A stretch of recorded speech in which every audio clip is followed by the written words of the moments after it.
Notre Dame fans, welcome back to another edition of the Irish Breakdown podcast. My name is Brian Driscoll. I'm the publisher at irishbreakdown.com, and I have some very good news for all of you Notre Dame fans. I am not doing a solo show today. Vince is back with us.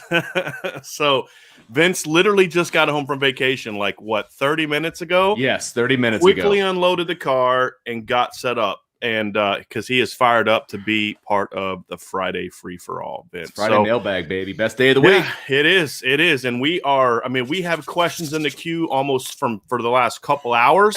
Yes. So one of the topics I wanted to talk about to kick off the show, Vince, is the first question. So let's dive right in. Let's get rocking and rolling. From 2007, Domer, Brian, do you read anything into Anderson committing to Oregon? I did see that, by the way. Mm-hmm. I know that you weren't high on him, but the staff missing on another offensive skill position player that they wanted can't be a great sign. Good point there at the end. Yeah, there's two ways I read this, Vince. Number one is there's a chance this staff is going to back their way into a great receiver class. And accidentally. You're right. You know what I mean? And that's the first thing I thought of when I saw that he committed to Oregon was like, they might accidentally get the class that Brian has been talking about for the last 2 months. Accidentally meaning like with Xavier Bradshaw. They've got to work to get Tobias Merriweather and sure, and CJ Williams. But to the question, Domer, there's two thoughts. Is number one, whether I was high on him or not is really not the point here. It's the staff was high on him. Right. They wanted him. They thought they were going to get him to the point. Based on the intel I got back, I had commit story and the class impact story ready to go. Right. He had told him, I'm coming. I'm just going to take this last visit to Oregon. And here we are. That's the deal. And this has been happening a lot at receiver. Now, look, we think they're going to get Tobias Merriweather. We think they're going to get CJ Williams, but I was more optimistic they were going to get Nicholas Anderson than I was they were going to get Tobias Merriweather. Any of those. Yeah, right. So CJ Williams is a little bit of a different deal, but it's concerning because they missed on Tyler Morris, who also a guy I wasn't super high on. They missed on Caden Saunders, someone who I am higher on. They missed on now Nicholas Anderson. They're not putting any attention on Xavier Bradshaw. They made almost no effort to get Caleb Brown. And you look at it and say, it's a head scratcher. What's going on when it comes to offensive recruiting right now, especially at the receiver position. Now, I wrote on irishbreakdown.com today that there's some things to be concerned about when it comes to receiver recruiting with all these misses. However, before we lose our minds and be like, this is terrible and this offensive staff can't recruit, okay, as I said last year at running back when they missed Will Shipley, let's see what the finish line looks like first. Sure. Because, there's still guys on the board. They have the A.O. Minor kid from Canada who, from last I read, I believe he's leaning to Stanford. I haven't got confirmation of that. That's just something that I read, I believe, at 247 Sports from one of their national writers. So, I actually liked him upside-wise more than Anderson, even though Anderson's more of a ready-made player. So he's another guy you look, but again, it's the same issue you had with Anderson. They're all kind of the same guy, right? And then if they miss on him and he goes to Stanford, then what? Do you go to Joseph Griffin, the Boston College commit, another tall, vertically oriented player, or do they finally say, okay, let's go get Bradshaw? I do know there are some people at Notre Dame that like Xavier Bradshaw and some people that aren't as high on him. Hopefully those people that are higher on him can finally step up and say, hey, look, it's time to get your head out of your you-know-whats and let's go get this kid, right? Well, it makes it easier when some of the kids that they wanted are going elsewhere, right? It makes it easier to be like, hey, remember this guy? Like, let's go. You know, the problem is, right, there's no more official visits because we are now in July, right? So there's no official visits in July. Which is okay because he can't take official. I don't think he took any official visits in July. Okay. I just don't think he's a kid that's really queued up into recruiting right now. Okay. Which could play to Notre Dame's benefit. And Vince, the next question from Corey D kind of fits along with this if we want to kind of get that in too. And I do think that it's and that kind of hits to the first point that I made about them, backing into the kind of deal that you want. Let me read this real quick, just for our podcast listeners. It says, I'm conflicted on Anderson signing with Oregon. Yes, it opens the door for Bradshaw, and it creates the opportunity for more wide receiver diversity, but it's another recruiting loss for Notre Dame. What are your thoughts? Yeah, and that's right where we're at. It's okay. Maybe that I didn't like this guy. They like this guy. They wanted this guy. They thought they were going to get this guy, and they lost him to Oregon. Right. that's a concern. And, Sure. Oregon's offensive coordinator, Joe Moorhead, and the receivers coach there was able to close on him, and Notre Dame's offensive coordinator and rrecevers coach was not able to close on him. So it's a problem for me. And I think there's a lot of things that factor into it. My concerns about Coach Alexander, but I also think that when you look at the offense that Notre Dame played and the style of offense that they played, Notre Dame used to be an attractive offense for wide receivers. Now, and not so much. Sure. I don't know if you're a receiver and you watch last year's offense, if you're going to be like, man, I can't wait to play in that offense. So I think that hurts too, and that's why I've said many times that if Coach Reese makes the changes that I hope he's going to make for more than 1 year, right? Well, I mean, for this particular class, it only matters for this year. But to your point, as far as futurists, yes, right, yes, you're absolutely right. So what I don't like to do, Vince, is I don't like to make big overreactions to one loss, especially when you still have Tobias Merriweather and CJ Williams and Xavier Bradshaw on the board. Right. Because again, what was my dream class when I wrote it months ago? It was those three guys. Yeah. So the guys they're missing on are not necessarily guys that I wanted, but they're guys that they wanted. But it kind of leads to a bigger question, right? I mean, that's the whole issue. Then the thing is, okay, well, can they close on those guys? Well, if they do, then none of this is going to be really as big of a point. Although I would say I still think it's something Brian Kelly needs to address, because Notre Dame shouldn't be losing kids from Texas to Oregon that they thought they were going to get. I mean, Notre Dame should be able to win some of these battles. They shouldn't be losing receivers they wanted to Michigan. I mean, you say, well, Notre Dame's offense isn't overly attractive. Michigan's is. I was going to say, what about Michigan? It's attractive offensively right now. So I think those are the things I look at, Vince. But I think we need to by rule. And again, this is me telling myself this as much as it is telling anyone else this, is I need to not make sure that we overreact too much to one commitment, one way or the other. And there's an impressive board still out there. Now we got to find if we're closing, but I do understand the angst, because it's not just a couple guys at running back. And so, like, we were having this conversation at running back recently, and somebody was like, well, they're doing good there because they've got this guy, and this guy. And I said, well, my thoughts is, you're Notre Dame. You should be able to get Logan Diggs when he didn't have an LSU offer, an Alabama offer, or Georgia offer, and those kind of guys, right? Now, I think those schools missed, and I like Logan Diggs. So it's a little different than the Nicholas Anderson thing, because I really like Logan Diggs. And they got Audric Estime, but they beat Michigan State to get Audric Estime. And you got Jadarian Price, but you beat Texas when Texas was, kind of scrambling a little bit, for where they were as a program. So you look at it and say, okay, yeah, you're getting good players, but you're missing out on opportunities to get even better players. And that's my concern, Vince. And you say, well, yeah, you got good players, but you're also missing on the top guys on your board consistently. And say, well, what about Chris Tyree? Okay, we've talked about this. Chris Tyree was basically all but committed to Notre Dame. So they were his clear leader, goes to Oklahoma, and that's where he was decided to go. Right, he had told Notre Dame staff that they'd lost him, and then Chip Long got involved. Then it was the conversations with Chip Long that got Chris Tyree back on board. And now that Chip Long's not there, you're not winning as many of those battles. And let's be honest too, Logan Diggs has said in many interviews that Tommy Rees and Terry Joseph were the reason he picked Notre Dame, not Lance Taylor. And so you look and say their offensive line. Okay, yeah, you got Blake Fisher, and you got yes, they did get those guys. You're Notre Dame. You're supposed to get some of those guys. Sure, exactly. But the problem is you're not getting enough of those guys from a depth standpoint, and at too many positions, you're missing on your top guys far too often.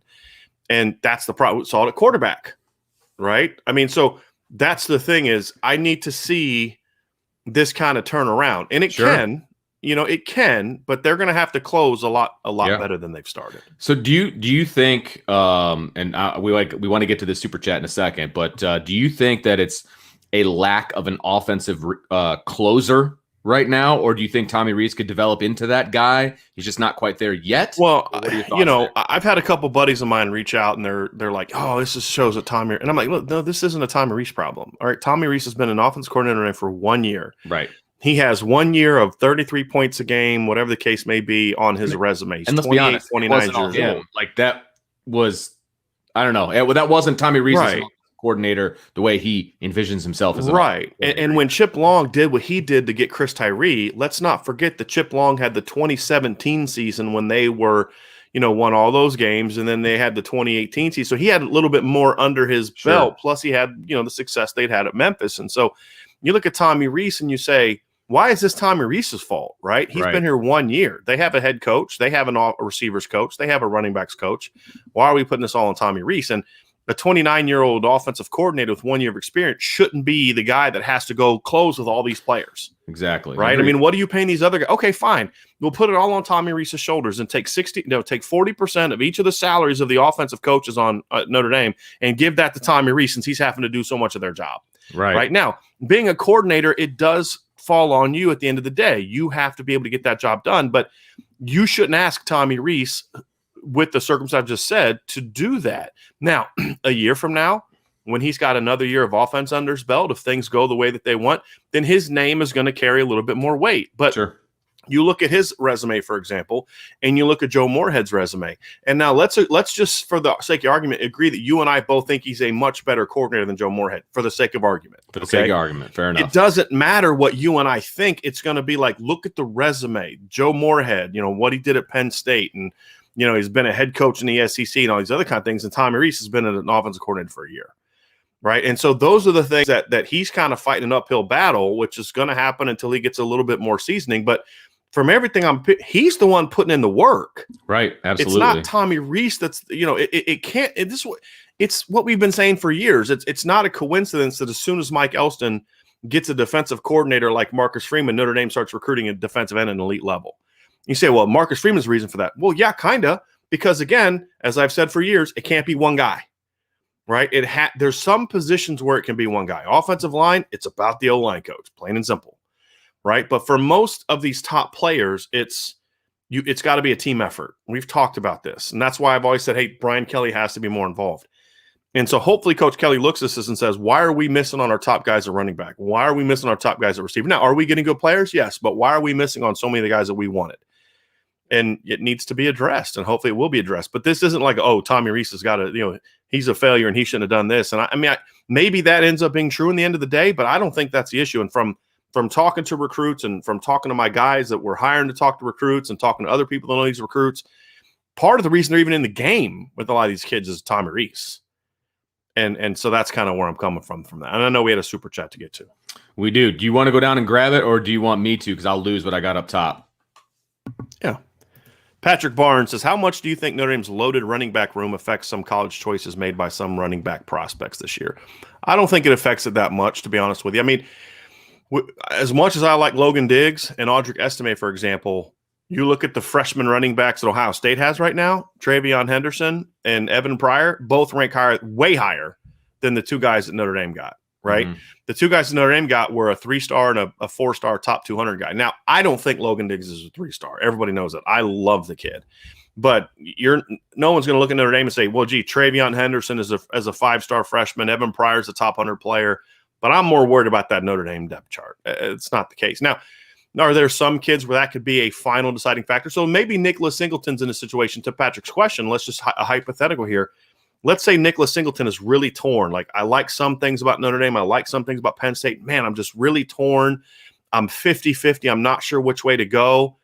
Could the depth chart or the opportunity to step into an immediate role be the deciding factor? Sure. And that makes total sense. I mean, I'd have no problem with that. But I don't think it's a situation, Patrick, where a kid liked Notre Dame, wanted to go to Notre Dame, sees the depth chart, and he's like, no, hard pass. So I think there's some validity to the question, but I don't think it's the end all be all or even a top decision maker for the guys that Notre Dame missed. Are there players like that? Of course. But the three guys that we're talking about that Notre Dame went for and lost, I don't think that was an issue, especially when you consider where they went.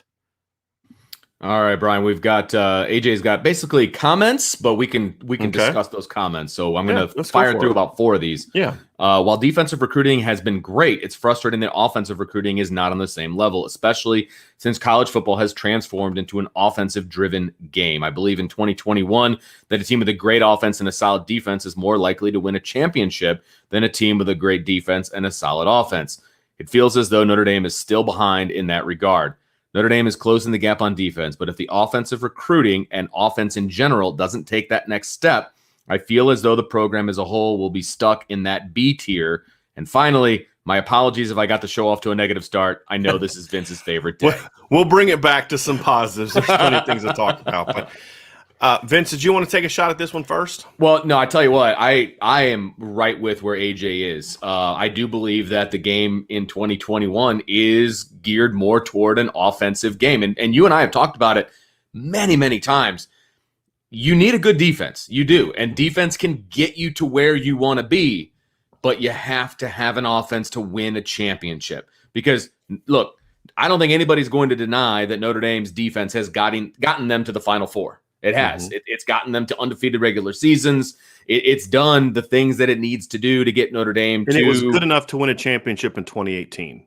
I don't think it was the other 2 years. 19, fair enough. 17, 19, and 20. But in 18, it was good enough to win a championship with a better offense. But yeah, and that's my exact point. Once you get to the Final Four, look, defense is great, and you need a defense, but you need an offense to score points. You absolutely do, because you're going to be going up against offenses that can score points, and it doesn't matter how great your defense is, you're going to get scored on. And so you need an offense that you can trust is going to put points on the board, and Notre Dame just hasn't had that in their Final Four appearances up to this point. I feel like, for example, the Clemson game was at 2018. Mm-hmm. Notre Dame's defense kept them in that game. Right. But then when they had an injury to Julian Love, then, some points got scored, but Notre Dame just couldn't answer offensively. They just couldn't. And it's not like Clemson ran away with it. It ended up being a runaway. But if Notre Dame could have put points on the board, they had opportunities to put points on the board. If they would have done that, that game's completely different. And so that is where I agree with AJ, and it does start at the recruiting level. Yeah, it starts at recruiting. And, but here's the thing, though. Brian Kelly has said in the past, and this is true, that offense can be created beyond your talent level, sure. Overall talent level. Yes. You can scheme your way into success on offense. So I don't think they necessarily need, and this is why I've been so adamant about, adjusting the offensive system. It is more important to recruit elite players on defense than it is on offense. And they're doing that. And they are doing that. And I would also contend that we can't just dismiss how important it is that the defense needed an even bigger boost in talent than the offense did. It did, especially after a couple down years in recruiting. And they're not done yet. They got to look. There's some closing the defense has to do too. It's safety and corner and things like that. So, the defense is still, but there's just an automatic confidence that they're going to get the job done because of the what they've shown so far. Where in the offense, even though there's some really good players on the board, there's not the same confidence they're going to be able to close on those players. Sure. The defense has to get better because, yes, you're not going to win games 17-14, but having an elite defense is the difference between you giving up 30 points in a game, which Notre Dame did in 2018 to Clemson, or you giving up 48 points in a game. And that's the difference. And I've said this before. Alabama only scored 31 points this year, and the defense did some nice things in the second half. But if we're being honest, Alabama called off the dogs. They flat out did. No question. They were not playing starters in the fourth quarter. They could have put another at least 10 points on the board against this defense. And so the defense has to get better. Offensively, I think if the talent level stays the same as it has been in recent seasons, but they make schematic changes, that's going to give them an extra touchdown in points. That's what I believe. I don't think the talent on offense is bad. And I think the problem that we're having is if the defense wasn't doing what it is doing, then I don't think people would be as upset about what's going on offense. Sure. Right? Yep. And now that's not an excuse or justification. It's just that let's also not forget that that's part of the reason that people are so fired up about the offense is because look what they're doing on defense. And if only they could do that on offense, right? To match. Yes. And that's fair. And that's a fair criticism. My point, however, is that I don't think they necessarily need elite players. Like running back, for example. Is it a problem that they're going to miss on those three running backs? It's a problem from the standpoint of they have a running backs coach who has failed to be able to close on his top candidates. He just is. I also am not someone who believes that you need elite running backs to have an elite offense. Having said that, if you're not going to have that, you better have a great scheme and you better have a great offensive line and you better have a great quarterback. And so there's issues there. But if they make the scheme changes, then Tommy Rees is going to be able to overcome not having the Alabama receiving core, right? Or the LSU receiving core. I also think it's incredibly important for Notre Dame to have an elite defense, because even if Notre Dame makes the changes they're going to make, I don't see Notre Dame ever being a 48, 49 point per game team like Bama and Clemson. That's just not where they're, in my opinion, going to be schematically, the kind of personnel they can recruit. I don't see them getting there. So it's even more important that defensively they're even better than those teams, right? So that is some counterweight there that we have to consider. I think that the key now on offense is, okay, it's time to regroup. It's time to close. You're hitting that dead period. Fall camp's coming up here in a little over a month. You've got some time to kind of figure out. So Mike Ellison needs to sit down with Brian Kelly and the offensive staff and be like, okay, where are we going with this? And what can we do to help? The head coach, the recruiting coordinator, what can we do to help? And maybe sit down and have some conversations about sort of how do we get this thing back on track? So there's time to regroup. And this is what I kind of say is like, yes, let's be critical of what's going on because it is problematic. We shouldn't put our heads in the sand and be like, no, it's okay. There's still all these guys on the board. Because if you can't close on these guys, what makes you think you're going to close on every single one of those other guys? And that's the issue. So it's concerning. It's something that has to be addressed and fixed. But it's also not the end of the world type of thing that some of my friends and some of the things I'm seeing on Twitter, we're right back to where we always are when something bad happens to Notre Dame. There's the group that's like wants to make every excuse in the world. And, it's like one guy was like, well, they got Chris Tyree and they got Xavier Watts and they got Blake Fisher. And so coaches at Notre Dame didn't get only bad players. Oh, gee, let's give them a pay raise, right? Like, of course you're going to get some good players. But the fact that you had to go back 3 years to talk about the players they're getting, 3 classes of 22, 21, and 20 is kind of problematic, right? You don't realize that you're making my point for me. Right. Whereas Alabama or Ohio State or Clemson could just point to the current class or the most recent class or things like that. And that's where it gets a little bit problematic. We have to be able to admit that there's a problem here in regards to the standard being championships. As I said in the show yesterday, Vince, and you didn't get a chance to hear it, but there are about 120 teams that would love to have Notre Dame's offensive talent and offensive recruiting class right now, right? At least 120. You could maybe even say 123 or 124. But Notre Dame's not trying to recruit and shouldn't be trying to recruit beat those 126 teams or 24 teams anymore. They need to be able to recruit to beat Bama and Clemson and Ohio State and Oklahoma and Georgia. Right. That's where they need to be recruiting. And offensively, they're just not recruiting to that level. But again, there are the guys on the board that if they can regroup, if they can kind of, change focus and finish strong, then they're going to be okay. And sometimes it takes this kind of adversity and these kind of misses to make a staff sit down and say, okay, we're doing something wrong. We got to fix it. I've had to do that, right? I've had recruiting misses where I'm like, hey, you know what? Why did we just strike out on those 3 receivers we wanted, right? So what are we doing wrong? Or from an evaluation standpoint, why did I miss in this class on so many of the receivers that, based on my grades? And you have to be able to look and say, okay, here's what I was doing wrong. Here's where I was missing. I was overvaluing this or undervaluing this, or I was reading this wrong, or we weren't taking advantage of this. All these different things. You regroup and you come out of it an even stronger recruiting operation. That's the key. That's what I'm focusing on. Okay, they had these misses. It is what it is. You can't change that. What you can change is what is you're going to game plan from here on out. And we'll have some more questions about the receiver position, so I'll kind of get into any more of that as we answer more of these questions.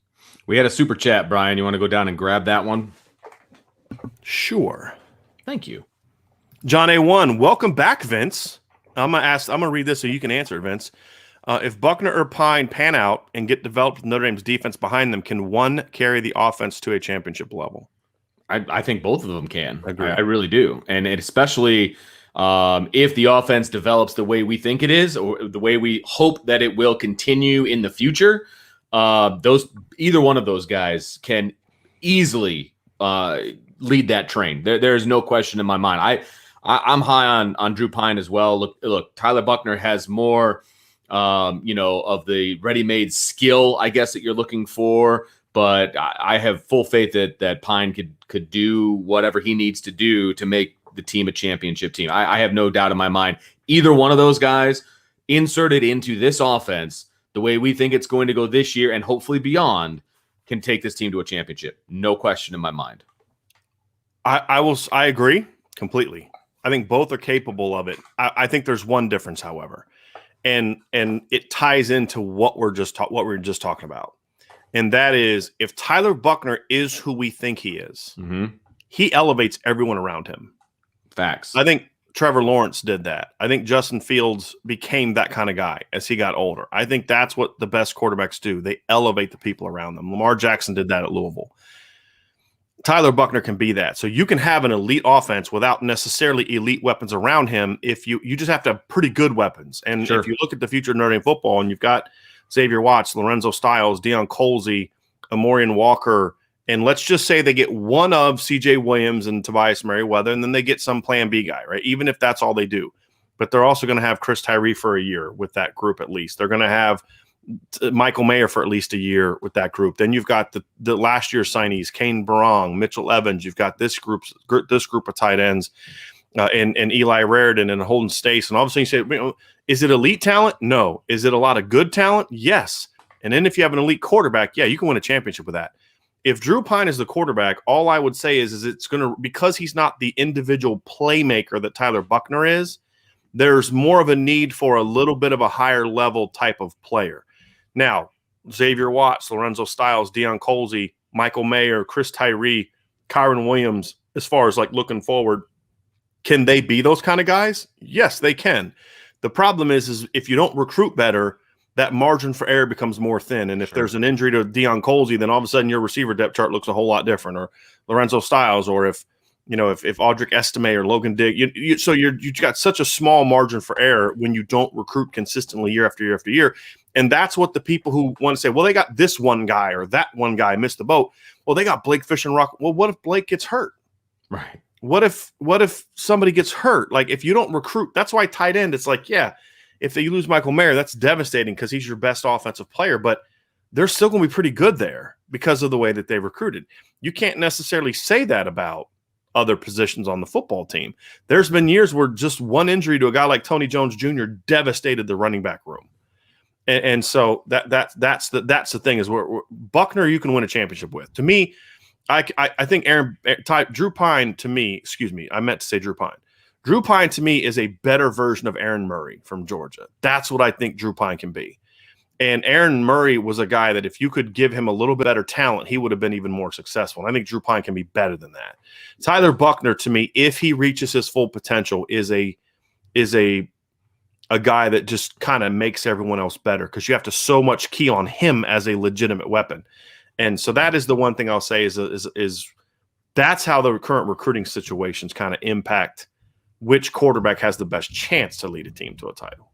I like it. I agree. Okay. Tony says, so with not getting Anderson, is it a full court press on Merriweather and Williams and maybe start showing a little more interest in your guy, Brian?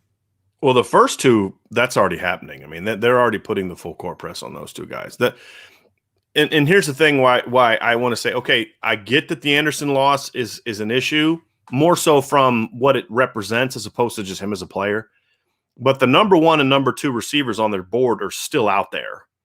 And Notre Dame is at worst the co-leader for both of them, at worst. But again, they were also the leader for Nicholas Anderson for a long time. So it's about closing. But those two guys have the full court press has been placed on those guys for a while now. Do I hope that this means they start showing more interest in Xavier Bradshaw? Yes. Do I think it will? Unfortunately, no. I don't have that kind of faith in the wide receivers coach that make me think he's going to kind of all of a sudden wake up and go make that change. But I hope he does. And I did not read that next one, Vince. I have not seen that article yet. So Alex's question, we can pass that one. Alex, no disrespect. I have not read it yet, so I don't want to get into it. Tony says, a fun question. In 2012, Ohio State was undefeated in Meyer's first season, but they were ineligible for a bowl game. Do you think Notre Dame could have beat Ohio State if they played them in the title game instead of Alabama? I do. Yeah, I think that was a time when I didn't really think much of the Big Ten, to be completely honest with you. I think you had Ohio State and you had Michigan State at the time. And, that Ohio State team to me wasn't a really great team. You look at that season and they beat UCF by 15. They beat Cal by a touchdown. They beat UAB by 2 touchdowns. Neither of those teams, none of those teams were really all that good that year. Cal was 3-9. They beat Michigan State by a point. Michigan State wasn't that good that year. They beat Nebraska, Indiana, Purdue by a touchdown, Penn State by 12. That was during the I believe the Bill O'Brien rebuilding type of period where they were dealing with all the sanctions. They beat Wisconsin by a touchdown and then beat Michigan by 5. That wasn't a great Ohio State team. They had a great quarterback, a really dynamic quarterback, but they weren't that was not a great Ohio State football team. I absolutely think Notre Dame could have beat them. Also, partly because I think Notre Dame would have scored on them. If you look at Ohio State that year on defense, they gave up 28 points to Cal, 38 to Nebraska, 49 to Indiana, 22 to Purdue, 23 to Penn State, 22 to Illinois, 21 to Michigan. The Michigan team that scored 6 points against Notre Dame. So I think Notre Dame would have scored on the team. I do. And again, let's also, if we're going to do hypotheticals, let's also work with the hypothetical that team wasn't dealing with the off the field stuff regarding Manti's situation as well. So Ronald T'Challa, welcome back. Thank you for that super chat. Yeah. Man. That is awesome. And he Thanks, also has a comment here for you, Vince. Okay. Now, welcome back, Vinny, my cousin Vinny. Ronald had a little. Did I tell you about that, Vince? Did I tell you that Ronald called you my cousin Vinny? I love it. Time to partay. Oh, got a little necessary roughness, a little Sinbad joke in there. Someone's mom is in trouble tonight. Let's get some kids on offense. Just saying, by the way, call me Ron. Okay, Ron. We can do that. We're ready to rock and roll, man. That's awesome. Appreciate the super chat very, very much. No doubt. All right. But I like Tony's hypothetical. I don't think that was a great Ohio State team. And I think we saw it the next year when they finally played a couple good teams late in the year. That Michigan State team in 2013.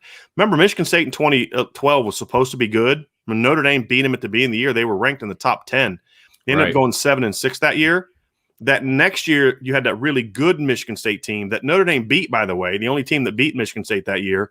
They beat Ohio State in the Big Ten title game that next year when they were eligible for the postseason. And then they went and played Taj Boyd and Clemson in the Orange Bowl, got beaten that game too. So that was really, Ohio State didn't take off really under Meyer, like really take off, like they were a title contender until the second half of the 2014 season. Because remember, they got smacked by Virginia Tech at the beginning of that year. And that loss was kind of like the way that team responded to that loss and built from that loss. And he had fired Everett Withers, the defensive coordinator the year before. So the Chris Ash defense started to finally get rolling.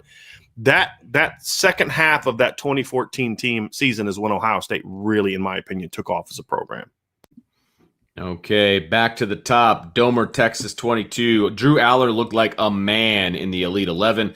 I'd like to trust Tommy, but the offensive staff's recruiting decision making is offensive. Okay, so I had someone ask me about this, Vincent, and okay. If I'm gonna be fair and consistent, then my response to that is I don't care what he did at the Elite 11, and I don't, because if he was there and he wasn't playing well, we wouldn't use that as, well, see, look, he's not playing well in pads, so Tommy Rees knew what he was doing. I would argue against that. I'd say that's a bad way of looking at it, and that's also not where my opinion of him came from. Then I also don't want to look at it and say, well, because he is doing well, it proves my point, right? I care about what kids do in pads. Trust me, I was a lot more comfortable going through reads and 7-on-7s than I was when there was defenders that were trying to hit me. Yeah, okay? When there was no offensive line, no defensive line. Right. Yeah. It's 7-on-7 is such a different deal. And this isn't even 7-on-7. This is just drills and stuff like that. Right. And so he's got tremendous tools. I do think that was a mistake. I also understand a little bit of what some of the issues Notre Dame had. He was a kid that barely completed 50% of his passes as a junior in high school. If you watch his game film, he'll miss badly at times. But that, to me, I always thought that's raw technical stuff that you can coach out of him. Sure. But, I understand, but I think if to me, the 2023 board is what's really going to tell the difference. And Ron hit us up with another super chat, Ron. I appreciate that very, very much. He's just so happy that Vince is back, I think. No question about it. But yeah, back to your question, Domer. I can't pick and choose when camps matter or don't matter for me. I mean, Sure. Gomer, you can have whatever opinion you want, and some people do put more value in camp. So I'm not dismissing what you're saying. I'm saying for me, it would be very self-serving of me to look at what Drew Aller's doing. Number one, to get to the Elite 11, because he obviously dominated at a regional to get invited here, which Notre Dame's current commit did not get invited to this. And then he's dominating down there. It'd be very self-serving of me to say, see, I was right. Look what he's doing. But I've also said, I don't care what kids do at camps, right? And so the talent that you're seeing at the Elite 11, it was already there. I saw it on film and in situations where it matters a whole lot more to me. But sure. I'm sympathetic to this point of view. I'm just trying to be fair with this one. No, there's things that you can see at a camp setting, but there's also things that you can't see at a camp setting. I mean, I'm sure you have seen many 7-on-7 All-Americans that once you put pads on them, they were garbage. Yeah, garbage. Half-speed heroes is what we like to call them. You know what I mean? They're just not good. And practice All-Americans is not what you're looking for. It's one thing to play slot and shake a guy in the open field in a 7-on-7, and there's a diving catch over the middle of the field when you know they can't hit you. Exactly, and there's another thing to ask a slot to go block a linebacker, and you know what I mean? Like catch a pass when you know dude's about to lay you out. Yeah, there's so many times I've seen it from a quarterback standpoint, from a wide receiver standpoint, you name it, where it just didn't translate. But again, there are things that you can see. You can see, arm angles. You can see, release points, things of that nature. When we're talking about quarterbacks, you can see route running from a wide receiver position, things of that nature. Yes, it is beneficial. And frankly, I enjoyed going to 7-on-7s because I like to see my guys compete. And there are things you can learn from a 7-on-7. I mean, it is an evaluation tool. It's just not a tool that I'm going to over put more. Hey, look, I saw this kid flip his hips, right? I saw this kid show me agility that he didn't show on film. That's something that translates. So it's not about necessarily the success that a kid has. Or I may say, hey, look, this kid, as a quarterback, this kid played in an offense that didn't ask him to throw the ball beyond 15 yards in a game, right? So at a 7-on-7, okay, I get to see, or at a camp like this, I get to see him drop back and spin it deep. Okay, you know what? Physically, he has the arm. That's part of my evaluation tool. No question about it. Thomas Walsh hits us up. Vince, people are fired up that you are back, man. I'm sure that's the whole reason why. It is. We weren't getting super chats like this when it was just me, man. Yeah, I love it. So Thomas. People love Vince, man. I do too. So very happy to have you back. But yeah, thank you, Thomas. So much. Thomas also has sent me a picture rocking some IB gear too. He actually had a hat on, had the IB mug. So, Thomas, we really appreciate you being part of this family, man. I was rocking my IB gear out on vacation. I was in a different state. So, a state that, doesn't look kindly on Notre Dame fans in general. So, I was rocking it proud, baby. Don't worry. Got to rep the brand. Okay. We're back to Joel, right? Joel Gallegos. Yes, Joel Gallegos. Barring our O-line having a big setback this year, given the fluidity of the personnel we can use, do you see Williams and Tyree each being 1,000-yard backs this year? We had a question similar to this a few weeks ago, didn't we, Brian? Yeah, and we were talking about the production of the running back position. And I think we both kind of decided, look, we're not going to necessarily just focus on the ground numbers because we feel like – which, in fairness, Joel didn't actually say – that is true. Yards. Well, if he didn't say just rushing yards, then I'm going to go with absolutely. Yes, yeah. I feel like they're both going to be 1,000-yard backs. Well, and they both had 1,000 yards last year if you take in all purpose, including kick returns. But we're going to stick to just offense for this one. And I still think it's going to be over 1,000 because I think they're both going to be very active in the passing game, even more so than last year, both of them. And I think we're going to see them on the field both at the same time as well. So, again, I'm going to be looking at the combined receiving and rushing yardage at the end of the day and see what that looks like because they're going to be used in both ways, and they're both going to be effective in that way as well. For me, I think the type of offense Notre Dame is going to employ, and that includes the change that we think Tom Rees is going to make, and this is not a criticism because there are plenty of teams that this is true of. The offense that Notre Dame is going to employ is not like the offenses we've seen that have had multiple running backs go over 1,000 yards. So I think back to Oklahoma back in 2008 when they had DeMarco Murray and who was the other 1,000-yard running back? Chris Brown. Remember back with Sam Bradford? But that was an up-tempo snaps, volume, explosive type of offense. And so you look at North Carolina last year, those backs both averaged over 7 yards a carry because it was that RPO, like heavy RPO based, up tempo, air raid type of offense. I don't think Notre Dame's going to play with the tempo that you would need to play with to have 2,000-yard running backs from a rushing standpoint.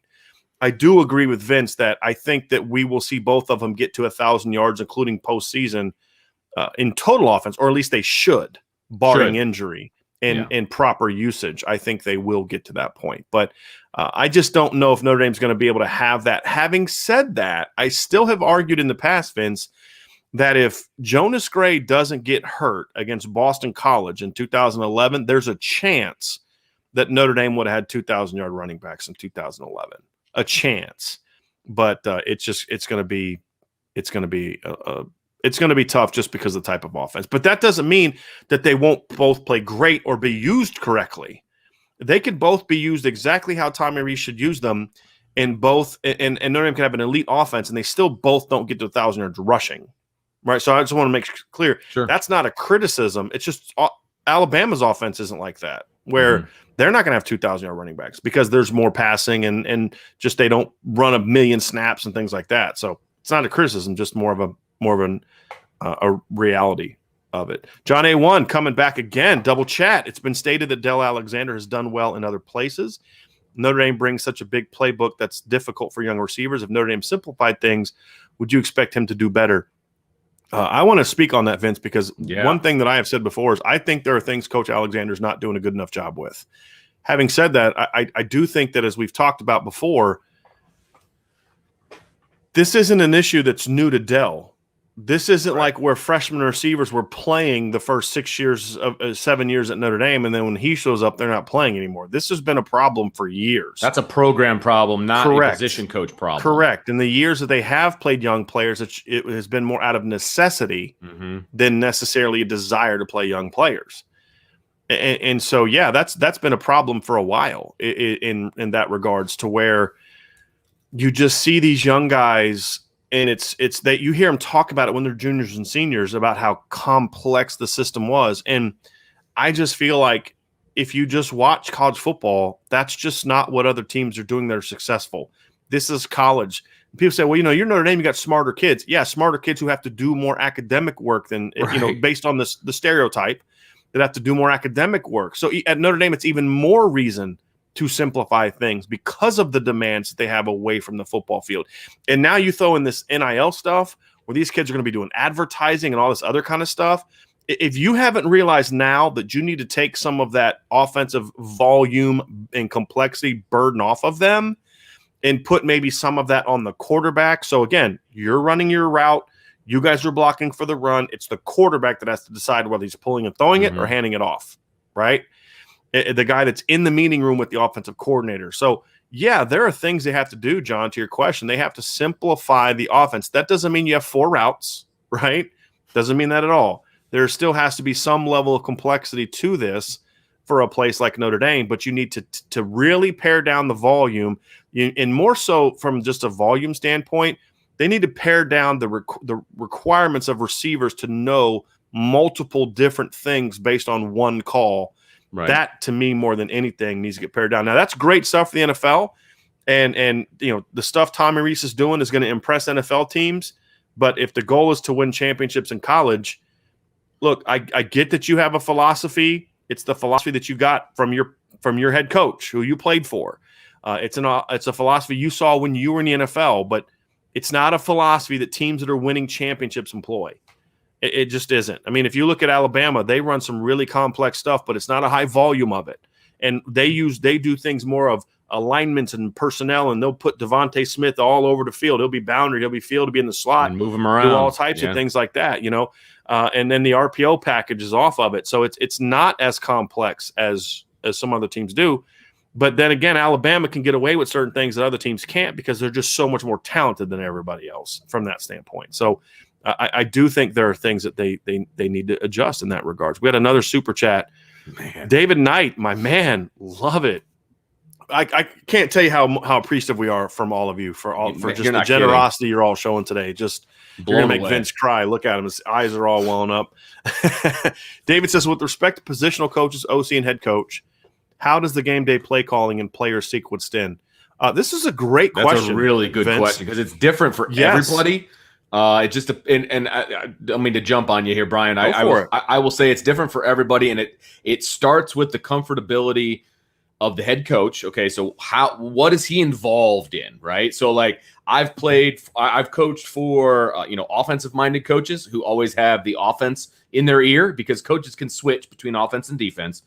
And then I played for coaches that they're defense minded and they're not even paying attention to what the offense is doing within reason. Like they'll make the big calls like, are we going to go for it on 4th down? Are we going to go for 2? Things of that nature. They're not telling you what you need to run on third. Hey, we got a 3rd and short coming up. Make sure you guys are prepared for your 3rd and short calls, things like that. You're talking. Exactly. What you mean by not involved is like, hey guys, let's run this, or what are we running here? Or what it's those kind of things. Yeah. Because look, a head coach is generally, at least the ones that I've been associated with, they're going to hang on one side of the ball or the other. They just are, as far as being for the headset. You're going to hang with the offense, you're going to hang with the defense, whatever. And so I think it starts with the head coach. Then it starts with the offensive coordinator. So is the offensive coordinator more comfortable on the field? Is he more comfortable in the box? Okay. Most are more comfortable in the box. I was a box guy. I was a box guy too. Unless you've got somebody up there that you really trust and is looking at the field the way you look at the field. For example, I'd be more comfortable if I was coaching high school. I'd be more comfortable calling plays from the sideline if Vince was – I'm not just saying this like if Vince is my receivers coach because I know we see things the same way, we evaluate things the same way, or somebody like that. So, but even then, I still would – it would take some convincing because, that's just how coordinators are. The other part about this too, Vince, is everybody has a defined – role on game day. Absolutely. And it's not just because in the good staffs that I've been on, it was you speak when it's your opportunity to speak. And there were certain coaches. So like when I was the pass game coordinator, I knew when it was my time to speak up, but even then it was like, okay, our head coach was our offensive coordinator, Duquesne, for example, when I was a pass game coordinator. And it would be a thing where, I would say, hey, after every snap, hey coach, here's what they're doing. It's not, hey, coach, we should run Dolphins on the next player. We should run Bills. Those are play calls that we had. And Dolphins was our double post, was our best play that year. That wasn't what it was. Hey, coach, they're in 2. Hey, they're rolling their boundary safety. It was giving him things that were my responsibility. And then the O-line coach would say, hey, they're slanting their front the last 2 snaps or whatever the case may be. Like that's the communication. It's precise. It's telling him the information that he needs to go make a call. And it can't be like everybody giving their opinion. And then when it was a situation where we would all give our opinion, so I'll give you a perfect example. We were playing Iona College. This was when I was at Duquesne. And we got into a 3rd and goal situation. We were up big. They were coming back a little bit. And we were in a situation where we were in a drive where we needed to score. And I think they called timeout. And so it's 3rd and goal from like the 6.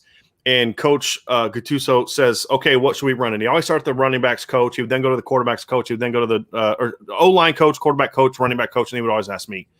And the O-line coach would go, we need to throw a fade to Michael. That's Michael Warfield, who was our best receiver. He was a stud.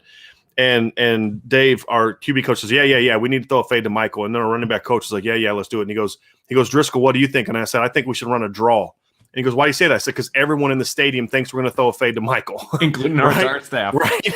And so we ran a draw and he walks into the end zone, right? I mean, but that was part of like all of our communication, but that wasn't happening between snaps unless it was asked. That was during a timeout. It was everybody's like, okay, I'm letting you know what the role is. And then there's some coaches like, hey, I don't want to hear you tell me what they're doing unless I ask you. Right. Because some coaches can't because it can get chaotic. Yes. And the coaching staff, the only coaching staff I was ever on that was not a good coaching staff was the last place I was at.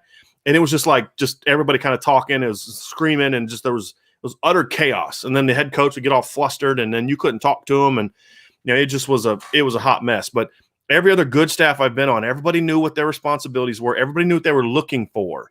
So if you were the running backs coach, you knew you were looking at like the linebacker level, for example, or something like that. Or it could be something else. Or, hey, you're reading backside, right? If you're the offensive GA, you're looking at this. Hey, I need you to tell me what personnel. So then there'd be a coach that'd be like a personnel coach, right? So anytime that they would sub out, the first person that makes a comment to the play caller is, hey, they're going nickel. Hey, they're going bear, or hey, they're going dime, or hey, they're back into base. Hey, they put in that linebacker that we said when he gets on the field, we're running a wheel route to our running back. The first snap he gets on, you know what I mean? Things like that. There's that communication has to happen first, and then it's kind of like it falls into place. So that is a great question, but it has to be in sync. It has everybody's on the same page. Everybody knows what they're doing, and people need to know. And sometimes you'll get in a game and it'll be chaotic, and somebody has to say, "Everyone, shut the up." You know what I mean? Like, be quiet. I got this, right? I mean, you'll get into those because it's an intense thing for coaches too. And that's why I liked being up in the box, because being up in the box, you're sort of removed from it. There's can be more chaos. Calm. Yeah. You can be, whereas on the field, it's happening 100 miles an hour. I like to write stuff, and I like to kind of keep track of what I've been doing. What's been working. I would have a guy sitting next to me that was writing down the play that we called, how many yards it gained, what defense it was that we played did it against, that kind of stuff. And you'll have a guy that will chart. It's called charting, right? You're charting the plays. And then you'll have other guys that are charting different things. And you can say, hey, Jim, what has the linebacker done the last 3 plays? Yeah. And you'll see that Notre Dame has guys charting on the field too. You'll see like that little guy that you don't know who he is. And he's like, he's got a head. He's like, he's writing it down, but you need to be able to see that. Like, oh, you know what? Like, man, we went through that last 2 series and we never called such and such play. God, what, we said we're going to run this every series. You know what I mean? Like, okay, we got to get back to this. And Notre Dame has about 8 guys in the box. I mean, it's a good number of guys up there, and they all have a specific role. Right. Now, there are defensive and offensive guys up there, right? So, but every guy has a role, and like you said, the GAs are charting, things of that. And I think there should be more guys up in the box. I like the way. I mean, because you're looking at the personnel because of how fast everything works, especially if you're on the defensive side of the ball. You've got to have people that can see everything. Hey, they just sub this. Hey, they just sub that. You don't want someone from the other side of the field, because if you're on the field, especially in big stadiums like like Division I teams have, and there's crowds and cheerleaders and all these people with passes and all this other kind of stuff, they can run and do it on the field, and if you're on you don't see it. But if you're up in the box, you can look down and say, okay, hey, they just subbed in their nickel, or hey, they just took their best edge rusher off, or hey, they just took their best run defender off. Right. Hey, their corner just limped off the field. Which one? The boundary guy. All right, cool. We know where we're going the next play. Sure. Those are the things that are also it's a chess match. It's a chess match, and frankly, to me, that's one of the funnest parts about football. That's coaching. The one. That's that, and just the relationships with the players. Yeah. Those are the 2 things that I miss about coaching, and that's really about it. I feel like you and I could have a really long conversation about this, about game day and how things work. And that was a really good question, David. I appreciate that question a lot. Yeah. We back up here. Joel has another one. Yes, he does. Joel says Freeman is every bit as advertised from a recruiting perspective. Going into Ohio and landing Vernon shows moxie. Our offensive staff better be taking notes. 100%. Can't argue with that. Brian Kelly needs to be taking notes. And what I mean by that is he's got to say, hey, look, this is what we're capable of. What are they doing over there that we're not doing on offense? And figure it out. That's what I meant by him taking notes. Not Brian Kelly needs to be a better recruiter or anything like that. Jacob Staley says, I wonder if NIL had an impact with Anderson. How can a company like Nike impact recruiting with NIL? Like, what could they do in regards to this? I think it's kind of wild, wild west at the moment. Yeah. I mean, there's not a whole lot of restrictions. There's none. I don't know what state laws Oregon has passed, if any. That is the one thing. The states that have laws, you have to stand by the state law. But there's still no governing. I mean, the NCAA basically said we're not going to do anything about this. They basically washed their hands of the whole thing. They're like, hey, incredibly poor leadership. But I would imagine that's something that is going to help Oregon. I mean, Phil Knight has been very involved in helping Oregon recruit before it was legal to do so, if we're being honest. Yeah, right. You know what I mean? Like, so I mean, again, that's I'm all for players making money off of their name, image, and likeness if there's genuine market value for that. What the danger is, you get in a situation like this where Nike says, oh, yeah, we'll give you X number of dollars simply because you're a stud recruit that they want to get. Right. That's where this is going to get really shady and dirty. That's not market value. That's just saying, hey, I'm going to give you this because it's going to guarantee. And then we have a relationship we'll put you in some local commercial or something like that, or we'll do this other thing. And we're going to pay you X number of tens of thousands or more to get, here. And what's the rule that says you can't do that? Right. It's absurd. I think we're going to see all kinds of, I don't want to use the word shady, but all kinds of things going down that should not be going down when it comes to, and they're going to hide behind the NIL. Like, oh, it's okay. We're using their name, image, and likeness. I see this going down the wrong path very quickly. But we'll have to wait and see. Yeah. Okay. Next comment. Jared Voigt says, when a recruit has their visit canceled, i.e. Martinez, Cheeks, Bradshaw, how does that impact them generally? Does Notre Dame keep in contact with them, or does the cancellation tell them they aren't a priority? Those are different circumstances. So the first two circumstances were that's, and same with KJ Winston. That was Notre Dame's way of saying, hey, we're not recruiting you anymore. So we're full here. We like where we're at. We don't want to waste one. And I respect that, by the way. Absolutely. Because they could have kept those kids on the board just in case they miss somebody, and then that kid wastes an official visit with a program that has no intention of recruiting him. So the props to Notre Dame for doing that. The Xavier Bradshaw one is a completely different situation.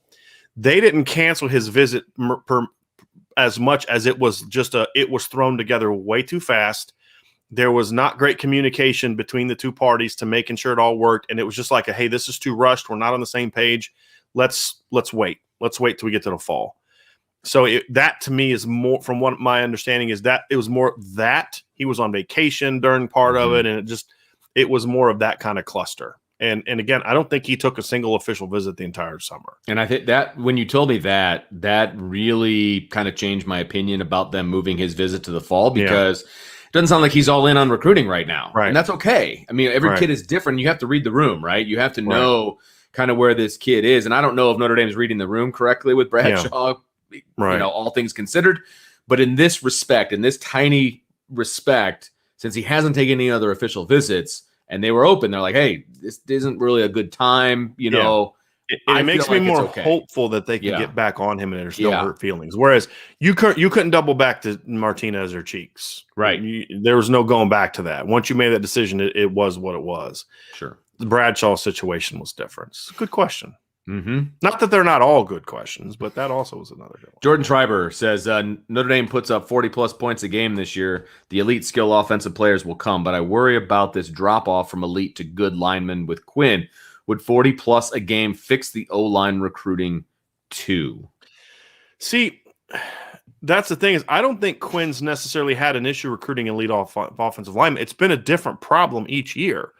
In 2020, I don't think he had a problem recruiting elite offensive linemen because he got Tosh Baker, who's their top tackle on the board, in my opinion, an elite upside player. It was the depth. 2021, they got 2 elite offensive linemen. The problem was the depth. In 2022, you're getting depth, but you're not getting elite offensive linemen. And that the fact that he can't put that together is problematic for me.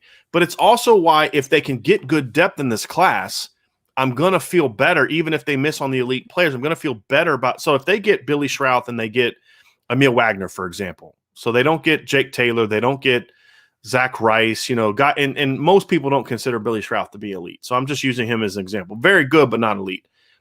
Notre Dame wouldn't have an elite offensive lineman in there, but they'd have 5 really good players. And I can live without any elite linemen if you've got 5 really good players.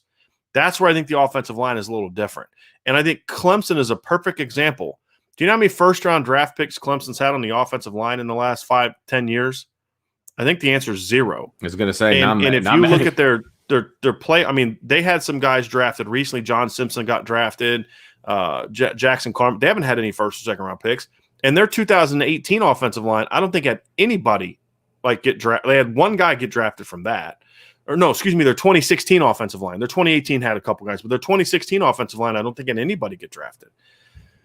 So, but they had really good players that could execute their system. So if you're going to make a mistake, if you're going to come up short, I'd rather come up short on elite offensive linemen if I'm getting top 100 to 250, got 4 or 5 of them, assuming you have a coach that can coach them up. And to me, that's the bigger problem. That's my bigger concern. But to your point, though, Jordan, do I think scoring 40-plus points a game with Notre Dame's offensive line tradition, would that shore up the offensive line problems? Yes, I think that it would. Okay. To a large degree. Tommy Guns checking in. IB Nation. Let's see here. OC Irish fan says, am I correct in observing that Notre Dame rarely throws quick slant patterns? Correct. And a lot of teams have gone away from traditional slant routes.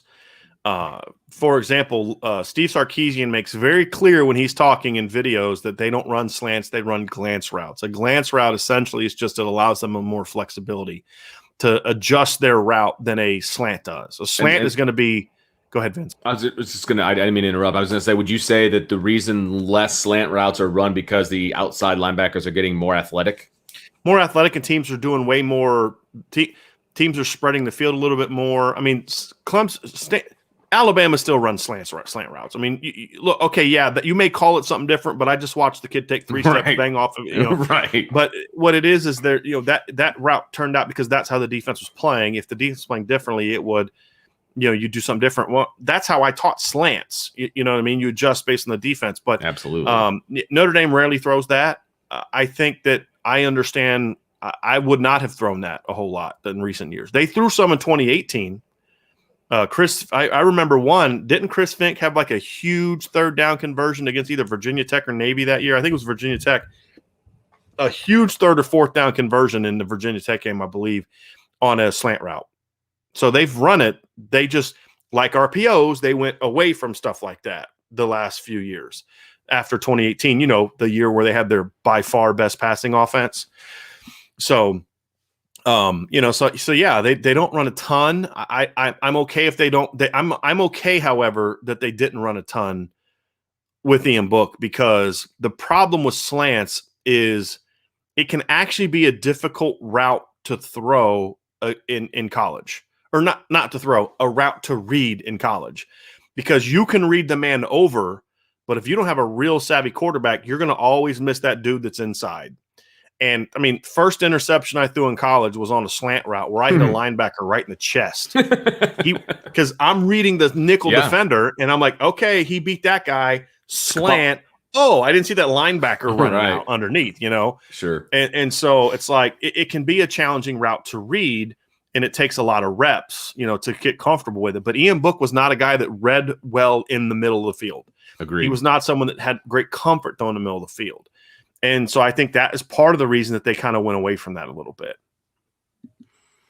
Tommy Gunn said, had to pull an all-nighter getting a load down to North Carolina. Brian and Vinny D, I'll be listening later tonight on my way back to Ohio, where the real ballers are from. Had to stop in and say hi. I knew you'd like that last comment there.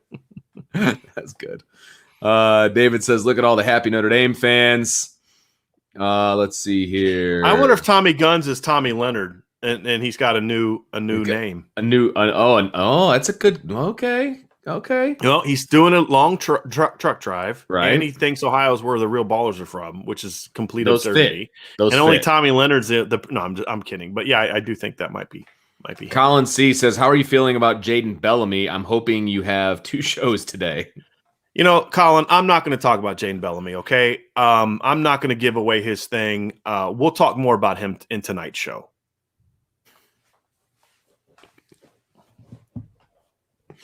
Sorry, pregnant pause there. Sometimes I just love you. This good stuff. You missed being on the show. I did. I will say I did listen to one of your shows while I was sitting in my beach chair. Okay. I was listening. So anyway, I couldn't get enough. I appreciate that.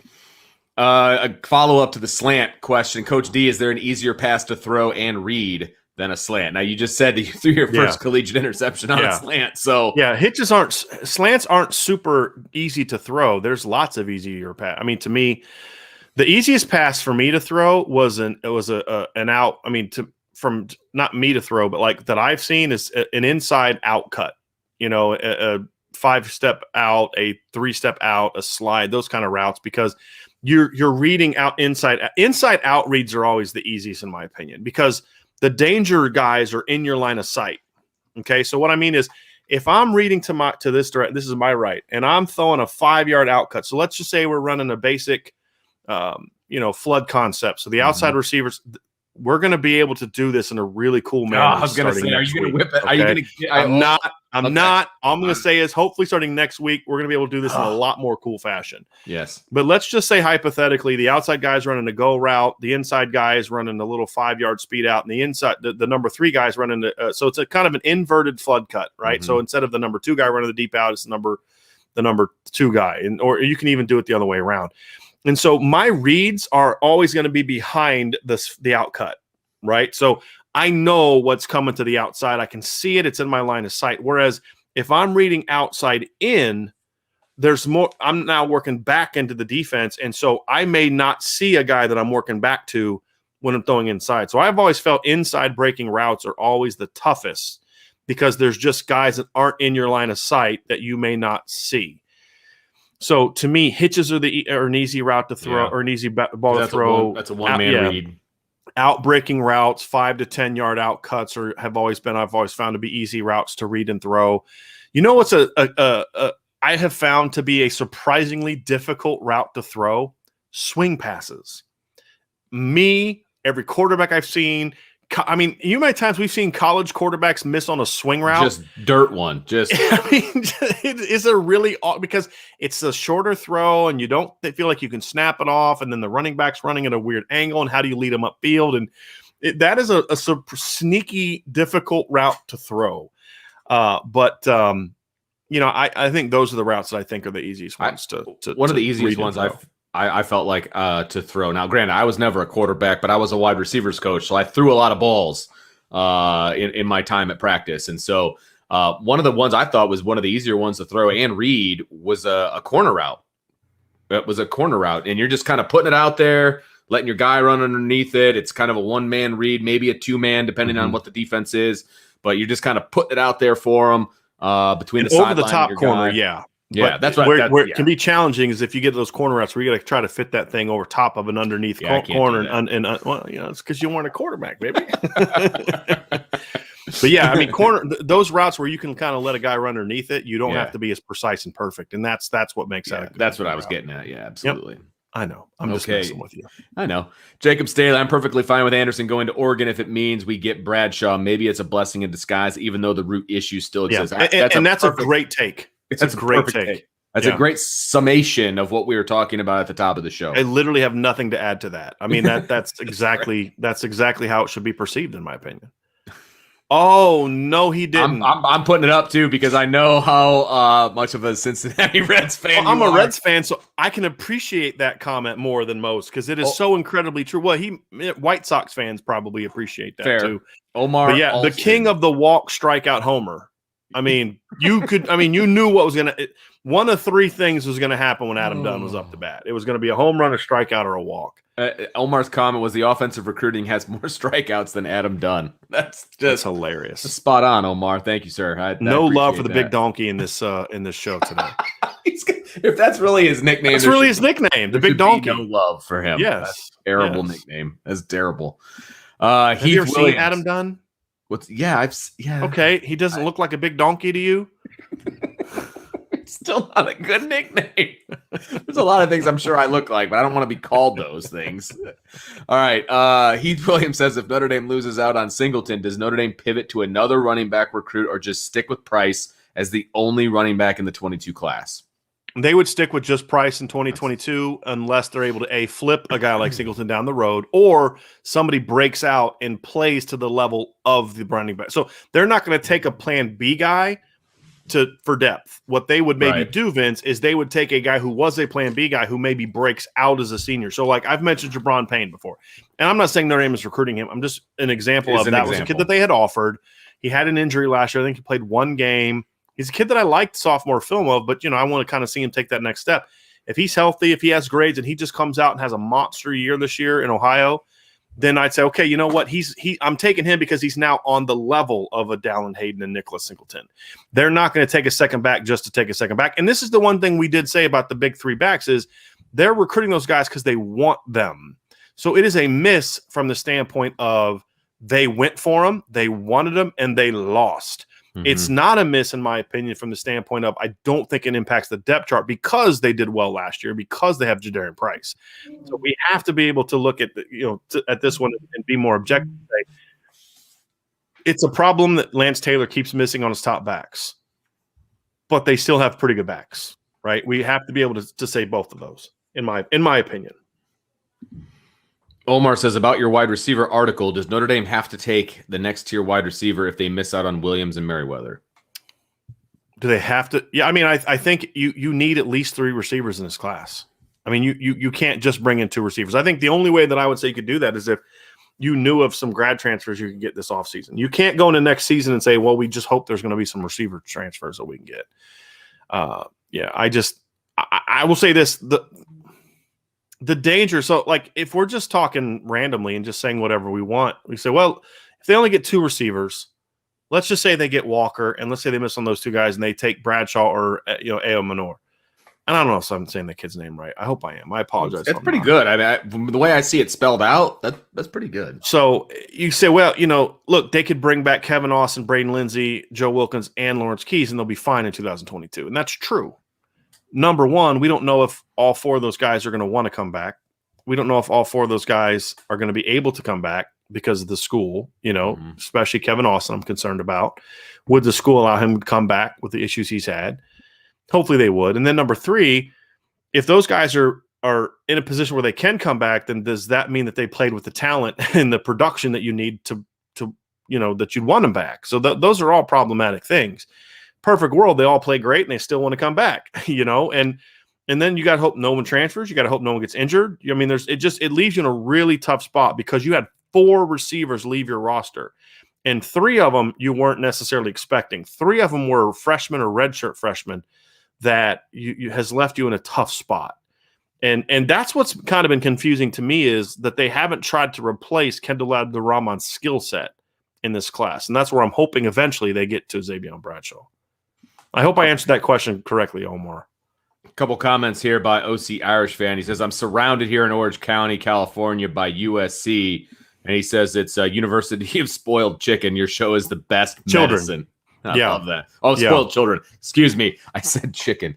Wow. Same difference. Maybe I'm hungry for lunch. I don't know. But that's really funny. Irish fan. I love that. Let's see here. D-Rock Irish says, IB is greater than Hurricane Elsa. Time to check out Brian's latest news. Go Irish. I hope you guys stay safe. Yeah, no doubt. Let's see here. Michael, we had this conversation the other day, Vince. I was in a meeting with a company that's looking into building us a message board, which, Vince, you don't know about this yet because that's probably one of the things we were going to talk about. We were talking about I don't know how the conversation went here, but we were talking about natural disasters. And I was making, would you rather live in a place where you can get hurricanes or a place where you can have tornadoes? And I said, I'd rather live in a place where you have hurricanes, because with hurricanes, you kind of have some advanced warning. They don't just like show up Tuesday morning. You kind of have some time to prep. Whereas fair enough, you can be on a bike ride and all of a sudden like, oh, hey, look, tornado. And so there's a little bit of a warning for tornado, but not really. You don't know where it's going to happen. You know, it may happen around here, maybe. Yeah, right. But like, I mean, it's like a tornado warning in 3 minutes is over your house. It's like, yeah, I didn't have a lot of time to prepare. Yeah. But yeah, so tornadoes and earthquakes, 2 places I would not want to live in. Which, I mean, I kind of do live in one, but you can't avoid natural disasters. Right. Yeah, I'd probably rather deal with hurricanes. Although they're obviously more devastating to a bigger area. But anyway, we don't need to go down that road too much. But it just made me think of that when he mentioned Hurricane Elsa. Like, would you rather live in a place where there's like Tornado Alley, or in a place where you're always getting hurricanes? Yeah, Tornado Alley would scare me a lot if we were actually in Tornado Alley. We have more of a chance of a tornado here than we do of a hurricane, but yes, I mean, I don't know. We have beaches up here apparently now. So somebody got really mad about that on Facebook. Like I'm serious. Like I know. I saw that. Relax. Just take a deep breath. It's all good. We're just having some fun. Not a lie if you believe it. All right. Yeah. Michael says, I believe 3 receivers from last year left or are in the portal. 4. It's actually 4. Micah Jones, Kendall Abdurrahman, Jordan Johnson, and Jay Brunell. However, I'll say 3 of those were 3. One of those was not unexpected. I mean, Micah Jones was not going to come back. He was not going to be. He had graduated. He was going to leave. But yeah, there's 4. Tommy Lawson says the way recruiting is going, this has to be Brian Kelly's best recruiting year. What year could be better? Well, there's several that are better than where things are right now. Right, I mean, exactly. last year's class is better than this class right now.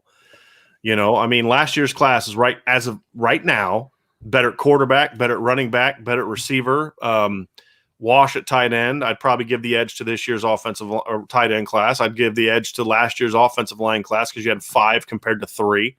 I'd give the edge this year on just about every defensive category. Defensive end, better this year. Defensive tackle, better last year. Linebacker, better this year. Cornerback, better last year. Safety, better last year. So, again, you got to finish the class up, right? I mean, so, yeah, it has a chance to be, Tommy, and that's the exciting thing. It has a chance to be. But remember, last year's class was ranked number 1 for a while, right? So that's what I say. It's about how you finish. I think this class, what makes this class unique is last year when it was ranked number 1, the exception of Prince Collie, most of the top players were already committed super early. This year, there's still opportunities to keep adding top players. You still have Jalen Snead on the board. You still have Anthony Lucas. You still have Tobias Merriweather. You still have CJ Williams. You still have Devin Moore. You still have Jake Pope. Although those guys aren't necessarily highly ranked, but I think they're really good. Sure. But there's still a lot of high volume players that you're hoping to add, which will help solidify you in that top 5 range, which is where Notre Dame has an opportunity. The only class that I would say has a chance to be better than this one would be the 2013 class, which so far is still Notre Dame's highest ranked class. That's the class. You had Malik Zaire at quarterback. You had Torian Folson and Greg Bryant at running back. Somebody told me that some guy called him the other day or yesterday. I don't know if somebody put on a message board or if somebody texted him this, said that Lance Taylor's recruited more top backs than Tony Alford did. Like, Tony Alford recruited more top backs in one class. You had Greg Bryant and Torian Folson in one class. You had Will Fuller, Corey Robinson, Torrey Hunter at receiver. You had Mike Hireman at tight end in that class. You had the offensive line class was Steve Elmer, Mike McGlinchey, Hunter Bibbin, who's the top 100 recruit, John Montless, Colin McGovern. Defensive line, you had Isaac Rochelle. You had Eddie Vanderdoes, who obviously signed but didn't end up staying. You had Jalen Smith. You had Cole Luke. You had Max Redfield. That was a really good class. I mean, that right now is still the best class Notre Dame has had. I think this class, if they get the 2 receivers we talked about, Merriweather, Williams, if they get Jalen Snead, if they get Devin Moore, if they get Xavier Pope, then it comes down to, can you get a Lucas and a Nwankpa? Can you get a couple of those guys that can maybe be that surprise guy? And if you can finish with that kind of class, this group absolutely has a chance to be Brian Kelly's best class, in my opinion. I'm going to bring up that super chat. Yep, throwing it your way. Go. Brandon says, as recruiting coordinator, does Elson bear some responsibility for the offense, recruiting successes and failures, or does his responsibilities lie elsewhere? His responsibility lies with coming up with the plan. And then it's up to the assistant coaches to carry out the plan. You can't ask the defensive line coach, who has his own responsibilities of putting together a great defensive line class, to call all the receivers. That's not what a recruiting coordinator's job is. A recruiting coordinator's job is to make sure that everyone's on the same page, that we have a plan, we have a plan of attack. Now everybody go. That the message is the same throughout, that kind of a thing. Now, is there some responsibility that Mike Elson is going to have to come up with in July to say, hey, this isn't good enough, let's figure out what's going on? Yes, he needs to do that, and I think he will. But for the month of June, he couldn't have that responsibility. He's trying to plan visits. He's trying to recruit defensive linemen. He's trying to recruit linebackers. He's recruiting 2023 defensive linemen. Because, hey, if he was spending all his time trying to figure out what the heck's going on with the offense, we may not have Keon Keeley and Brendan Vernon to talk about being commits. No question. Right? That's his primary responsibility. Now, he lays out the plan, and it's up to all you coaches that are making 6 figures as well to go out there and do your stinking jobs and go get it done. Right. And if you're not, that's up to Brian Kelly to make sure that he finds people that can get the job done. That's a very good question. I mean, it's a very fair question. But I think it's a good question.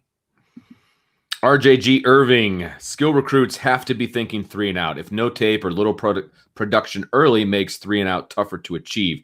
If you want elites, you have to play earlier than ND has in the past. Yeah, it's fair. Like there's definite point. Not every kid doesn't have to play early, but you need to have at least some semblance of success. Because there's going to be kids that is their focus, is playing early. Like that is their number one priority. Right. And if you haven't shown in the past that you can do that and that you're willing to do that, then you have no shot with that kid. And I'm not saying that kid is a perfect fit for Notre Dame, etc. But I'm saying is some kids that are a great fit for Notre Dame playing early is really important to them. And that's okay. And that's okay. You think Michael Mayer would have been as fired up about Notre Dame if Chip Long was like, yeah, we're going to sit, we're going to put you in the oven for a couple of years and let you cook, and then we'll get you out as a redshirt. No, it's okay. I'm going to go start at Ohio State as a freshman. Thank you. Exactly. Yes. Just Your Ordinary Joe, Merch Madness, just ordered 2 Gap Closure shirts, 1 to wear and 1 to keep in mint condition, as I'm counting on it being a collector's item. Nice. Once the Gap is closed, fun investment. Nice. Very nice. Very nice. Get one framed, put it behind you, Brian. Just, Yeah. That's great. That's awesome, Joe. I appreciate it. If that is actually your name, Joe, that's it is. I just looked up on Printful to see the order, and he did order it. Yeah. So very, very excited about it. So I appreciate that very much. That is awesome. Let's see. Michael says, I think Freeman and Elston are killing it on the defensive side. I don't know how you could argue that point. That is I do think if we're being honest, look, they've got to close in the secondary, right? They got to close. Oh yeah. They've got the board in place. They're probably going to lose Benjamin Morrison, right?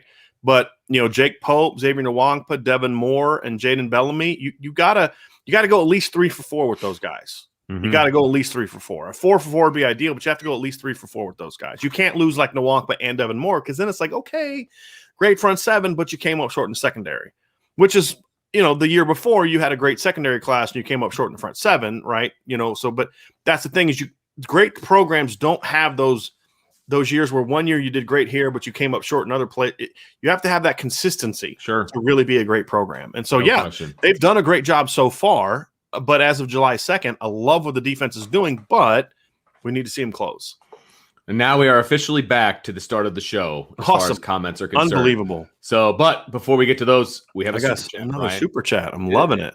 Thomas Walsh back in it again. Thomas says, does Merriweather want to run track in college? And if so, will Notre Dame allow it? Also, any thoughts on bringing legendary former Notre Dame receivers to help with receiver recruiting? Thanks. A couple things here. I don't know if he wants to run track, although after the success that he had this past year running track, where I think he won the District 1, 2, and 4 100 meters.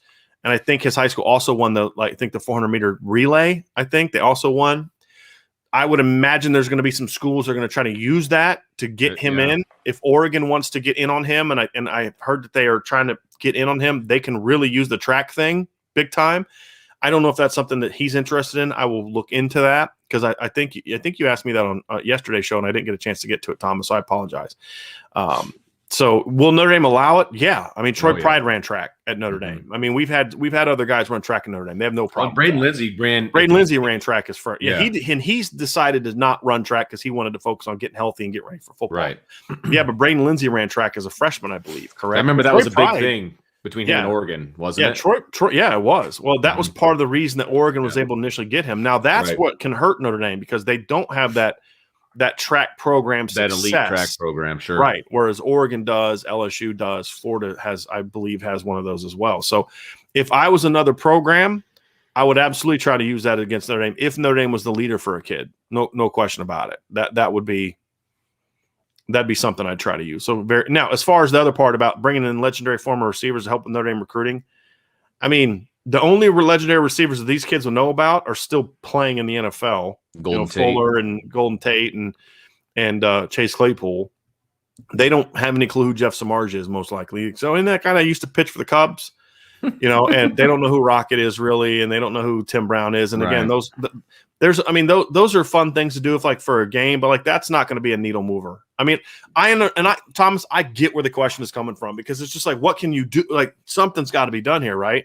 That would get me to sign. I'd be in. Yeah. But you wouldn't need that, though, Vince. You would have already been signed. You've already been committed, right? Where do I sign? If they would have called and said, hey, we're going to offer you a scholarship, and before they got the word scholarship out, you're like, yes, yeah, sign me up. So, there's no question about it. But no, that's a good question. But look, and I get where your head's at. I really do, Thomas. And I think I'm with you. But it just at the end of the day, that might be something that is a cool moment, but it's not going to be the thing that ultimately gets a kid to pick Notre Dame. That's going to be about Dell, that's going to be about Tommy, and that's going to be about BK. That's what ultimately. Look, if the kid says, Golden Tate is my favorite receiver of all time or something like that, and that comes up in the recruiting process, am I going to reach out to Golden Tate as the coach and be like, hey, can you FaceTime this kid, and talk to him? Absolutely. You know what I mean? But that's a case by case basis. And I don't even know if anything like that would even come up, to be honest with you. But like, I don't think Tobias Moreira was like, hey, I really want to meet Tim Brown. Right. Well, if he did, you may have Tim Brown in town for something on a weekend when he's, within rules, of course. Yeah, right. At the end of the day, that's not going to – if he still doesn't think Coach Alexander or Coach Reese is going to be able to develop him for the next 4 years, he's still going to pick the other school. He's going to have that really cool moment where he met Tim Brown or Rocket or whatever. This is going to pick another school. We got another super chat, Vince. My goodness gracious. Alex Udell. This is a really good question, Vince. You go and read that one. It's a really good question. Alex says, do you think Notre Dame can or should do anything to make Notre Dame Stadium a more raucous atmosphere? Seems too tame for visiting teams compared to when Notre Dame travels. That is a very interesting question because that is the age-old question at Notre Dame. Look, I've been covering Notre Dame since 2004. And obviously, I've been a Notre Dame fan my whole life.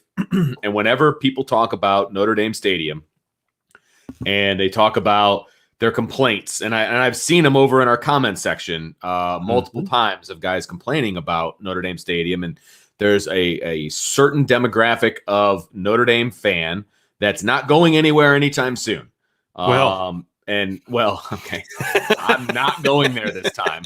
Okay. I'm just not going to. But they insist on staying seated the whole time. They insist on people around them staying seated and being quiet, and they'll get the ushers involved and things of that nature. I get all that. And the problem is there's nothing that Notre Dame can do to change that. Yes, they can. They can tell the ushers, if people are complaining about people staying up a football game, you tell them, there's nothing wrong with that, and move on. And that is because the problem is then the ushers get involved and tell people to sit down. That's the problem. Yes, they do. You're right. Look, this is a football game. What did you think people were going to do at a football game? Right? It's like, say, what? I got hit with a baseball. I'm mad. You went to a baseball game. You sat where there wasn't a fence in front of you. Like you had to know this was a possibility, right? I agree with you that Notre Dame is complicit. Yes. I agree. Because, hey, you know what? If I know I complain about something, they're not going to do anything about it, then guess what? I'm not going to complain about it. I'm just going to, what I'm going to do? I'm going to stop coming, which I'm like, okay, cool. Or buy a suite, because those people are usually the wealthy people that have been there forever. Right. Go buy a suite. I have a couple comments on this one, Vince. Number one, yes, there are things Notre Dame can do. We just mentioned some. I think that Notre Dame also prices out of some more traditional fans that would be a little bit more excited. And I said I had to get friends tickets because they can't afford to get tickets. So when I come across someone, hey, you got some tickets, somebody that wants tickets, and I give them out, and but like you price yourself out of those kind of fans, of that dad that's going to bring his 4 kids, and they'd probably be a little bit louder and spend a little bit more money, but that's not the element that Notre Dame seems to want to go for. And I think they need to do things where maybe you don't, I don't know how this would work, but is there a way you can not have so many tickets getting on the secondary market? You know what I mean? Things like that, which then all of a sudden the price gouging starts, and all of a sudden, like you said, the other thing obviously is not trying, and I don't know how you do this, but try to find ways to make sure that when those other big opponents come to town, that you've tried to find ways to make sure that you're ensuring that Notre Dame fans actually get those tickets first. But here's the other thing. What we have to understand is whenever Notre Dame travels, the opposing team is a big-time program, right? So Notre Dame is always a big game when they travel. It's not the same case when Duke comes to Notre Dame, right? The Georgia crowd, the Texas crowd in 2015, Vince, that was a loud crowd. Mm-hmm. The Michigan game in 2018, that was a loud crowd. Notre Dame and USC in 2015, I thought was a loud crowd, because you know what those were? Big games. Yeah. And Notre Dame was good. And the night games are loud and raucous because those are the big games, right? And I would be curious and this is an honest question, so people who attended games back in the 80s, was the Air Force game super loud? This is a genuine question. Like, I don't know the answer to this. I know Miami was loud because I've watched that game before, and it was crazy and raucous. But of course, it was just like if Alabama came to Notre Dame next year, and if Notre Dame was smart enough to not allow Alabama fans to overtake the stadium, that place would be wild. My question would be that. The other thing too is, let's not forget, there's usually a lot more students at an Alabama game or an Ohio State game than there are Notre Dame students. And they could allow every Notre Dame student to go to the game, and there still would be a lot more of those, just because Notre Dame's such a smaller school. Exactly, and they offer tickets to everybody. Not everybody buys them. Yeah, but yeah, the student section. Yeah, so I think that to me, it's also about, you haven't had a lot of big games at Notre Dame in recent seasons. The Clemson game this year, had it been a full stadium would have been wild. Yes, it would have been crazy, especially because it was a good game. It was a great game. Yes. That place would have been wild. So, but I do think so. Along with some of the changes I think Notre Dame can make, I do think there are some things that go into it as far as the quality. Where I've heard people say that what Alex said, which is fair, is like, it always seems like when Notre Dame goes on the road, those crowds are always really loud and wild. Yeah, because they're playing Notre Dame. Mm-hmm. If they were playing Duke, it wouldn't be that wild. Just like it's not wild at Notre Dame when Notre Dame plays Duke.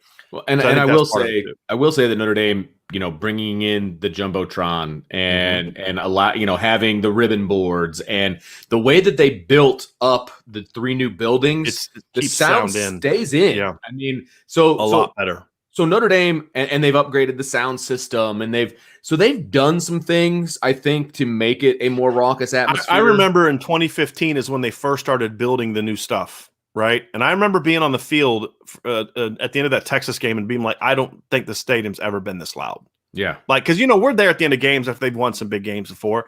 Sure. Like, I don't think I've ever heard the stadium this loud. Part of it was because it was Texas, but the other part of it is because you could feel the sound coming back in instead of just escaping out like it had in the traditional bowl. Yep. And so, like Michigan, for example, the way that I was told that the way that Michigan built their press box, the windows, or was built in a way to where it reverberates sound back into the stadium. They're like this. Right. And so that's how Notre Dame has done some stuff that way to make it, to amplify the sound in that regard. Yes. But I also think that the opponent is going to be a part of that. I mean, I thought the Michigan game 2018, I mean, you could feel the stadium shaking. You rarely feel that at Notre Dame. Mm-hmm. You could feel the stadium shaking. When Brandon Wimbush threw that pass to Chris Fink, that place was going nuts. So I do think the opponent matters. And let's be honest, Notre Dame's home schedule the last few years has been pretty lame. Mm-hmm. And the one year they would have had an awesome home game. Last year they couldn't even fill it. They couldn't fill it because of COVID. Right. Yeah. It wasn't Notre Dame's fault. Right. We got 2 more super chats, Brian. Yeah, let's do it. So we got to hit both of those. We got 2 more down there. Brandon said, I'm sure it's been mentioned, but I'm not sad at all about Anderson, as it's one step closer to Bradshaw, but the staff clearly wanted him, and it's the fact that not closing is becoming a trend by the offensive staff, and that's very fair. Yes. And that's kind of what we talked about earlier, Brandon, is it's sort of we said exactly what you said, Brandon, and so we're on the same page, which is I'm not upset about this from a Nicholas Anderson standpoint. Although Nicholas Anderson's a good football player, it's just he doesn't move the needle on Bama and Clemson, Ohio State. So 5 years ago, I'd had a different opinion about landing Nicholas Anderson, even though I'd thought the same thing as a player. So it was like, hey, this is a football player. They need that kind of depth, that kind of player receiver. The game's changed now. They can. We know they can get that kind of guy. They need to get the next level kind of guy. But to your point, though, they did want him, and they did miss on him, and that's the problem. Thanks again, Brandon. Very, very much thanks for that. And then Corey D. So the imbalance in recruiting typifies Kelly's tenure. Just when we are on the verge of an elite status, we slowly forget how to recruit offensive linemen. That's kind of been the thing. I mean, let's be honest. For all the wonderful things Coach Kelly has done, they've just never been able to get both sides of the ball on the same page. Yeah. Great defense in 2012. Great defense in 2018. Those offenses were subpar. Really explosive, dynamic offense in 2015. But you had Brian Van Gorder running the defense. It's just kind of like that's a very fair concern, right? Is he going to be able to get to the point where he's able to build one up at the same time? Hey, look, you had to build up the defense, right? You've done that now. Now you need to make the tough moves to make sure that the offense gets to that level. Whether it's, I mean, I don't even want to get into it because this is going to make it seem like I'm calling people out, but we all know the areas where there's got to be improvements. Sure. Are you willing to make those tough decisions there on the side of the ball that you're involved in? And that's the bigger thing for me is he's fine hiring big personalities on defense because he doesn't really have as much to do. He's not over there. He doesn't recruit those kind of guys on offense. And the 2 guys that he did bring in that had big personalities, let's just say he wasn't unhappy when they left. And that's Harry Heastand and Chip Long, because he wants people that are, you guys know where I'm going with this one. That's got to be something Coach Kelly's got to adjust and change. You need to be willing to have dynamic personalities that are willing to challenge you, and then you need to have more dynamic coaches on that side of the ball. All right, I believe we are out of super chats at the moment, so thank you everybody for dropping those in. This has been a great day as far as super chats are concerned. So again, we are back to the top where the show started as far as comments are concerned. So Thomas, Vince, Corey D, welcome back. Thank you, I appreciate that. Jacob says Vince is back. Welcome back. Yes, I'm very excited to be. Of all the shows to come back for, I'm glad it was this one. That is for sure. Shane O'Shea says comment was removed from the commit video. What are your thoughts on Vernon's athleticism? Saw a recent camp video and it looked like he was struggling to get through the drills. Didn't think he was struggling to get through the drills. Didn't remove any comments from the commit video either. I think I've said this before. He's got a very weird athleticism. He's got a very herky-jerky athleticism. What I care about is what you see on film. And what you see on film is a really good football player. I think Ohio State fans who would be raving about this commitment a week ago are now nitpicking every little thing about this kid. Of course they are. So we've seen some of that. But I think those videos that I saw, that's about a kid that's trying to get the technique down at a camp as a sophomore. Like I said, and also what I saw from those drills was heavy hands, powerful hands. He's a big end. You're not going to ask him to drop into coverage. You're going to ask him to be powerful and be physical at the point of attack, and those things I think he can do and do at a high level for a sophomore. There's still a lot of room for growth in his game. So far to go. A lot of room for growth in his game. And it does not take away from how big of a commitment that was. The Bears man, Wilt Fong posted an article with some quotes from Nwankpa at the opening, and some very positive things were said about Notre Dame. Each day I get more and more optimistic about Notre Dame's chances with him. Be great. That'd be huge. That'd be huge. That would be huge. D-Rock says, Brian, you asked me to bring this up today. The article I sent you yesterday regarding NIL and 9 states who don't require people to file state income tax. Your thoughts, though, do those schools have an edge? And he continues on with those states include Florida, Texas, Tennessee, and Washington as examples. Residency issues will be huge, or keeping players in those states. Thoughts? Yeah, I don't know if these kids are going to be making enough money to where that would matter, because state income tax is not like the federal income tax, where you're making X amount of dollars and they're taking 30% out of your deal. State income tax is a lot smaller because states usually are going to be making money in other ways, property taxes and those type of things. So a state income tax is not a huge number.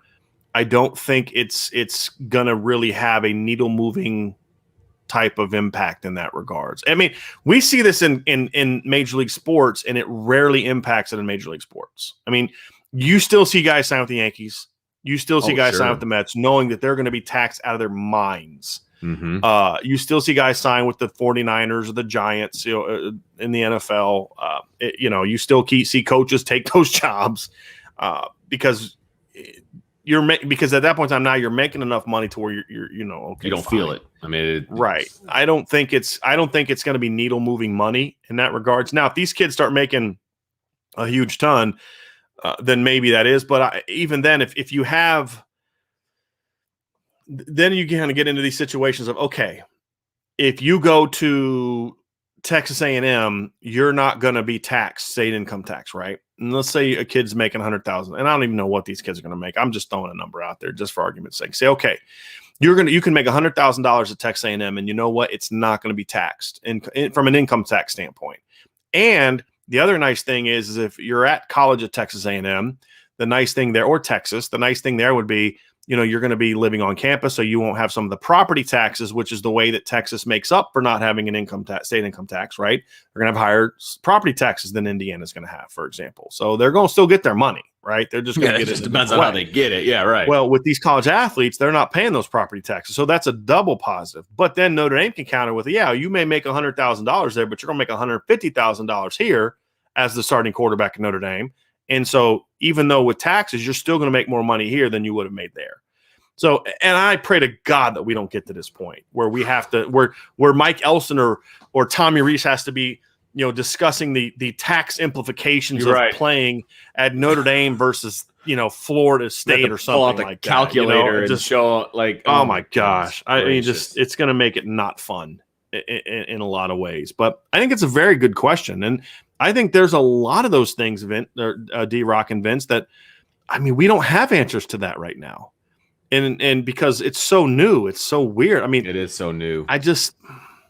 It's a whole new world. And because the NCAA has done this in such a wild, wild west format, it's a whole new world. Mm-hmm. And I don't think we really know. It's almost kind of like, well, let's see where this goes, because they're not doing anything about it. It's just, hey, do what you got to do. And it's just such cowardice. And I can't wait till these people that are so pro, NIL stuff start writing these articles about, I can't believe that people are taking advantage of these kid and his family and all this. I'm like, okay, what'd you expect? Yeah. Again, I'm not anti-NIL. I'm just about doing it right in a way that's going to protect the game, but then also protect these young people and give them opportunities to maximum, to make as much money as they can, but in a way that it's just not. It doesn't become where this is the only concern that they have. You say, hey, look, you can only do so many a month because hey, you are a student athlete. You do have to go to class. So it's going to be. And I'll tell you what, huge props to the kids like Dylan Gibbons and Spencer Rattler, who are using this opportunity to make money that they are then giving to people, which is just awesome, in my opinion. Or using this spotlight to then bring awareness to causes and things like that. Sure. I love that. Jojo Pineda, what's up, Jojo? He says, hi, guys. Happy Friday. Pray we hear some good news later on with Bellamy, and it's been pretty clouded with O-line, wide receiver, and running back recruiting. Thank goodness we started off great with 2023. Hate missing offense. Yeah. I mean, you nailed it. I got nothing. I got nothing for you, JoJo. I mean, you got it down. You got it down. Jonathan says, Brian, if both CJ Williams and Tobias Merriweather commit, would you be okay with those two being the last two skill position offensive players that Notre Dame adds to the class? Heck yes. Heck yes. Look, now that means Singleton is not. Right? Yeah. No. Look. Okay. Cool. I just throwing it out there. Yeah. And it also means Bradshaw's not coming. If this class is Steve Angeli at quarterback, Jadarian Price at running back, C.J. Williams, Tobias Merriweather, Amorian Walker at receiver, and Eli Raridan and Holden Stace at tight end. Yeah. Could they have maybe? I wish they'd have got Bradshaw. I wish they'd have got. But that's really good. I mean, look, you've got the number one receiver on my board. The number 3 receiver on my board, because I have Bradshaw ahead of Williams when I factor in fit and all those types of things. He was my 2, but it was like 2A and 2B kind of thing. You'd have 2 of my top 3 receivers. You'd have the 2 top tight ends on the board. You'd have a 4-star top 250 caliber running back on the board. Yeah, that's really good. Yeah. A year after you got Lorenzo Styles and Deion Colsey and Logan Diggs and Audric Estime and Tyler Buckner and Kane Barong. So would I be okay with that if they get those 2 guys? Yeah. Now, that doesn't excuse the fact that it was a rockier road to get there. And you have to ask yourself, would a move mean we not only get those guys, but we maybe get those guys sooner, but we get those guys and we get something better? But to your point, Jonathan, as I've always said, the finish line, the finished product is what matters, right? It's kind of like a good haircut. You get halfway through that haircut, if that person stops cutting your hair, it's going to be like, no, like this looks terrible. What matters is the finished product, right? The class at the end of the day, it's like Deion Colsey. We don't talk a whole lot about the fact that he decommitted at one point in time, right? But all that matters is not that he decommitted, it's that he still signed. That Braden Lindsey decommitted from, he was committed to Oregon. Yeah. So what matters is what they end up with. And if they end up with those 2, are there still problems that I would address if I was Brian Kelly? Heck yes. Would I still feel good? Like imagine, but here's the thing. Imagine what they could do if they actually had good recruiter there. You know what I mean? So that's the thing you have to think about. Ashley Hill says, I listen to a lot of Notre Dame podcasts, and you are the best, in my honest opinion. You bring something new and different to the table. You always have a passion for your content and delivering it. I appreciate that very much, Ashley. Yeah, no kidding. Very much. And I'm glad that the passion is the part that people get.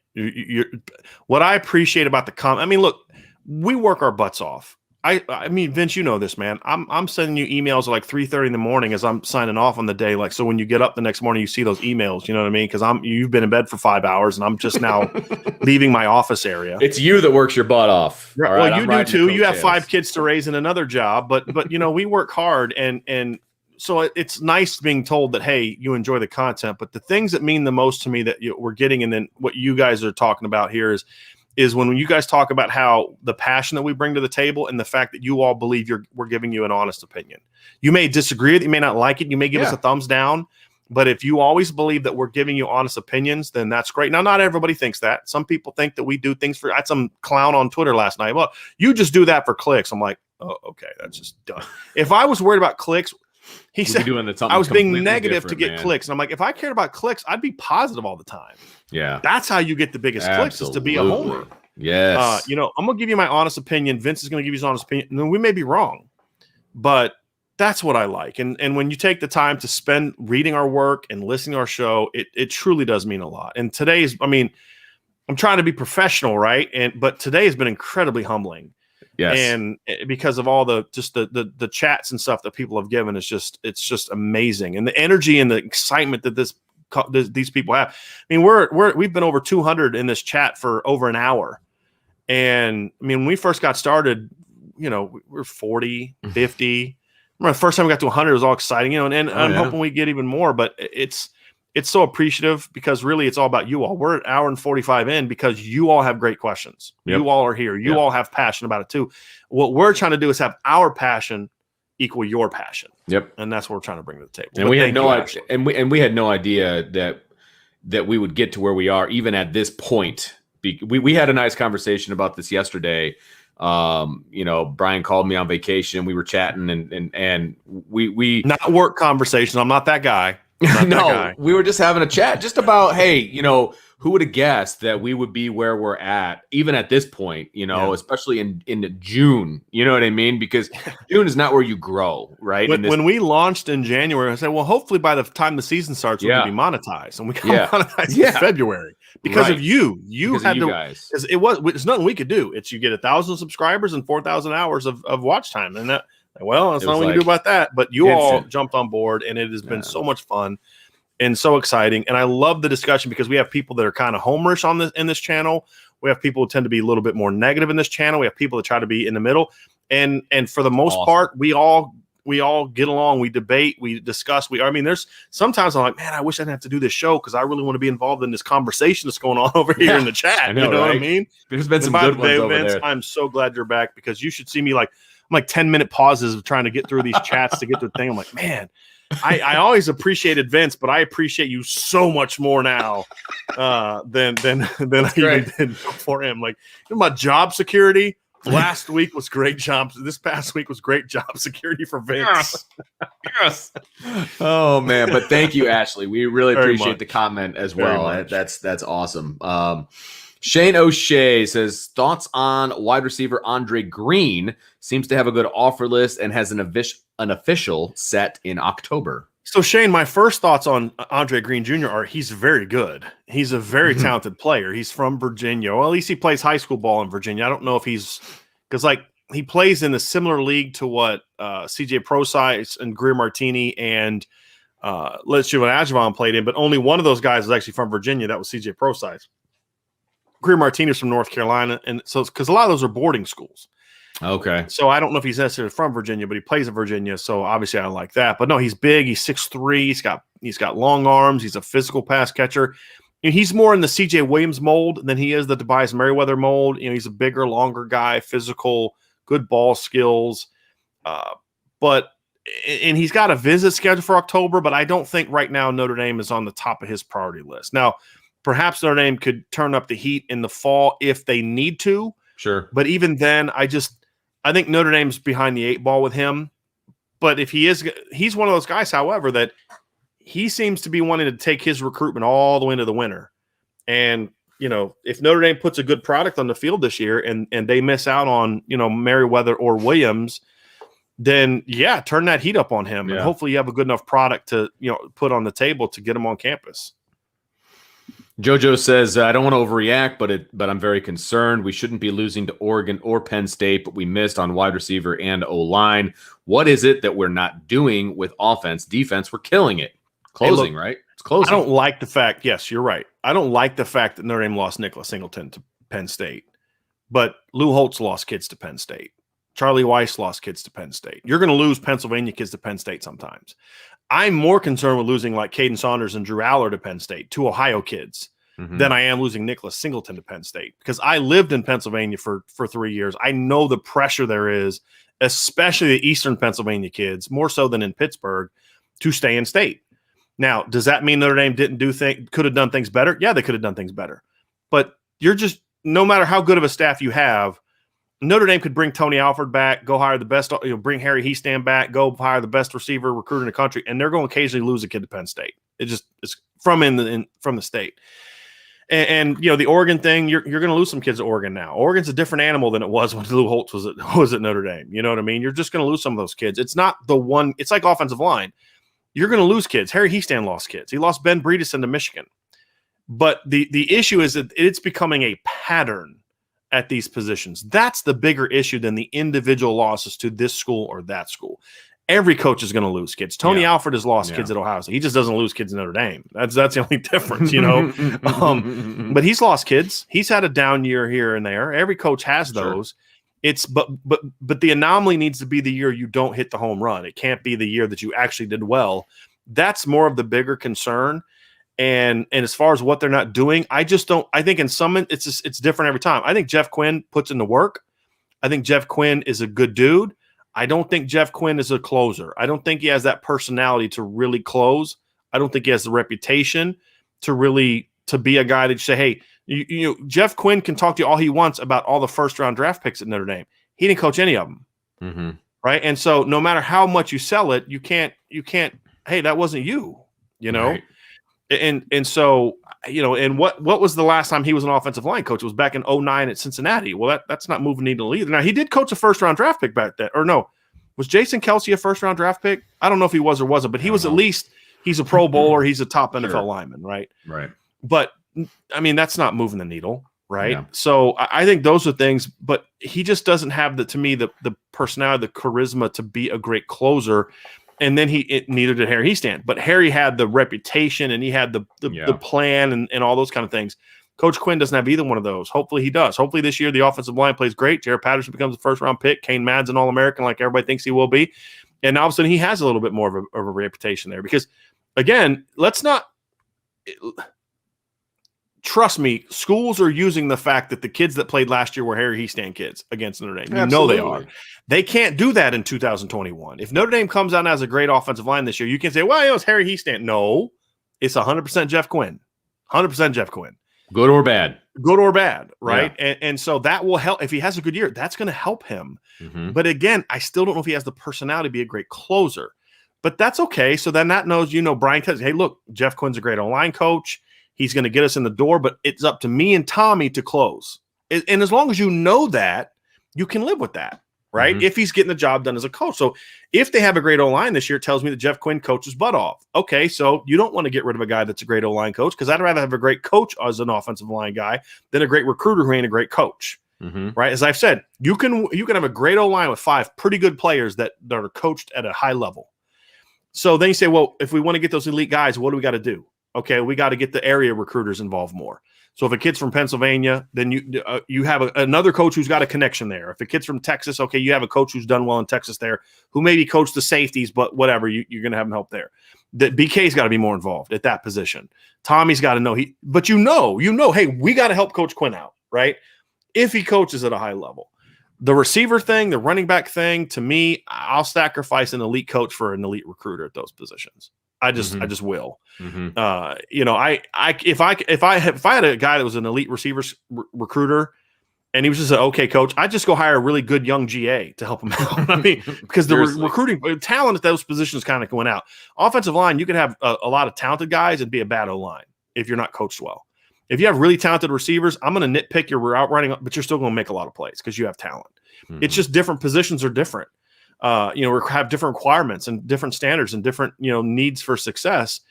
And so they're all different. But at the end of the day, it's just about never question Jeff Quinn's work ethic. I'm going to be honest with you. I do have some question marks about the work being put in at a couple of those other positions. And, say, hey, look, why aren't you putting as much effort into this as you are, this kid? You should be doing both. That's what great recruiters do. And I think that's the bigger issue I have is maybe not recruiting the board, not reading kids well. So I think Lance Taylor was in a situation where he had a chance to close on Dallin Hayden. But the tactics he chose to try and close on Dallin Hayden were the exact opposite of what he should have done. Because as you said, he didn't read the room. Mm-hmm. He didn't read the relationship that Dallin Hayden had with Tony Alford to say, this tactic is not going to work. It needs to be about what we can do for you, not this over here. And that's bad recruiting. It's bad strategy. That's not knowing the situation. That's not knowing the kid well enough. Yeah. That's just bad recruiting. That's happening a little bit too much on that side of the ball as well. And I've seen people criticize Tommy Rees. Again, Tommy Rees shouldn't be the one that's required to do this. He needs to be involved, but he's the one. Sure. And a lot of times when these kids are losing, he's the reason they're even in the game. It's got to be the position coach that ultimately is getting that one done. Ethaniel says, hey, Brian and Vince, is it feasible to rotate defensive backs in a similar manner to how Notre Dame rotates defensive linemen? I don't think so. It's a good question. I don't think so in the same way. I don't love recruiting I don't love rotating secondary players in the middle of a series unless it's changing to a nickel. So you're not bringing someone out per se. Sometimes you may go nickel and you take a safety out and put another safety in. Then you also take a D lineman and put another corner, another safety. I don't love the idea of just rotating that way. I think what you can do, however, to your question is, I think you can rotate from series to series with DBs. You need to be careful. Group? The whole group, a player here and there. Because but you never do that on the D line. I'm comparing it to D line because sometimes they'll bring in the entire second group. And rarely.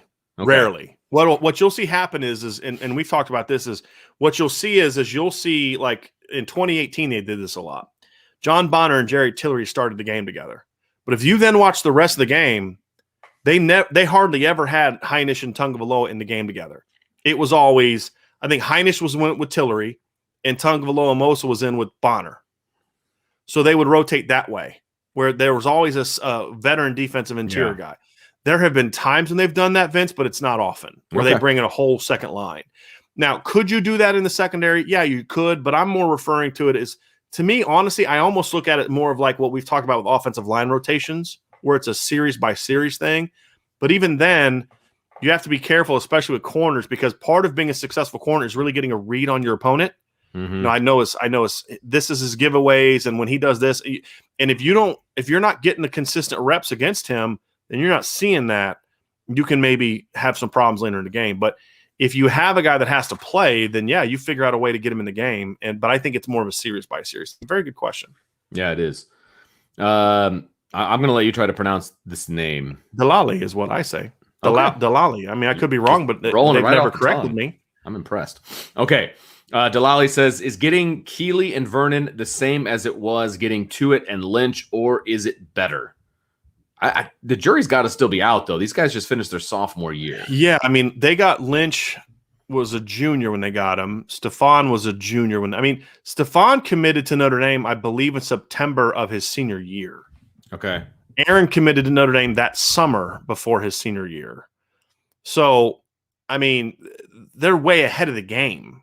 You know, so here's the way I would say it is a little better, is the fact that Vernon is such a higher ranked recruit. Remember when Notre Dame first got on Aaron Lynch, he was a 3-star recruit. He was not a highly ranked recruit. Stephon was somewhat highly ranked, but again, Stephon didn't commit till the fall of his senior year, I believe, was when he first committed to Notre Dame. And then of course he decommitted and they got him back, but it was much later in the game. Whereas now the reason it's better is whether they're a better duo or not. It's hard to say, because I honestly don't remember watching Stephon as a sophomore. I remember watching Stephon as a junior, but I don't know if I ever watched Stephon Tuitt as a sophomore to be able to compare him to these two players. However, from a reputation standpoint, neither of those guys were as highly ranked as Brennan Vernon. Now, they became that highly ranked, right? After dominating as senior, Stephon blew up and got higher ranked. Aaron became a 5-star, but they weren't when they committed to Notre Dame. And so it didn't necessarily have the needle moving impact that landing Brandon Vernon might have had from a reputation or a perception standpoint, if that makes sense. Makes perfect sense to me. That's why, excuse me, that's why I think the jury's still out a little bit, because these guys still have 2 more years in high school, and there's so much development and there's so many things that can change between now and then. And so, yeah, like you said, those guys committed a full year later than these guys did. And they were lower ranked at this point in their careers. So the jury's still out a little bit, but yeah, I think it has all the makings of being better. I mean, honestly, Vince, it wasn't until the last 5 years I've ever even watched a sophomore's film. Right. I mean, well, and we didn't really have a choice this year because of COVID and everything else too. Well, but also recruiting is sped up so much. That too, no question. But my point is, like, Notre Dame didn't have kids on their radar really as sophomores back 10 years ago. So why would I watch a sophomore's film? You know, so and when you're going to compare kids, you have to compare them to where we're at the same age of their development. Yes, you don't compare Brendan Vernon to what Aaron Lynch was as a senior. The best player in the country at defensive end, even if whether it's him or somebody else, is not going to be as good as a sophomore as Aaron Lynch was as a senior, as Stephon Tuitt was as a senior. Now, could they end up becoming better? Maybe. They've got tools. Right. My stance, I think Keeley's got an even higher ceiling than Vernon does. But we need to see them develop first. Yeah. It's still very early in the process. I mean, we've talked about this before. During the Lou Holtz era, kids didn't commit usually until after their senior seasons were over. Yeah. These kids are committing before they even start their junior season of high school. It's crazy. It's just a different animal. It's just a completely different animal. Jarrett Grace says, related to D-Rock's questions above, does Notre Dame have anything in-house related to accounting or CPAs to help these young guys handle taxes, etc.? I would hate to see one of these guys go through an audit. And that's one of the many great unknowns, Jarrett. That's one of the many great unknowns. And honestly, schools are still scrambling to get all this in place. Yeah, I mean, that's the thing. That's where the NCAA showed no guidance, no leadership at all. What they should have done is they should have had representatives and lawyers going to the state and say, "Hey, look, we're going to do this. Here's the things that we can show you in good faith that we're working towards this, but here's the dangers. Here's what we're worried about. We're not going to fight." And here's what the NCAA tried to fight them on whether or not it should happen, which was stupid. It was going to happen, right? Yes, exactly right. And there were so many things that the Supreme Court has done in recent years that should have made any lawyer with half a brain realize, like, hey, this is going in this direction. We're not going to win this one. So what do we do to stay ahead of it? And that's where the NCAA continues to just be a bunch of idiots on this. But if they'd have gone to these state legislators and say, listen, this is going to happen. We're going to do this, but here's our concerns. Here's the dangers. Here's where this could really be taking advantage of these kids. We need to extend this 6 months.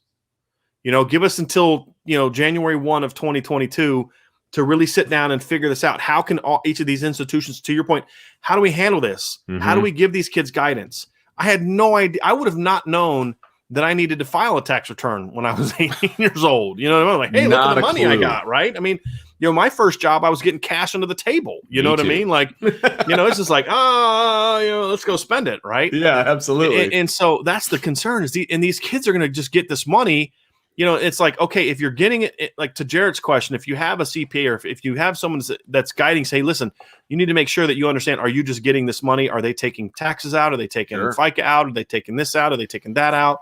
Do you have the forms for that? Or are they just giving you the straight, like Vince, when I give you money, I just pay you what you earned and then it's up to you. And that's how to do all that stuff. Right. Yep. Well, other companies you work for, it's like, okay, we're going to take those things. We're going to do the withholdings for you.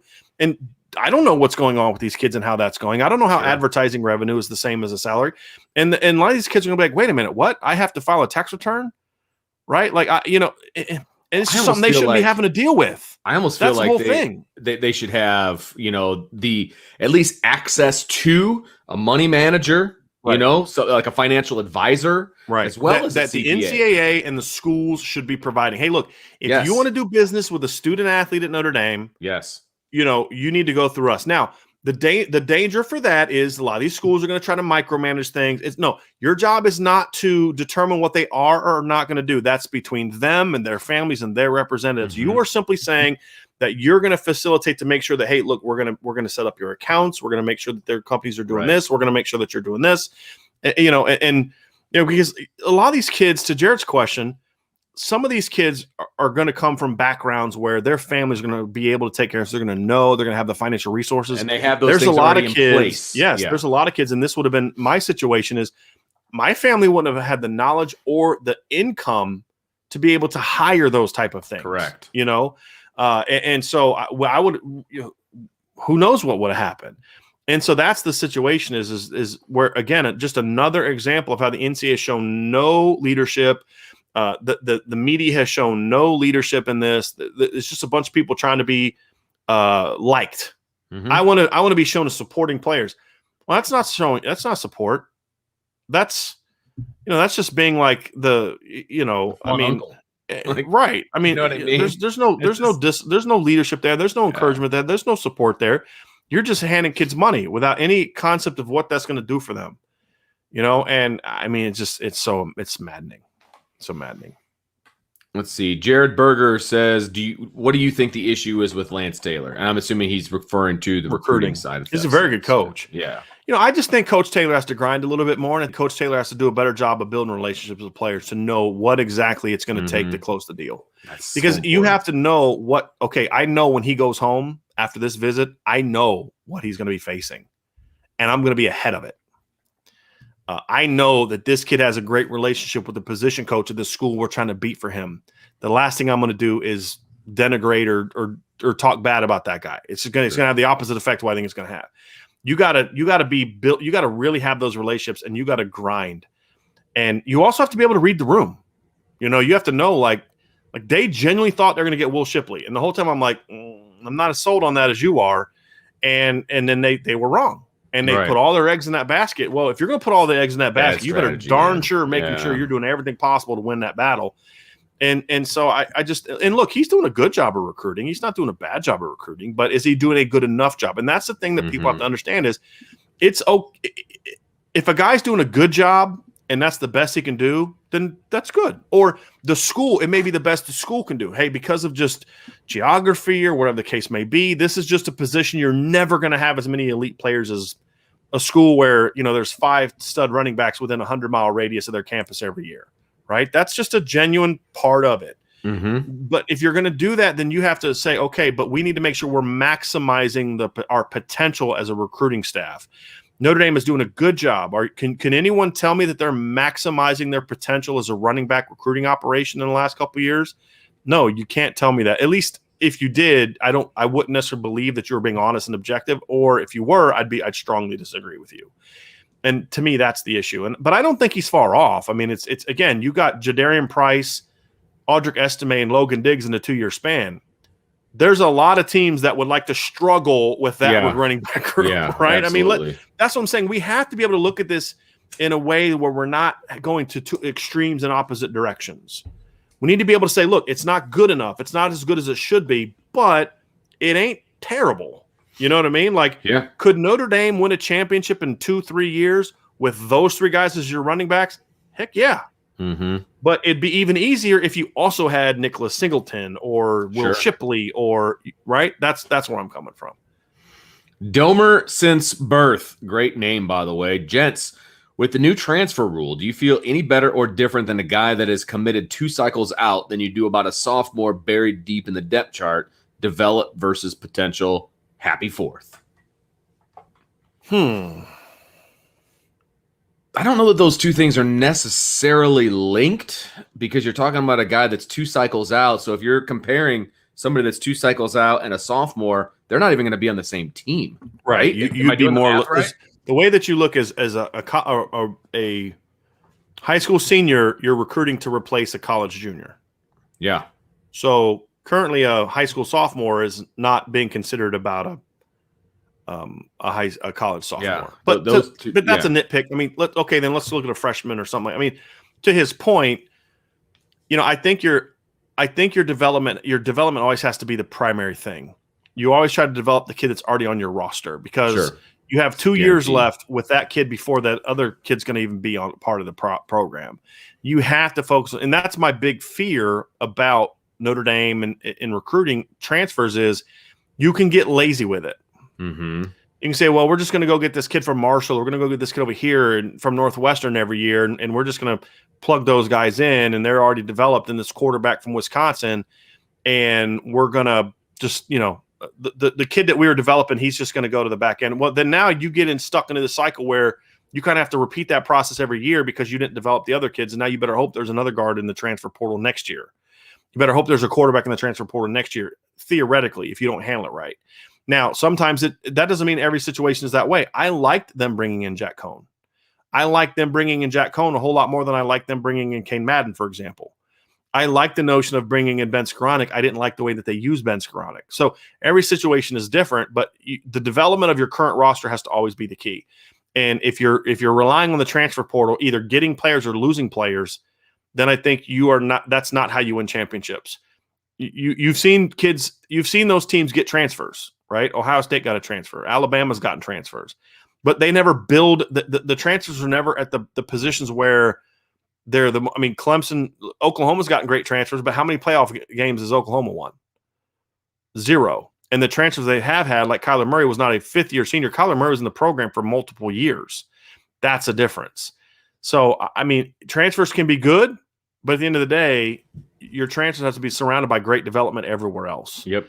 And that's what you need to make sure that I'm not saying Notre Dame is or isn't doing that. I'm saying that can be the risk of getting too into the transfer portal. Ashley back in again says, did Tony Alford leave because he was overlooked for the offensive coordinator job? Would Kelly not give him a shot like he gave Reese? That was part of it. I just think it was time for him to – I think it was also partly because he had been passed over for head coaching jobs that he wanted. And being an assistant at Notre Dame under Brian Kelly wasn't moving that needle. Wasn't giving him the resume boost that he was hoping for. I think there was a hope that working for Urban Meyer might help with that. Now, he's still been passed over, which is unfortunate because I think Tony Alford's a really good coach and a really good person. What is his title right now besides running backs coach?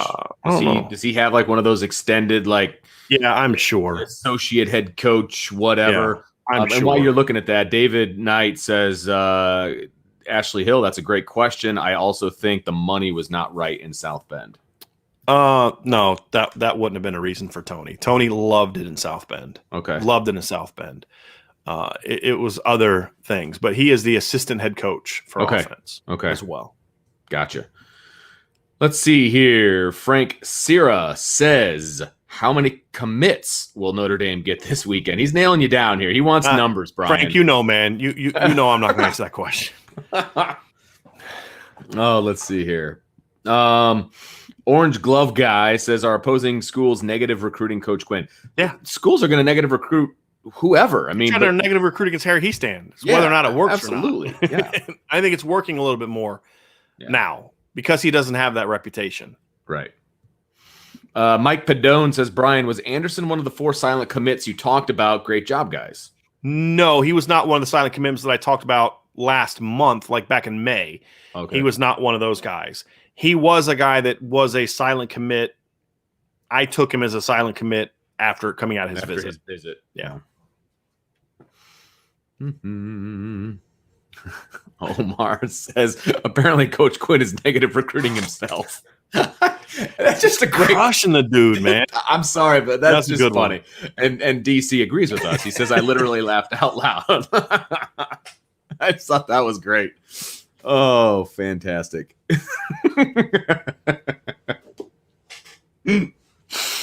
Oh, okay. AJ says the importance of diversity that Brian talks about in receiver recruiting and the lack thereof in this year's class is definitely puzzling. He says, I went back to OSU, Bama, Georgia, Clemson's 21 classes just to look at their receivers, and each of them signed at least 2 big body receivers and 2 smaller / slot type guys.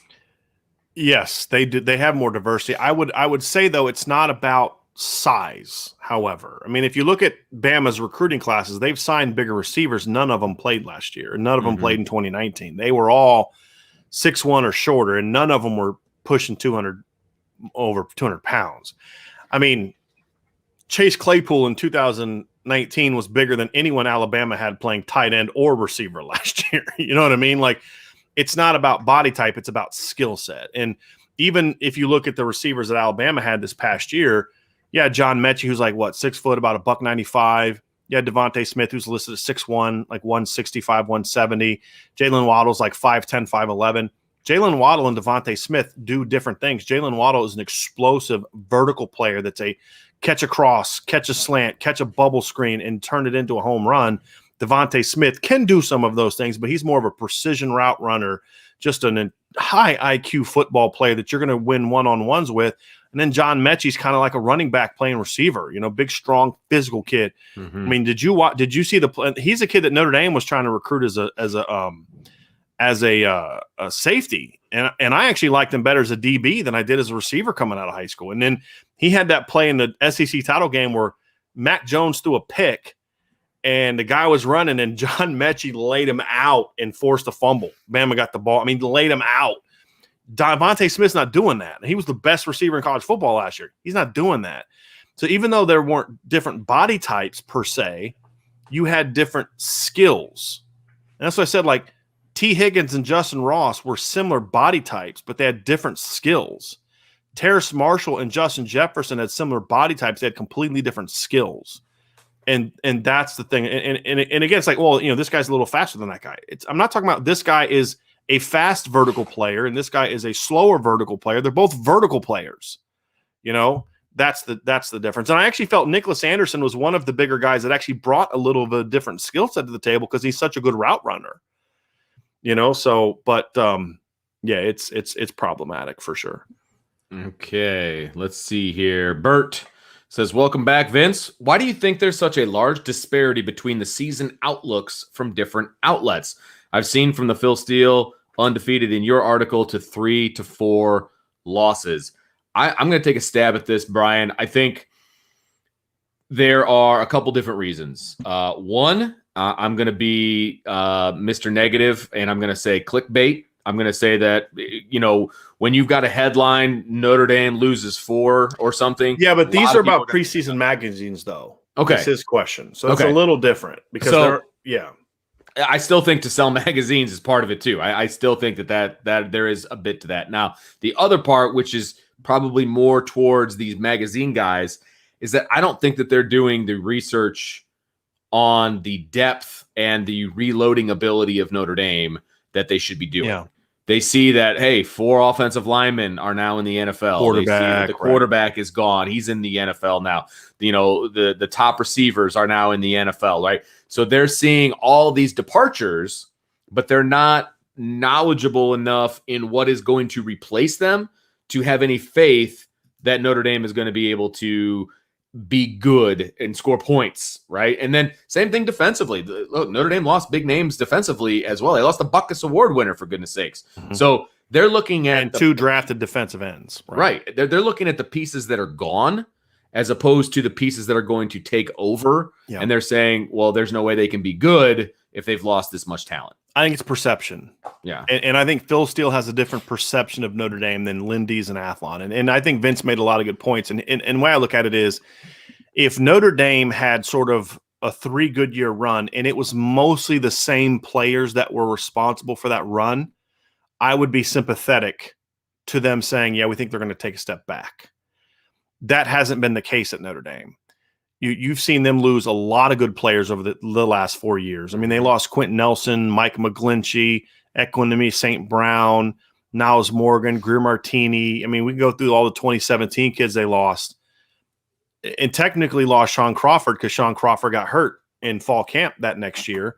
And despite Josh Adams, they lost Josh Adams. Despite all those losses, they went out the next year and went from 10-3 to 12-1. After 2018, after 2019, they lose Chase Claypool, they lose Cole Kmet, they lose Julian Aguirre, they lose Khalid Kareem, they lose Troy Pride, they lose Alohi Gilman, they lose Jalen Elliott.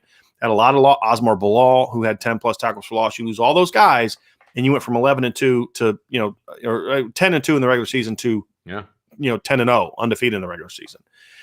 And so I think Notre Dame has done it where they've had to reload, and so I'm less sympathetic to their lack of perception because Notre Dame has shown that they can reload, and Notre Dame's recruiting has been good enough the last few years that it's actually been better than what it was when they were building the first sets of reloads.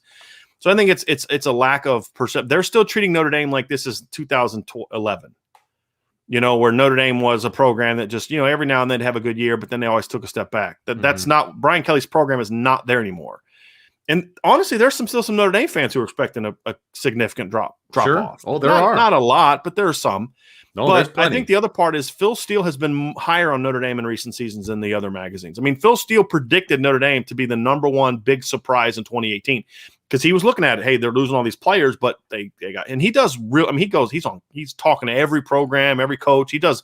I mean, his magazine to me can be unreadable at times, and it's just so hard to read. And it's like, especially as I get older, I'm like, and like half the time he's writing about stuff that happened 2 years ago, and he's not talking about the current team. And it's just like, I don't enjoy the magazine from that standpoint, but I love the analysis from the standpoint of, he's putting more thought into it, and he's not just jumping onto Notre Dame lost in the playoff game, so we're going to ding him for that when nobody else is beating Clemson or Alabama either. Now that's not an excuse the way that Brian Kelly used it, because you're Notre Dame, you should be that way, but it's more of a, hey, you shouldn't be dropping them to 15th in the rankings, or like that one clown at ESPN who has Notre Dame going 7-5. Right. I mean, that's just nonsense. Right. And so, but I think Phil Steele his perception of Notre Dame has been very different, in that he has always seen Notre Dame as a better program than what other people do. I'm going to bring up this chat for you to read from Corey D. Vince. Yeah, man. Another super chat. Thanks, Corey.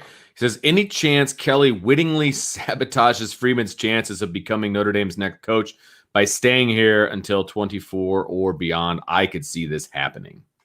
I think if Brian Kelly stayed to finish out his contract, it's because he wanted to stay. I don't think he has any interest in sabotaging Marcus Freeman's tenure. I don't think he would have brought Marcus Freeman in if he was threatened by Marcus Freeman taking his job. Yeah. I think he sees Marcus Freeman as someone who can help him win, but I also think he understands that Marcus Freeman could be someone that could be that next in line guy. I'd be shocked if Brian Kelly didn't think that. I don't think Brian Kelly would have gone as hard after Marcus Freeman if he didn't see potential beyond just being a really good defensive coordinator. Yeah. I would be surprised. Brian Kelly's a pretty sharp guy.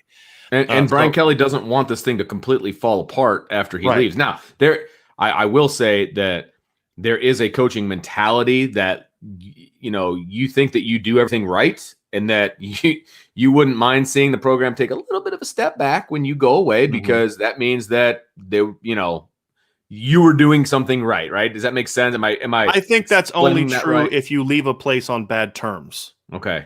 I think when you leave a place healthy and you've been at a place long enough, if you have a genuine love for those kids and all that, you want them to be successful. And I would hope that Brian Kelly would. Because again, I also think that's part of his legacy. One of the things that Lou Holtz gets dinged for, and rightfully so, was he left the program in not quite as bad a shape as it was when he got it, but it was still in pretty bad shape. Mm-hmm. And he didn't have a succession plan, because he would not have picked Bob Davie to be his successor. No. And so the program wasn't healthy enough for Lou Holtz to be able to dictate who was going to be next. And there were some other problems. I mean, the administration at the time was pretty terrible. And, and so it wasn't all his fault. But I do think Brian Kelly understands that the legacy after the fact is going to impact how I'm viewed. So if he leaves without a championship and Marcus Freeman wins one in his first or second year, a lot of people are rightly going to give Brian Kelly some credit for that. Absolutely. And so I do think he understands that. I do. All right, back up to the top. Ron says, Vince, I need your dream car. Got to get something on that wall behind you. I forgot to send him that email. It's coming. It's coming. I promise. And thank you, Ron. Vince did tell me, Ron. He did. I just forgot. It's all good, man. Let's see here.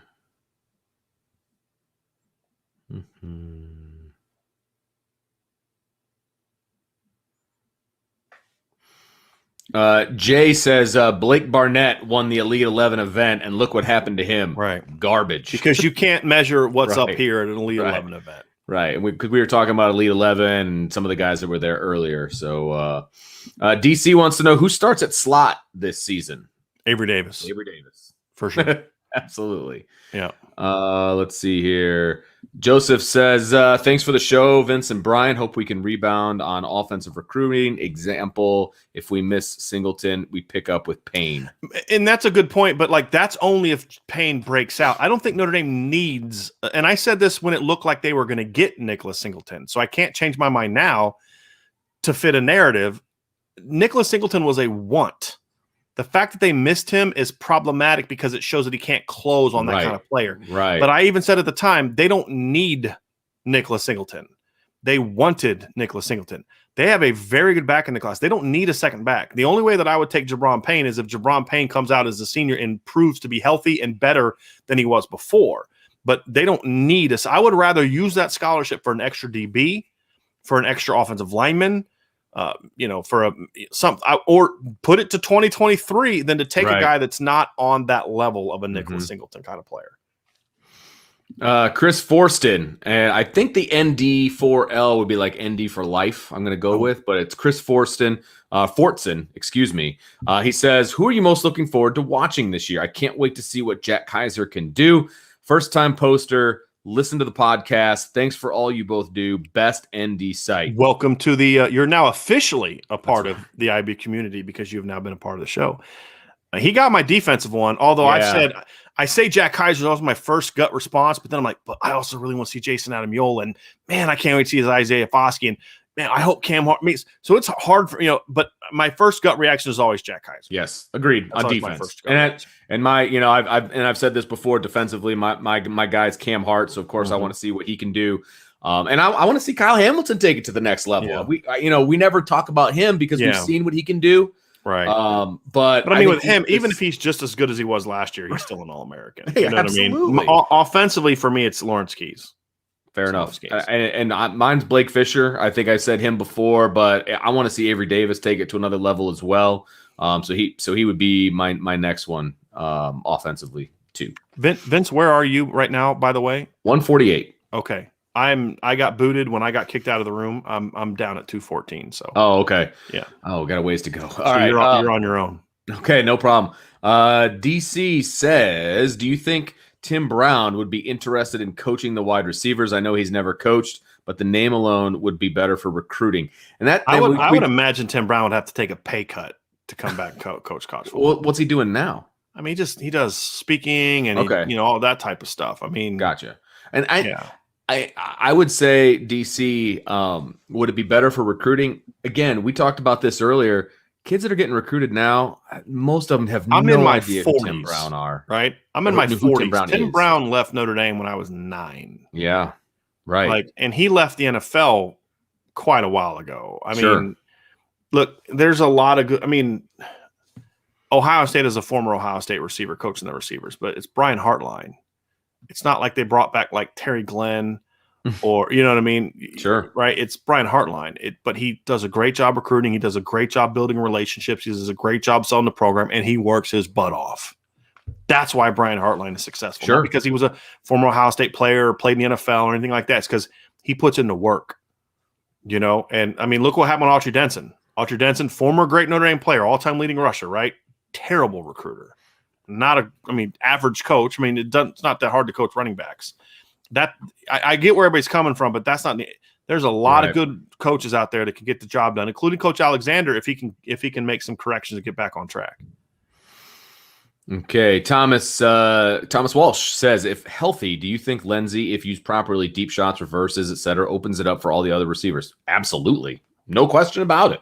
Mm-hmm. Yeah, that's why he's there. If you have a guy that can take the top off of the defense legitimately, it absolutely opens things up. Mm-hmm. And it makes it a lot harder to guard, for example, Michael Mayer, because your safeties have to worry about Braden Lindsey. Mm-hmm. Thomas says Wimbush's NIL company is going to kill it. Read he had like 700 athletes waitlisted to get with him once the NIL ruling came. Foskey is with him.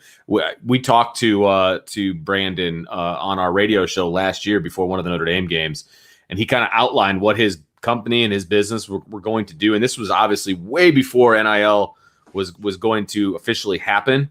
And I was intrigued by his company then. And now that everything is official, like their whole point is they're going to take it from the players' side of things and make sure the players are protected and helping them. And that's kind of where that's what I wish every kid was doing, either through the school or through something like this. Not just, hey, hit me up in my DMs. Right. Seeing all these kids, hey, just hit me up in my DMs if you're interested. Like, no. But anyone who's ever met Brandon Wimbush, he is one of the most personable, likable, honest kids you're ever going to meet. No doubt. To your point, he's going to crush it. Yes. In that regards. And good for him. And he's also really smart. Yes. You know what I mean? Really smart. You can tell with his business plan that he can see the future of this thing. Yes. And you're right. He's very personable and he's going to crush it. And good for him. That's what I say. I say good for him on that. That is awesome. Jacob Staley says, I don't think you discredit the Elite 11 based on Blake Barnett. Kind of cherry picking there, don't you think? I mean, didn't Justin Fields win it? To me, it's just another indicator to add to film. And that last part, I think, is important. It's an indicator. Somewhat. But again, I don't think it's that big of a deal. Look, because you're kind of making my point. Some guys do great there and go to college and do great. Some guys do great there, go to college, and don't play well. It's not because of what you do at the Elite 11. It's because of what your skill set is. And the point is, you can't measure up here what makes a player great. Why did Justin Fields succeed and Blake Barnett didn't? Because Justin Fields had it up here, Blake Barnett did not. Justin Fields had it here, and Blake Barnett did not. You can't measure any of that at an Elite 11, huh? I said I hope he still has it there. Yeah, I think he does. Look, I said this. Look, I in my mock draft that I did before the draft, I had the Bears trading up to 6 to get Justin Fields. Like, I thought that was a great pairing. It's like, you trade up to 6, you're going to get him. And they didn't have to trade up that far to get him. Yeah. I mean, geez Louise. So I think it was a great pickup. But my point is, Jacob, is you can't evaluate those things from a camp, and if you didn't think, if you thought a kid wasn't good before Elite 11 and he has then you shouldn't think he's great because of what he does at Elite 11, and vice versa. If you think a kid is great and he doesn't play well at the Elite 11, it shouldn't change your opinion. It should maybe be to see things that you didn't see before, like based on his high school film. I can't see this. I don't see that because of his high school film, because of the offense they run or whatever the case may be. It's a small tool to what you do, but it can't trump film, because last I checked, these kids aren't getting pass rushed in Elite 11. Right. There's no defense, and all those kind of things. So look, and we see this in the NFL all the time. We see all these combine mistakes in the NFL. And it's like that because they allow those things to trump what happens on film. You see it all the time. Well, he didn't have great film, but and that kid. How many times do those kids pan out? It's not often. Okay. DJ says 161 watching, only 23 likes. Come on, IB fans, hit that like button. Obviously, that was a while back, and so I don't know where we're at now, but that was an hour and a half ago. So but thanks for everybody that's hitting that like button. We appreciate it. I tried to pull those things do take a while to register too, by the way. I do. I mean, there was one time where somebody said, we only have 50 likes. And it's like, as soon as I stopped the show and went over to look at it, it was like up to 200. So they do take a little bit to go. And we appreciate all of it from all of you. Hit the like, subscribe, notification bell. All that fun stuff. All that good stuff. Matt says, we'll just have to let it play out with NIL. That's well done. Well done. That's my guy. Smart man. To get shirts that say that. Just let it play out. I was thinking about that. I mean, because it's now come like our thing, so like gap closers, let it play out shirts, and that's the one I think I could give to Brian Kelly. Yeah, right. Michael Morris says, what do you think? Great offense and good defense, or great defense and good offense? I would want the great D. I'd be willing to bet you that, Michael, you're closer to my age or older. I'm going to guess, right? Because a lot of us that are older, myself included, it takes a while to recognize that the game has changed. And most of our lives, what was the expression that we used? Defense wins championships. That's not true in college football right now. It's just not. You have to be able to score at a high level. I mean, when was the last time a team that played great defense won a title? You'd have to go all the way back to – you're going back to the Alabama days, 2017 and 2017, Bama didn't have a great offense. They had a really, really good defense, but they also – that was kind of a down year. Clemson was down that year. Ohio State was down that year. It was just a down year, which is why it was still a missed opportunity. Then before that, you got to go to Alabama back in 2012, right? I mean, but even Bama had a great defense in 2015, and they gave up 40 points in the title game to Clemson. They had to score to win. Mm-hmm. The next year, Bama and Clemson in 2016, I'm going to pull it up right now, but I believe they both were considered top-ranked defenses going into that season.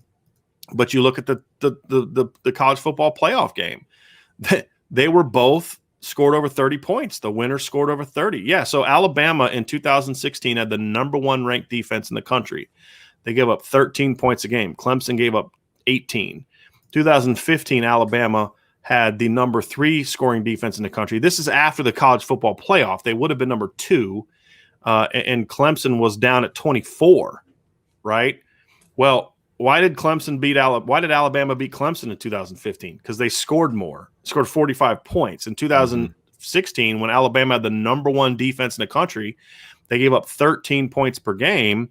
They lost to Clemson in the title game because Clemson had a better offense and Clemson could score. That was not a great Clemson defense in 2016. They were better on defense in 2015, in my opinion. But the reason that they won is because they had an elite offense. The same thing with LSU. LSU's one of LSU's worst defenses of the previous 5 seasons. Now, not counting 2020 because their defensive past year was a hot garbage. But if you look at the Dave Aranda defenses at LSU, the 2019 defense was his worst statistically. But they still won a title in convincing fashion because they could score on anybody. The game has just changed. You have to have an elite offense. You have to have a really, really good offense. Now, to your point, I do think if you can have an elite defense, a great defense, and a really good offense that schematically maximizes your potential, you can still win a title. I don't think you have to score 49 points a game to win a title. I think recent teams have done it, and that's just because how it's worked out.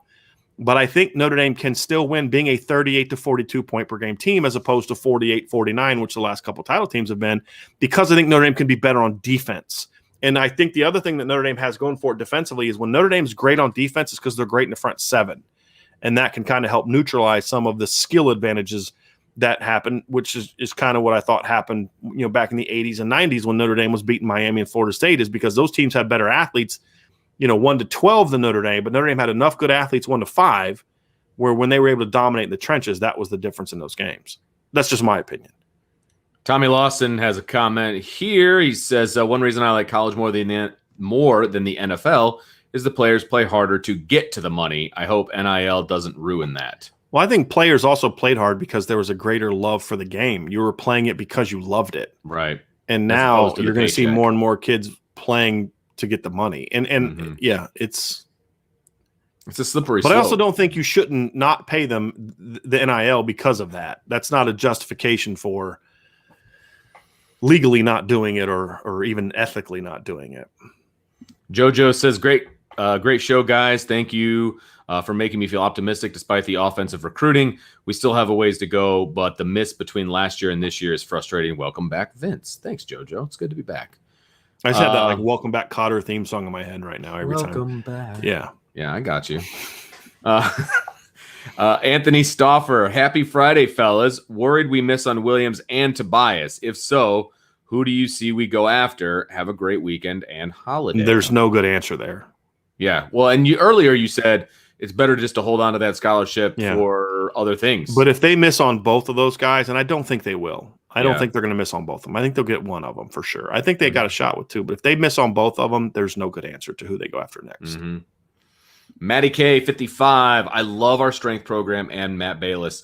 That guy has so much energy and love the program he's put together for our players. Your guys' thoughts on Bayless and how our strength program has changed? You want to know how the strength program has changed? Notre Dame in Matt Bayless's first year lost 2 games in November, right? First year building it. Notre Dame has not lost a game in November since then. That pretty much says it all right there. Yeah. And that was when we were covering the team 4, 5, 6 years ago, that was the issue, was they would kind of start strong and then peter out at the end of the year. And that's all strength and conditioning. And, I've made comments that Notre Dame hasn't beaten a lot of ranked teams in recent seasons. So in 2018, 19, and 20, Notre Dame has 1, 2, 3, 4, 5, 6, only 6 regular season wins over teams that finished the season ranked, right?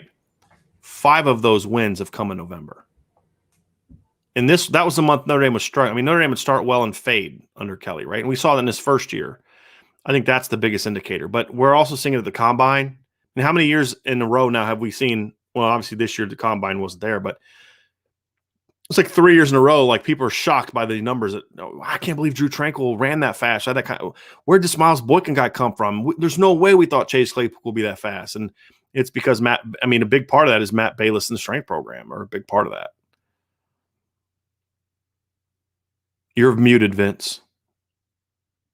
You're right, I was. Jason Rose says, which coach on both sides of the ball has been the best at recruiting and developing talent? I think Mike. I think this is kind of a cheating question because there aren't a whole lot of coaches on the staff that have been around long enough to even be able to give that opinion. I mean, John McNulty's been here a year. Lance Taylor's been here 2 years. Jeff Quinn's been here now, 3 years? I mean, Mike Elson's easy answer on defense because, I mean, literally he's been doing it. He's the only coach that's been here more than 2 I mean, Mike Mickens hasn't even started his second season yet, and O'Leary and Freeman are going into their first. So Mike Elson's easy answer there. And offensively, next question. Great answer. Let's see. S, just like share. S says, Coach, if you had a son who is a highly rated recruit, at what positions would you be apprehensive about sending him to play at Notre Dame? Wow. Are you guys just trying to get me? Are you just trying to create down votes for me by answering this question? I would have a concern of him playing any position on offense. I would only have 3 concerns: quarterback, wide receiver, and offensive line. Yeah, I would agree with all of those. I would probably have some concerns at safety simply because I just don't know Chris O'Leary well enough. That would, but from what I've heard about him, I think he's going to prove himself to be quite good. Revolver 6238. Oh, and special teams. Okay. Are we really telling top prospects on the offensive side of the ball who want to marry us? No. That's sweet, but go out and date other girls first. No, they're not forcing kids to take other visits. They're not forcing kids to cancel. That's the difference. And that's a good strategy because I would much rather lose Nicholas Anderson now than get him to commit. He regrets it. Oregon convince him to visit, and then he decommits down the road. Now you don't have a plan B to go to because you've had a committed kid in your class for 3 months. Look, if Nicholas Singleton was able to lose his not love, I don't mean that in a negative way, but if Nicholas Singleton was able to be swayed after a week, you think that would have changed if he committed? I mean, Penn State would have had the next how many months? 6 months to convince that kid to stay close to home. It would have worked anyway. Right. So, yeah, I mean, I get where people are coming from, but yeah, I would rather a woman go date other men and then come back to me than marry me and then leave me, take half my stuff, and then go marry some other dude because, she didn't get experience life. You know what I mean? Mm-hmm. So the parallel to this is, you invest all that time in a kid, he commits to you, you stop recruiting all the other kids at that position he's going to come to, and then in 4 months he decommits from you. That's worse than what we're saying now. So that now not every kid is that way because these are kids that want to take visits, and Notre Dame is not convincing them to stop taking visits. And I have no problem with that at all. And I understand the apprehension, Revolver. So this isn't coming down on you, but it's like, look, the alternative isn't that or they commit now and everything's rosy. That's not the alternative. The alternative is they commit. They commit now, and those other that stinks. Well, good luck. They're going to still recruit these kids, and they're going to still try to get these kids on campus, and that's when you get. I mean, once a kid starts thinking about that, it's so hard to keep them in the class. Mm-hmm. And I'd rather lose a kid now after 2 weeks of maybe he could silently committed than lose him in 4 months when I don't have a plan B board to go to. Colin C. Over under 4 commitments in July for 22 and 23. So is that individually 4 for 22, 4 for 23? I think he means total. Okay. Total. If he's predicting 8, then I'm definitely taking the under. I don't think that's what I think he was asking total. So I'm going to say just July. Okay, no. Okay. Look at the gerbil run the wheel. Look at this. I'm going to say over. Oh, I hope you're right. That's all I'll say. I hope you're right. But I also said 5 June commitments, and even though they didn't get 5 public June commitments. True. But so if we're going to go public commitments, I am going to go over 5. Okay. Still over 5. Robert Wright says, do you think Notre Dame brings home a national championship within the next 5 years? I think they can.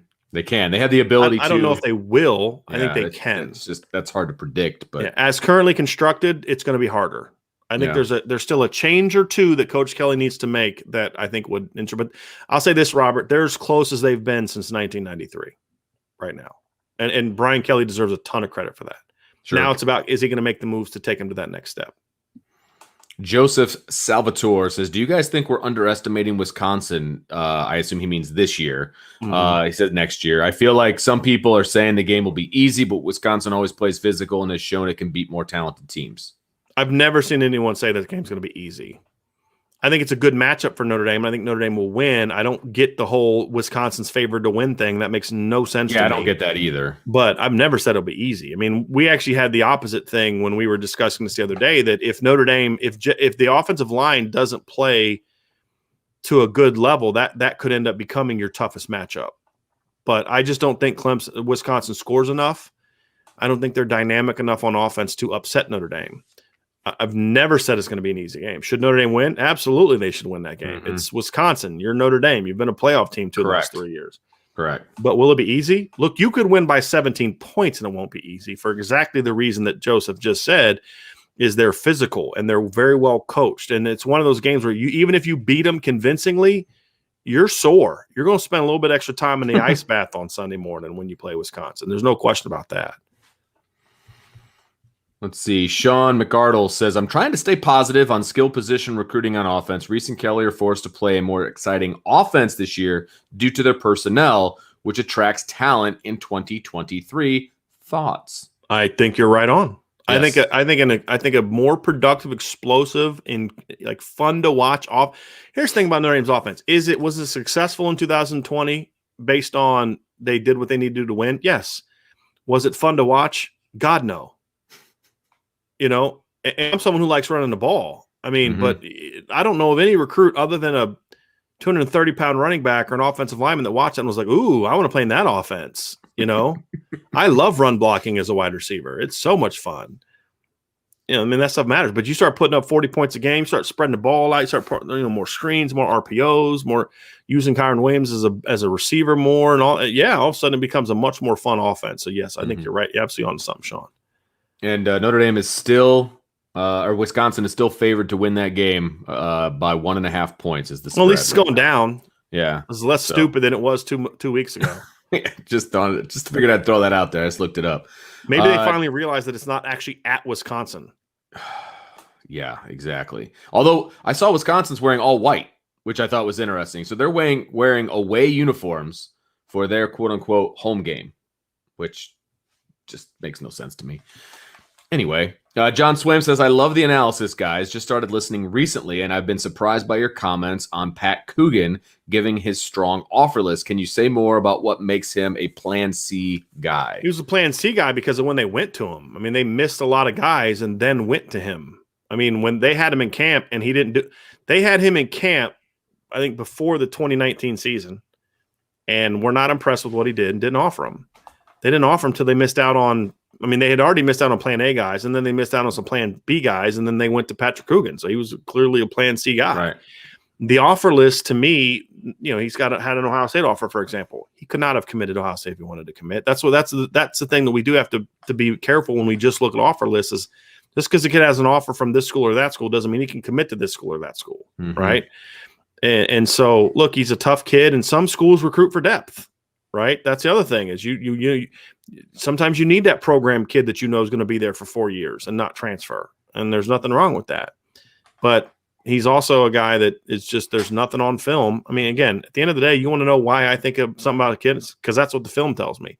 I could end up being wrong. The kid could end up playing better than what he did in high school. So it happens all the time. But he didn't do anything on film to me that showed me that he has the athleticism, that he has the overall ability to be anything other than just a solid football player. And that's it. Brandon Plensner says, by the way, I got my IB hat and Gap Closers tee yesterday. Thanks, Brian. Why have I not seen it on Twitter yet, Brandon? That's my question. Ouch. That's my thing. I just need to see it. I want to see it. I want to be able to tweet it out. The awesome stuff. I appreciate you buying it. But, yeah, it makes it a little bit more fun, at least for me. Then I can say, hey, look what Brandon got. You want to get in on this? You got to do it. Here's the link. Jojo says, guys, is it advantageous to coach from the box up above to get a whole field view of what offenses and defenses are doing, or do coaches prefer to be on the field? It's all personal preference. I see no advantage to either one other for overall. Like there's no one advantage big picture. There are some coaches it's an advantage being on the field. For some, it's an advantage being on the box. It's like Vince said, it's all personal preference. There's no because if there was an advantage, then every team would be doing it the same way. Yeah, it's just what you're comfortable with. I've known coaches that just couldn't be up in the box. They couldn't call games that way. They'd think too much. You know what I mean? And down on the field allowed them to be more quick reactionary, almost like you're a quarterback. And for other coaches, that's the exact opposite of where they're right. And some coaches like to be on the field so that they can interact with the players and when they're coming off the field. Right. That's the only advantage to it. But then again, that's just if you feel you as the coordinator need to do that. I mean, a lot of times you want the assistants to be that guy, Right. So it's different for everybody. Yep, for sure. Christopher Saleh says, does Audric Estime pass Flemister as the big power back at some point this season? He looks massive for a running back. It won't be easy because Sebo's a good football player. Very good. Could it happen? Absolutely. I could also see Logan Diggs passing him up too. I mean, they're both really good backs. Yes, Audric is a massive kid, but there's a lot more to being a good running back than just being massive. Is his footwork there? Does he make good reads? You can't be a big power back if you're not making great reads because your whole goal is to maximize yardage and move the chains, right? Mm-hmm. So there's a lot of things that go into that. I think Audric has those talents to be good at those things, but he's got to go prove it. So am I predicting it right now? No, but that's just because I haven't really thought too much about it. I mean, somebody's going to play and sure. Could it happen? Absolutely. Would I be surprised if it happened? No, not really, but and it would be encouraging if it does because Sebo's not going to give that position away without working for it. And if you're able to beat him out, then that means you had a really good, you're playing very well in practice. Lauren Hamilton says, I hear a lot about coaches having to call the kids for recruiting. How long are these calls and why does it sound like such a chore? I don't think it is for people that love recruiting. Yeah. I mean, I think relationships. I mean, you're calling and you're trying to get to know the kid. And from what I've heard, a lot of kids just enjoy having conversations with coaches, not necessarily talking about football, but just creating. And a lot of times the longest conversations that you have are not about football. Mm-hmm. They're just talking. And I think that at the end of the day, the coaches who like recruiting are the coaches who like really value relationships. Mm-hmm. And those are the coaches that are going to really put a lot of value into that. And also, I think it's important too. I mean, we just had no idea that this kid was this kind of character. Well, that's because you never really talked to him. You never really got to know him. You just looked at him as a football player and did what you had to do to get him, but you didn't actually invest the time in getting to know him because you might have seen that, if you'd have got to know him a little bit. But I think for the most part, the staff does. I know Marcus Freeman does a good job with that. Mike Mickens does a pretty decent job with that. Mike Elson does a pretty decent job with that. And, we need to see more of it on the other side of the ball. Matt D says, what's up, Brian and Vince? What's up, man? Eric Ward says, why can't Kelly close on these kids we are losing? What is he doing? I mean, look, Brian Kelly's ultimately responsible for this. He's head coach. Sure. Buck stops. Yeah. I mean, the buck stops with him, but look, this is a problem with those position coaches that are missing, first and foremost. Now, what does Brian Kelly do about it? That's a fair question, but Brian Kelly didn't lose these guys. Could he? And Brian Kelly's putting in work to help them. See, part of the thing is this. They knew they were losing Billy Schrauth, which is why Brian Kelly got involved. Right. They thought they had Nick Anderson in the bag. So there wasn't a need to get the head coach involved. Yeah, right. And that was a bad strategy, bad planning, and not reading the board. I don't fault Brian Kelly for that, other than the fact that, he's the one who hired the coaches, right? So ultimately he always has that responsibility. But that's my thoughts on that.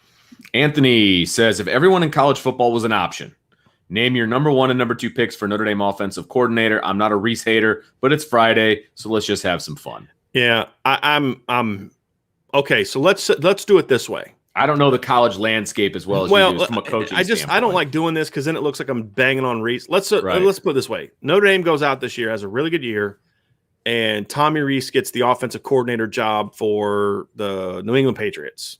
Okay, let's look at it that way. So the job is open. Or Brian or Tommy Reese gets a head coaching job, right? Right, at a small school. Wherever. I mean, you're trying to boot him down to a small school, man. I say he replaces Jim Harbaugh at Michigan, whatever.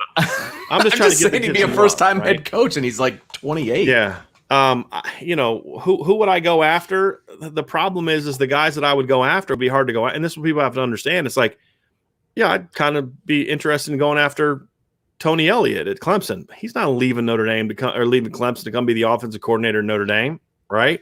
You say, well, who are the other great offensive minds of college football? Well, it's Ryan Day. Oh, he's a head coach. Lincoln Riley, well, he's a head coach. You're not going to get him. I mean, that's the thing is it's not so much about, who's the guy. It's about find someone that's going to run a system that's going to fit what you do. I would honestly, the first call I would make would be to the same guy that I thought they should have hired 2 years ago, and that's Joe Moorhead. That's the call that I would make. But I mean, what I would look for is, again, I don't know if there's a guy specifically that I would look for because, there's been a lot of turnover in the coaches that are. I mean, I wouldn't have known who the heck Joe Brady was when they hired Joe Brady. That worked out pretty good, even though people got to remember Joe Brady was not the offensive coordinator at LSU. He was the pass game coordinator. But, to me, I'd want to find someone that would bring I would want to find someone that, to me, understood the college game a little bit more than maybe some of these other guys. I would not go I have usually in the past been anti-air raid because the air raid was so much of a pass-oriented thing, but I think there's some guys that come from a more nuanced version of air raid, like a Lincoln Riley, like the Phil Longo at North Carolina, that do air raid, but they run the ball a lot. I would look for someone who understands the need to run the football, because you have to run the football to win Notre Dame, but also that understands that running the football doesn't mean you sacrifice the pass game. You can be an explosive, efficient passing offense. And so whether that's an air raid, whether that's a West Coast, whether it's a pro-style guy, I would want that schematically, but then also someone who understands this isn't about me showing everyone how smart I am. This is about what we need to do to make sure that our players are executing at an incredibly high level and that it's a system that's easy to learn but hard to defend. That's the key. And there aren't a ton of guys out there that can do that at an elite level, which is why you tend to see the same programs over and over and over again. Let's see. Oh, this is a good one. With running back Sawchuk, he was scheduled to visit after Oklahoma. Did Notre Dame cancel the visit, or is he just wanted to commit to the Sooners?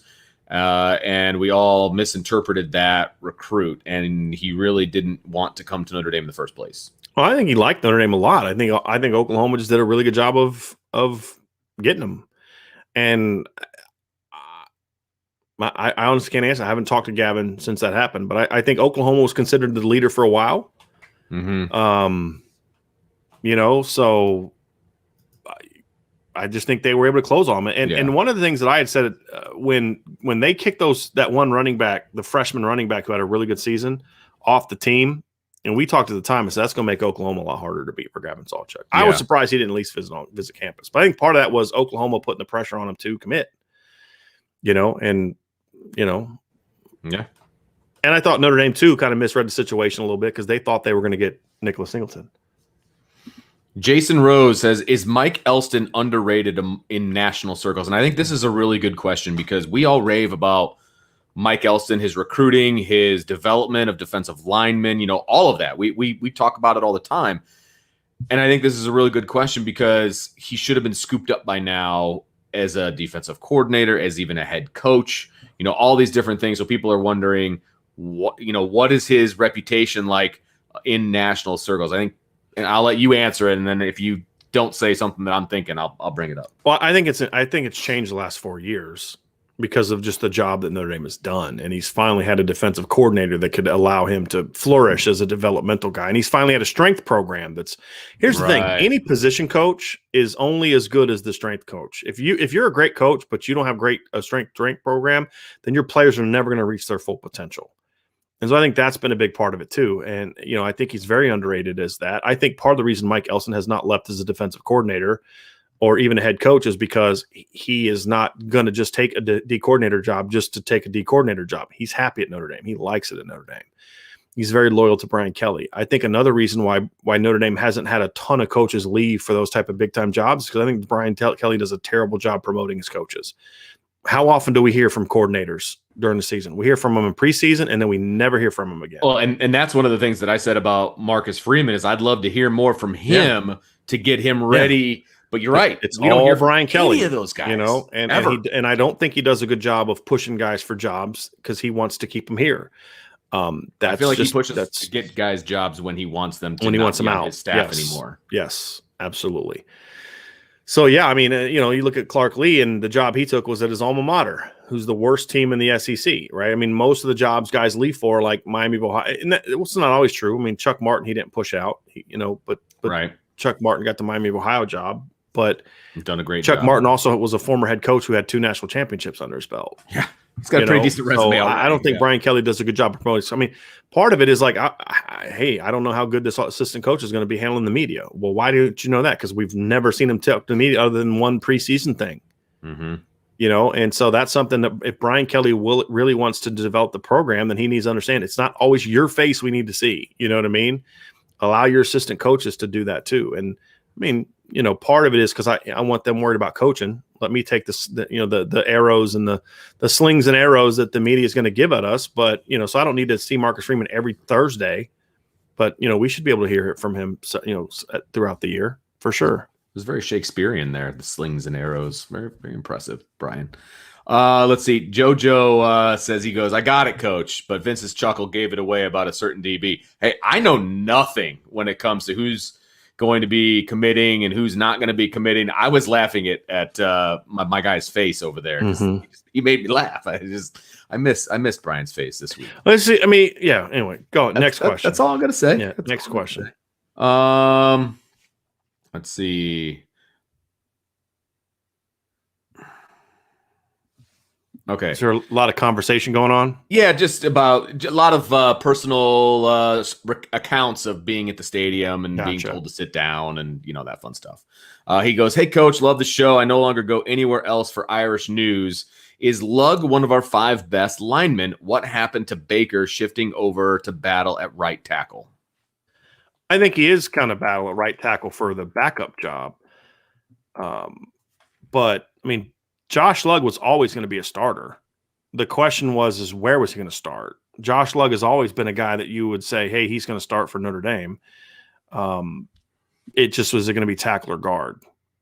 And I think tackle is where it's fitting right now in regards to, Rocco stepping up in the spring and Jarrett Patterson not being there and, him probably staying inside and those type of things. But there, to me, anyway, there was never a question that Josh Lugg was one of your best 5. The question was where would Josh Lugg play as part of your best 5? But correct. Look, I know Josh Lugg struggled in 2020, but listen, the kid should have never been playing center, ever.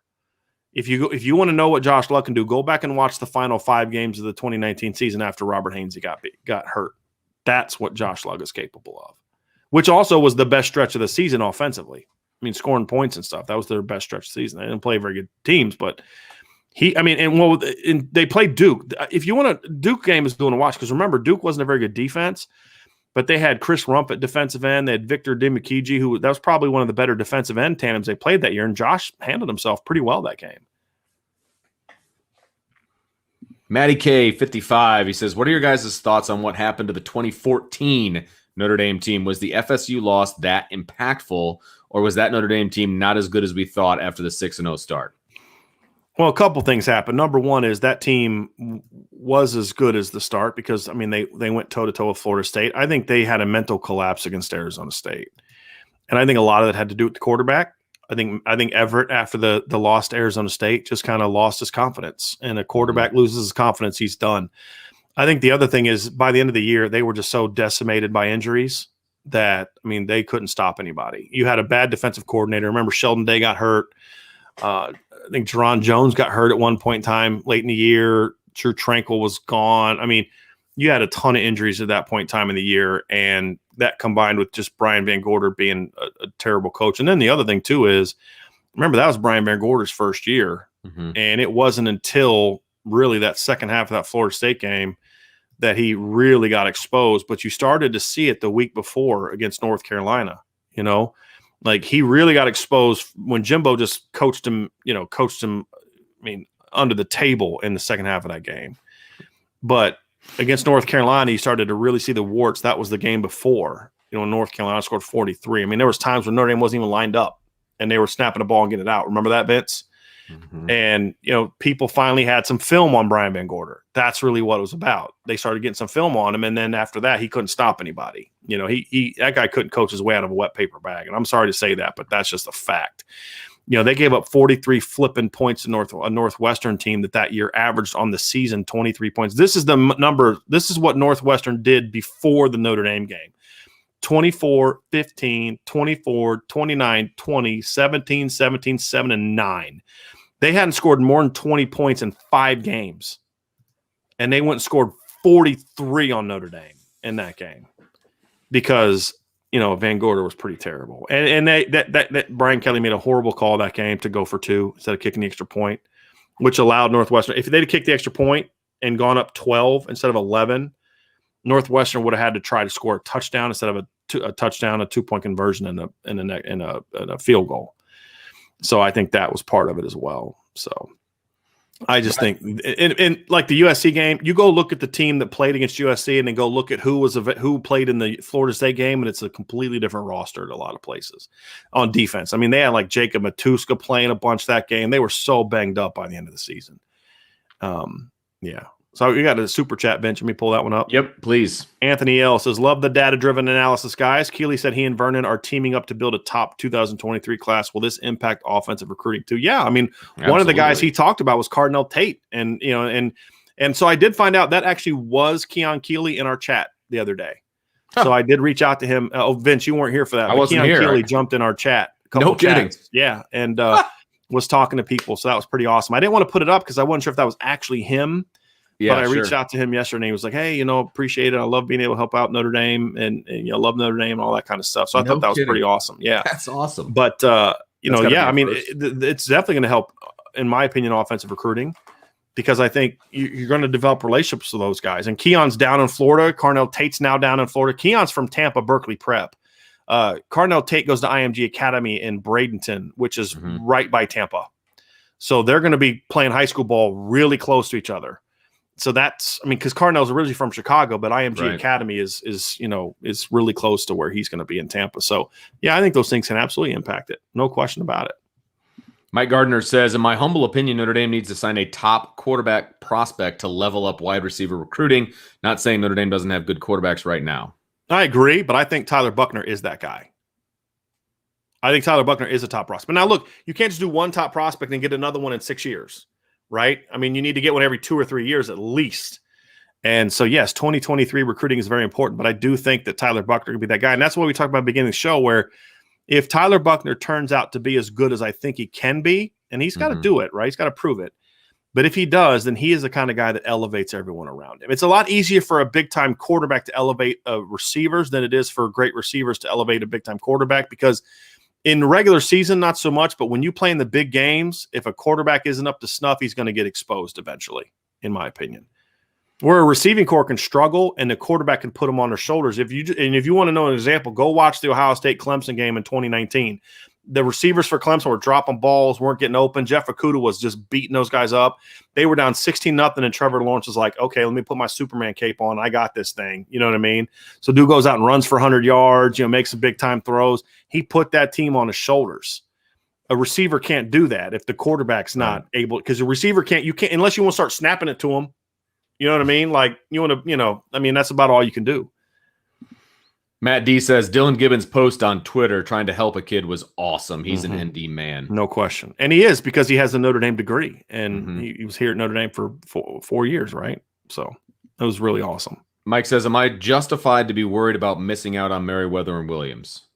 Yeah, I think that's justified because, I could say, hey, look, Notre Dame is in a really good position right now, right? And I feel really good, but I'd be willing to bet you Notre Dame thought they were even in stronger position for Nicholas Anderson than they were than those other two guys. So yeah, it's legitimate concern at this point in time. Again, right now, if I had to predict where those two guys would sign, I would predict Notre Dame for both of them. But a week ago, I would have done the same thing for Nicholas Anderson. Now, the good news is neither one of those guys are taking visits this week, because that period's over, like we saw with Nicholas Anderson. Right. So the dust kind of settles at this point. Visits are in the bag, for this month. So, now it's a dead period, right? I mean, I don't even think coaches can reach out. So now it's just kind of settling and figuring things out. I don't know if it's dead or quiet. I'd have to look into that. Okay. I think it's part quiet, part dead, but I'm not 100% sure with that. Okay. Let's see. 82 Slice. He says, I may have missed it. What happened with our position with Nicholas Singleton? Just couldn't close. Just couldn't close. I mean, it's simple as that. Did he commit? Is he? He didn't. He's going to make his announcement on the July 6th. Okay. But everyone in the world believes he's picking Penn State. Gotcha. So unless Notre Dame can fix things, that's what's going to happen. But they just couldn't close. I mean, they couldn't keep the good vibes coming out of the visit that they had. Yeah. It's as simple as that. Mike Haw says, it's a great Irish podcast. Definitely enjoy the listen. Thanks, Mike. Mm-hmm. Appreciate that. Nate Wallace about to go up my favorite people list. Everyone knows Virginia is where the real ballers and Nathan went to school right here. Oh, no kidding. Mm-hmm. Yeah. That. Yep.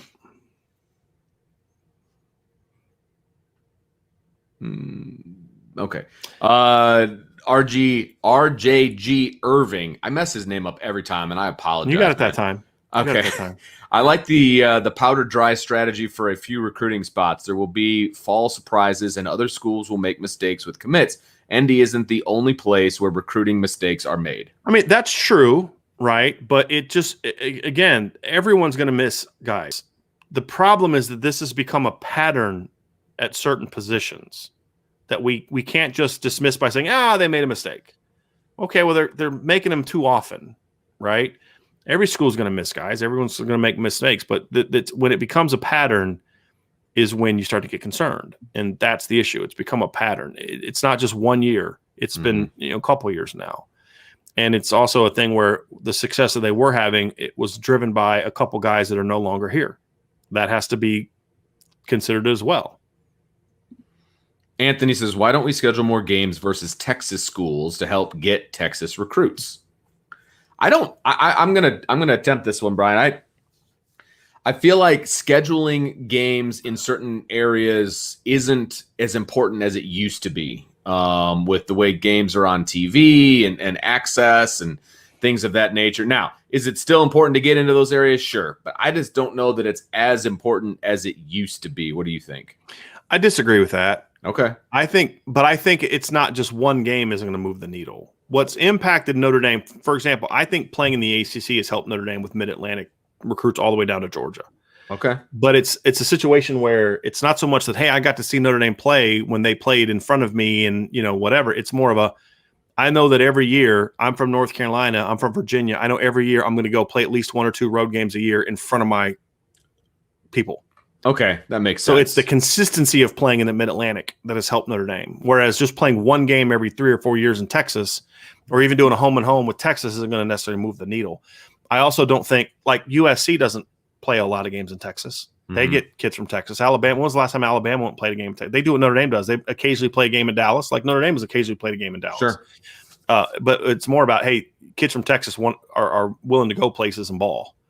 And that's what it's really all about. You got to put in the work. But I mean, but I do think it would, part of the process would be every 3 or 4 years. I'd want to play in Texas either in a neutral site game in Dallas, and that's what I said, like, I'd love to have Texas, some combination of Texas and TCU on my schedule, at least one home and home with each of them over the course of 10 years. And then maybe you have a Rice home and home. Sure. A North Texas home, or not home and home, but you get Rice up there. But I mean, I wouldn't be opposed to going down and playing Rice. You know what I mean? Like if it meant that you were going to get that, it may not move the needle a whole lot, but you get Rice on your schedule. But go play TCU down in Fort Worth. I mean, it's right outside of Dallas. You know what I mean? That can't hurt. There's some schools I don't think playing Texas Tech helps you. I don't think that moves the needle. But neutral site games, combination of some sort of home and homes with those kind of teams, playing a Houston, I wouldn't be opposed to that. So those are things I'd like to see. Go ahead. There was one question we'll get to after this. Okay. Go ahead. Laker Irish says, does CJ Williams want to take his recruitment into the fall like Tobias Merriweather said he was going to? CJ's been back and forth on this. Right now, he's leaning towards making a decision this summer, like July, August period. So right now it's looking good for Notre Dame with CJ Williams. But he has so where Tobias has kind of been consistent that I want to take it into the fall. CJ was into the fall, but he's been more kind of leading into the Notre Dame visit, and definitely coming out of the Notre Dame visit has been more about, hey, I may make a decision this summer. Now it's just about, getting him to do so. Did you have one you wanted to throw out that I missed? Sorry, Rob Wicks said, do you think Dell is in a make or break year? I do. I do think we need to talk about that. I do think that he needs to be able to get those veterans ready to play, which he's always kind of done a good job of getting veterans ready to play, right? Once guys become juniors and seniors, or especially seniors, those guys have thrived under Coach Alexander. But he has to be able to do that, plus get Xavier Watts able to play, get Lorenzo Styles, get Deion Colsey ready to play. And I think he needs to bounce back in recruiting. I do think, because we've now seen Brian Kelly multiple times talk about not having enough playmakers on the perimeter. And now Coach Alexander is now in year 4, going into year 5, right? So 17, 18, 19, 20, 21, he's going into year 5. Well, you can't blame the previous coaching staff for what you do or don't have a receiver anymore. Sure. That's on you. Larry Martin says, what keeps a school's rich booster with a business from hiring a kid for PR work as an excuse to just pay the player? This will become a cesspool. I think you actually have to have them do the work, though. Like, you can't just they have to actually do something. Like, you can't just say, hey, we're going to hire you, and you don't do anything. You actually have to do the work, and if that's what they want to do, then, I mean, it is what it is. But to your point, Larry, I mean, there's no oversight. At least there's no guidance. There's no guidance. That's a better word. And a lot of schools are going to look to take full advantage of that. Oh, absolutely. No question about it. You want to hit that super chat, Brian? Yeah. Old Grim. Yeah, I just ordered my IB hat. Great show, guys. Yeah, and I just saw it pop up in my mailbox. So nice. I'll be sending emails out to y'all here in a little bit, but I appreciate that very, very much. Laker Irish says, was Jalen Sneed on Notre Dame's radar before Freeman was hired? Is Sneed planning on committing this summer or pushing to the fall? No, he was not on their radar. He did not get offered until after Marcus Freeman was hired. And yes, he will be committing this summer. Okay. I would imagine sooner rather than later to someone. Richard says, I think Sneed was on Coach's radar before he was on Notre Dame's. Talking about you, buddy. No, actually not for Notre Dame. Like, I had seen his film and I thought he was really good, but he wasn't like on my radar. Like, this is a guy Notre Dame should go after. I mean, Notre Dame doesn't go into South Carolina and make those kind of plays. Now, he was on, if he's talking about Coach Freeman. Coach Freeman, he says, yes. Okay, there you go. There you go. I apologize. I misread that one. Yeah. No, he absolutely was. I mean, he recruited him while he was in Cincinnati. Jalen Sneed's talked about that in interviews. He did an interview with us, or his coach did an interview with us, where he was talking about how Marcus Freeman recruited him at Cincinnati. I mean, think about that. Marcus Freeman had what's the word I'm looking for here? Moxie was the one used earlier. And I was going to use a different word that would be less appropriate. To go into South Carolina and try to recruit a top 100 recruit while he was at Cincinnati. Yeah. You think he's going to be afraid to go toe-to-toe with Alabama and those schools when he's at Notre Dame? With the Notre Dame logo on his shirt? Come on, man. Come on now. Okay, Chief Brody, and you're going to have to help me out with some context here. He says, is everyone in the chat feeling better today? Laugh out loud. Yeah, there's a lot of frustration in yesterday's chat about recruiting on offense, because there was some stuff breaking about Nicholas Singleton, and this was before Nicholas. If we had done this chat last night after Nicholas Anderson committed to Oregon, and there was some troll that came into the thread yesterday that was acting like a clown that I think got people real riled up too. So yeah, gotcha. You get those, and then of course it's just me, so I can't see what's going on, and right, absolutely. Michael Scheller says, not sure if this question has ever been asked, but I was wondering if Harry Hiestand ever landed an offensive lineman from the state of Wisconsin. Just curious. I don't know that he recruited any linemen from the state of Wisconsin, to be honest with you. He was too busy taking guys from Urban Meyer in Ohio. But no, what Wisconsin's done in recent years has been a little bit unique. And not Wisconsin, the university, but I mean, I don't know the last time I remember there being 3 top 100 caliber offensive linemen from the state of Wisconsin, to be honest with you. Jordan Schreiber says, do you know if Coach Reese is for or against Bradshaw? Because I think you mentioned that there were some coaches that were for, some that were against. Neither. I think for Coach Reese, it's more about just wanting to learn more about him. Gotcha. I think is really what that one boils down to. Jason Rose says, correct me if I'm wrong. The way Notre Dame recruits the line of scrimmage, it feels like Brian Kelly has built a team to beat Alabama 5 or 6 years ago and not the Alabama that has adapted. Yeah. I think that's what he's been trying to chase that 2012 Alabama team. And Alabama's not that Alabama team anymore. I mean, they've changed. They are a different program now. And, that's very fair. So it's a very good observation, Jason. Very good observation. Chief Brody wants to know if you think Notre Dame in 2020 would have beaten Alabama in 2012. No, They didn't have the it offense. actually would have been a worse game, in my Yeah. opinion, because that team would have so much bigger and stronger. Yeah. I mean, that team ran on Stephon Tuitt, Lewis Nix, and Capron Lewis Moore. I mean, think about that. And Manti. Let's see. Kevin Horton, exactly, Brian. Market value in this world where folks are covertly paying kids for nothing in return. What exactly is market value? It's legalizing money laundering and creating a bidding war. Pretty much. I don't see the problem with that statement. Like I think that's exactly what's happening or what is going to happen, and that's a huge problem for me. But yeah, I agree. Let's see here. We kind of talked about that one. Laker Irish says, this time last year, were you expecting JOK to break out like he did last year? I will say yes, because he had a better season in his junior year than he did his senior year. Well, statistically. About him. Statistically. Yeah, right. But he broke out the year before. He already broke out. Yeah. I mean, the latest you could say he broke out was the the Iowa State game. I mean, in 2019, Jeremiah Owusu-Koramoah had 80 tackles, 13.5 tackles for loss, and 5.5 sacks. I mean, he had already broken out. He wasn't the national name yet, right? And I honestly don't know if he became that until the Clemson game, to be honest with you. But, yeah, he had already broken out. Okay. And to your point, we've been talking about Jeremiah Owusu-Koramoah for a while. Yes. I mean, going back to his freshman year, he would have played a little bit sooner had he not had some injuries. But, yeah, yeah. Go ahead, Vince. Okay, sounds good. Brandon says, I hope Golden Tate retires soon. Would be interesting to see him as a wide receiver coach at Notre Dame. Just because a guy can play doesn't mean a guy can coach. We have no clue what kind of coach Golden Tate is. And we have no idea what kind of recruiter he can be. Right. I will say he's got a very outgoing personality. Sure.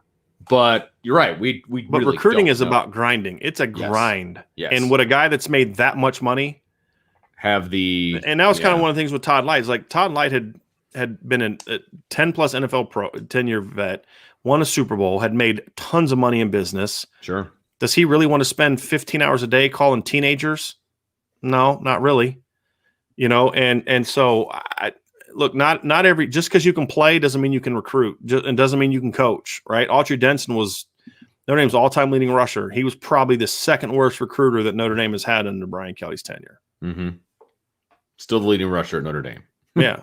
Yeah, right. But doesn't mean he can coach. Yeah, no, that's what I'm saying. Yeah, absolutely. And right, by the way, Golden Tate does not have an NFL team right now. So just putting that out there. I thought the Titans had hired or signed him. He wanted to go to either the Titans or the Colts, from what I heard. And I don't know if he actually signed. This was right before I went on vacation. He was talking about teams he wanted to go to. Yeah, you're right. He is unsigned. Yeah. Yeah. He named like 4 teams that he wanted to go to. It was the Colts, the Titans, the Chargers, maybe. It was one of the California teams. I can't remember. Anyway, but he's unsigned. Let's see here. Luke wants to know, do you guys think the staff is worried NIL stuff will get in the way of classwork and change player priorities? Yes. Yeah, absolutely. No question.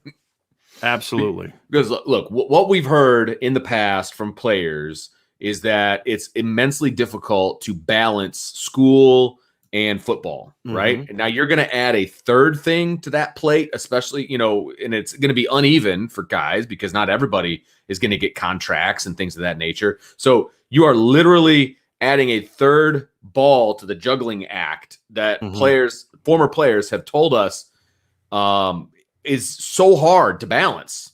It's absolutely going to be a problem. I would be so worried about that. Yeah. Very, very legitimate concern. Here's a good one from Gabe Weiss, Vince. Thank you. How much is Jack Cohn a leader? Is he going to come in and be a vocal leader, or will he just let the established players take that role? He did it really well. He came in and at first it was just, I'm going to put in the work.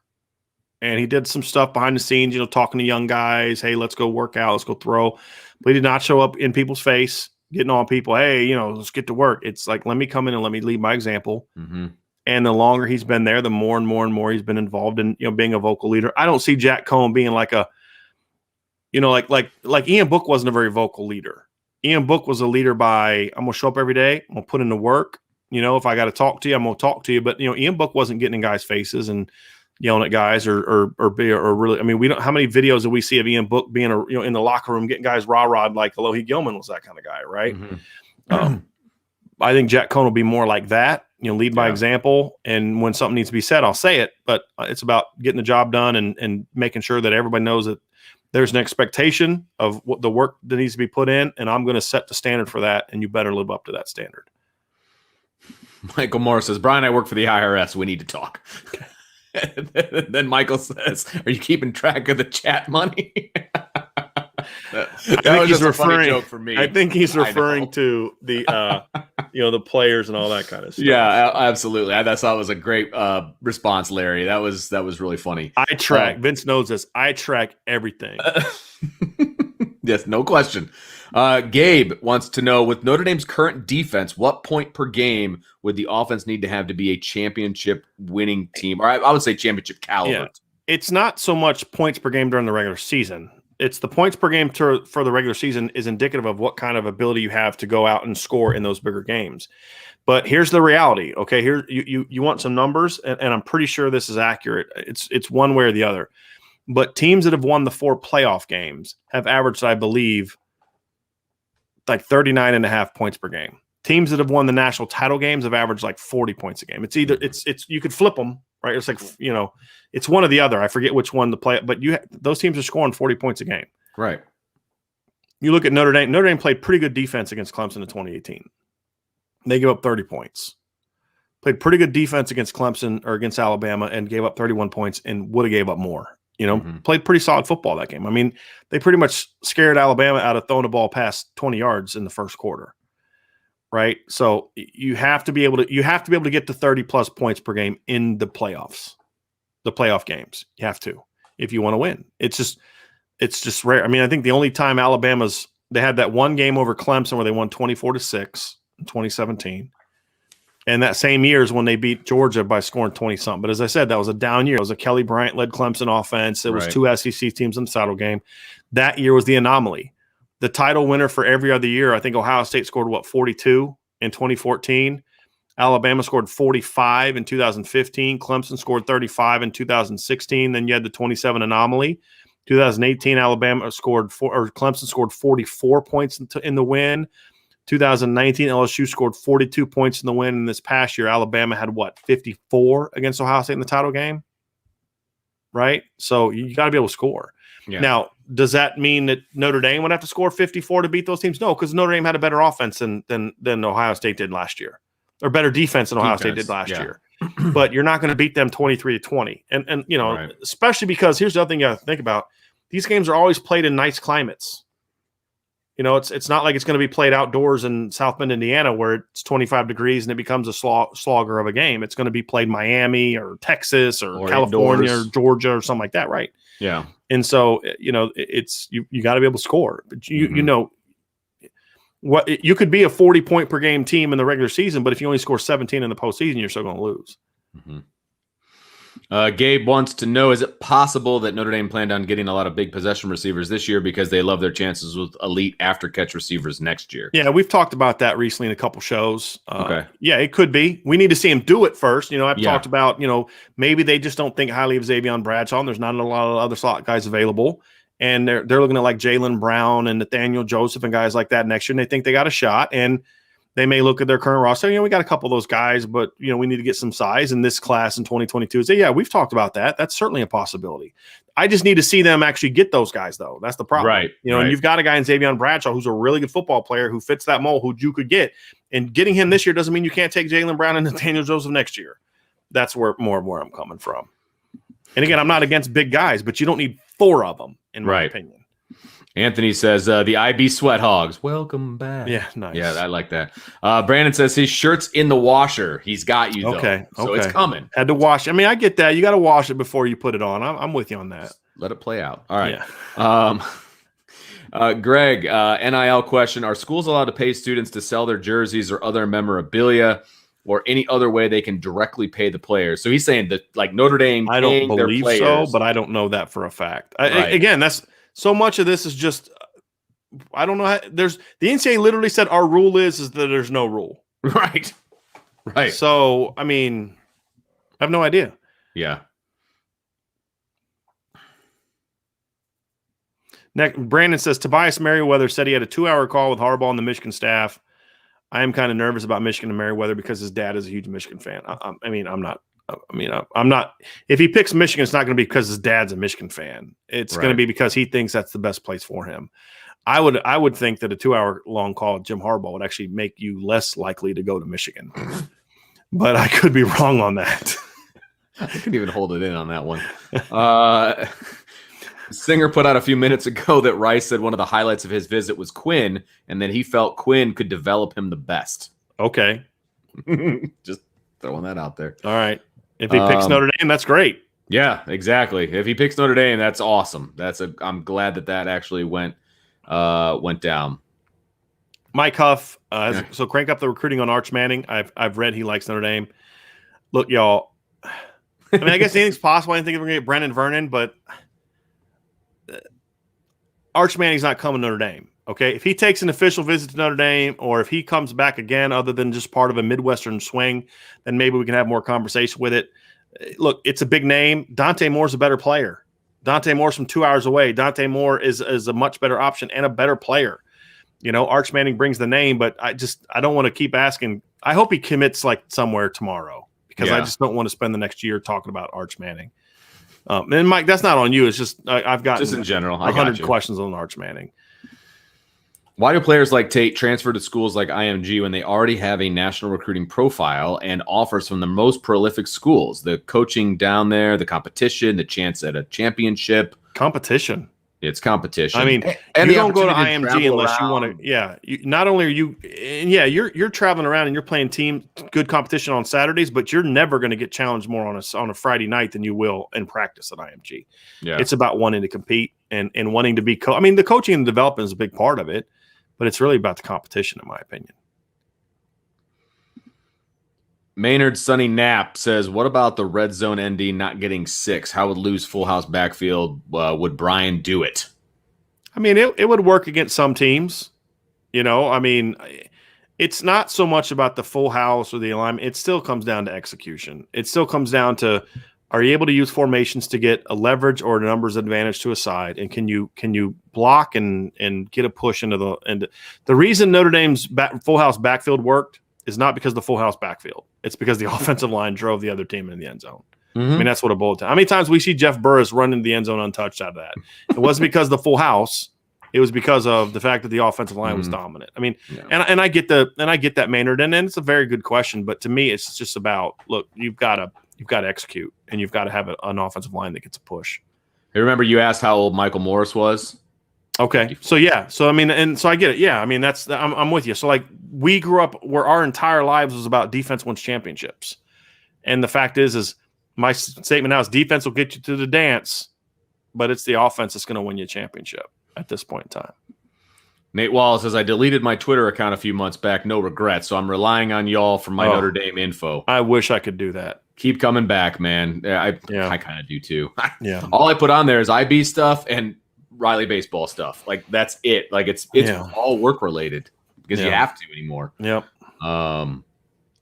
Let's see. So Liam Gaming's got a good one, Vince. Two down from there. Do you see that one? Yeah. Is the SI recruiting rankings done differently than the others, and how?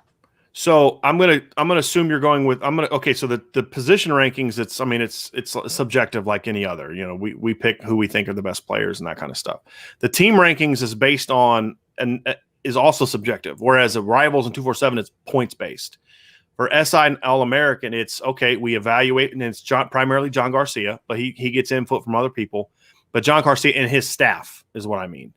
But it's okay. It's looking at the talent, the impact talent that you got. It's, did you meet your needs? Are you recruiting to fill holes and to meet needs? Did you have success in the areas where you needed to have success? And then do you have balance in your class? Not, where a points-based system is, you could be great at 2 positions, land 3 5-stars at 2 positions, and then you had 2 offensive linemen who were 3 stars. You didn't sign a quarterback and all these other things, and you didn't fill 3 of your holes, but you had 5 highly ranked players at 2 positions. You didn't meet your needs. You don't have a great class. Whereas a team like Notre Dame may not have any 5-stars, but they've met needs across the board up to this point in time better than anybody else. They're going to be ranked higher. And so it's a little bit more subjective, and it's more built on analysis and criteria that a college coach would look at instead, as opposed to, okay, depth of talent, impact talent, meeting needs, filling holes, balance, and those kind of things is what it looks like. Let's see. Oh, Corey D, real quick. Do you expect to see more running back screens, jet sweeps, etc. this year? I hope so. Yeah. I hope so. We're actually kind of winding down to these finals. So you got these last couple events. We'll go Brandon, Jonathan, and then D-Rock to finish up. Brandon says, is there ever enough pressure felt by the coaching staff to land or recruit a player by the fan base, alumni, or boosters that they may give in to the pressure, or do they just do whatever, whenever? I don't think they listen to the fan base or anybody else when they're evaluating recruits and things of that nature. That's why it's so important that Brian Kelly is the guy that they answer to. Yes. That's why he has to be involved in recruiting on a much, much more intricate basis, where it's, if I'm not doing the job, I got to answer to the boss man. You know what I mean? And that's the only, that's the only people they should answer to. I think they should. I mean, honestly, like, here's the deal. If Tommy Reese and Dell Alexander genuinely don't think Xavier Bradshaw should play, they can play. They should not change their mind because I keep hammering them for it. Right. Have conviction in your belief. Now, what I think they should do is if there are certain people that they know the game, that they should say, hey, man, why do you – and I've had Notre Dame coaches do this in the past. Why are you so high on this kid? Okay, let me explain why. I saw him at this event, and so I think it was film. And we have conversations about it, and then, you could maybe do something then. But – I mean, if they are convicted in something, then they should stay convicted in that. And I don't care what Rivals thinks about it, 247 thinks about it, SI All-American thinks about it, ESPN thinks about it, Brian Driscoll thinks about it, Vince Adaro thinks about it, Tom Lloyd thinks about it, Tim Priester thinks about it, or anybody else thinks about it. You have to have conviction in what you believe. Right. I agree. And then roll with it and have the conviction to say, if I'm wrong, I'm wrong. If I'm right, but you can't say, well, why did you take that kid and it hurt your – well, what Driscoll thought he was good. Well, you're still getting fired, and I'm still – at Irish Breakdown, but it's got to be your conviction. Yeah. And that's ultimately what it's about. Jonathan says, got here late. I can't believe the show is still going. I love you and me both. Crew. I know, right? Vince was just so excited to be back, that it just kept on going. But I know. He goes, I'm right there with you. Any chance you guys could or would pay players for appearances on this show? No. Yeah. No, I'm not paying players to come on the show. If they want to come on the show, great, but I'm not paying players to come on the show. No. Right. I have no intention of getting into the business of paying players to do anything Irish Breakdown, because to me, that would create, and it's not because I have an issue with it, that would create such an incredible conflict of interest for me. Yeah. I'm paying you to play, and then I got to evaluate your game on Saturday. Right. No. Yeah. No. Absolutely. That would just be such poor taste on my part. I would never do that. And then if I praise the kid, you just say that because he does advertising for you. Right. That would be such an incredible conflict of interest. Now, separate. If some guy wanted to do something that is no longer at Notre Dame anymore, and because I don't cover the NFL. I mean, I have people that do NFL stuff, but I don't. Sure, I'd be interested in that. So I don't want it to come across as I'm like very anti NIL or it would be such a bad deal for me professionally, from a professionalism standpoint. How can I maintain professionalism about a kid who I paid money to come on my show, and then my job requires me to evaluate and give honest analysis of that player? It would just put me in even if I was giving honest analysis of the player, which I would, how do I convince people that my positive reviews of him are based on that? And then I'm going to go criticize that kid. Well, then why are you having him do commercials for you? If you that's how some people react. So no, sure. I have no intention of doing that. Did we get another super chat? That's so awesome. John jumping right back in with the super chat, my man. Thank you, sir. He says a lot has been said about Jay Quinn as a recruiter. How is he as a teacher? Was a head coach at UB Buffalo. University of Buffalo with one winning season of 4. I think he's a good teacher. Look, my whole thing with Jeff Quinn is I have never said Jeff Quinn's a bad coach. He's a good coach. You don't have the success over 20 years at Grand Valley State and Central Michigan and Cincinnati if you're not a good coach. It's just that he's not an elite coach, and he's not a great coach. And I think that Notre Dame could have done better than him when they hired him. But you've never heard me say Jeff Quinn's a bad coach. I don't think Jeff Quinn's good enough to go win you a national championship at a place like Notre Dame. I also hope that Jeff Quinn proves me wrong. I would love it if he would prove me wrong, because I think Jeff Quinn's a really good dude. I've never heard anyone say a bad word about him as a person. I've heard a lot of complaints about him as a teacher, but that's usually relative to how he was compared to Harry Hiestand. And so that's an issue. I think he's a pretty good pass pro teacher. Mm-hmm. I don't think he's a really good run game teacher. I think he's a really good guy. I think the players knows that he cares about them, and that's very important to me. That's why I actually root for Jeff Quinn. Yes, like I want him to prove me wrong. Could not agree more. And so I would love to be sitting here a year from now talking about how he finished with Billy Schrouth and got Zach Rice and Notre Dame was a Joe Moore Award finalist again. And Driscoll, you were so wrong about Harry Hiestand. I'm like, awesome, great. I hope I am, because I like Jeff Quinn. I really genuinely like Jeff Quinn. But I also can't allow that to impact what I see on film and what I hear from sources, consistently hear from sources. It's a problem, but I hope he goes out and makes me look like an idiot when it comes to criticizing him the last year or two. I do. D-Rock Irish, he says, it's been a while, so here's a reminder before exiting, hit the like, share, and subscribe notification buttons. Welcome back, Vince. Happy 4th, everyone, and go Irish. That's a great one right there. Yep. Carmine Burr, does Harry Hiestand have a son? Yes. He went to school around here while he was with I think Bears. He's coaching somewhere now, right? Is he? Did Mike get in? I thought Mike got into coaching. He's coaching high school at his old high school. I thought. He's coaching with one of my really good friends, who is the O-line coach at his old school. So, very cool. So there you go. I just asked, I said, did you coach his son? And he said, no, but he coached with me last year. So there you go. We'll just do this last one from JoJo be the last question. And last question, Coach D, and have a great 4th weekend. What's the difference between the live shows and if we pay for the subscription when you guys are active? The subscription is going to be about the message board and the website, and that's what it is. The super chats are just simply you supporting our YouTube channel, and we appreciate them a ton. And we'll always have our YouTube shows are always going to be live and free, or not always live. We'll have some that are not live, but I mean, we'll always do live shows. We'll never charge. We'll never make them premium. We'll never make them private. Right. We'll never do those things. We're going to keep having shows if people stop doing super chats. Right. I mean, just because honestly, I had to be talked into by someone who wanted to give a super chat to do super chats. I didn't want to do it at first because I was like, no, that's it looks like that's just not how I am. I'm not that way, right? Right. But the web, that is going to be more of the subscription is going to be more for it's just the website and the message board.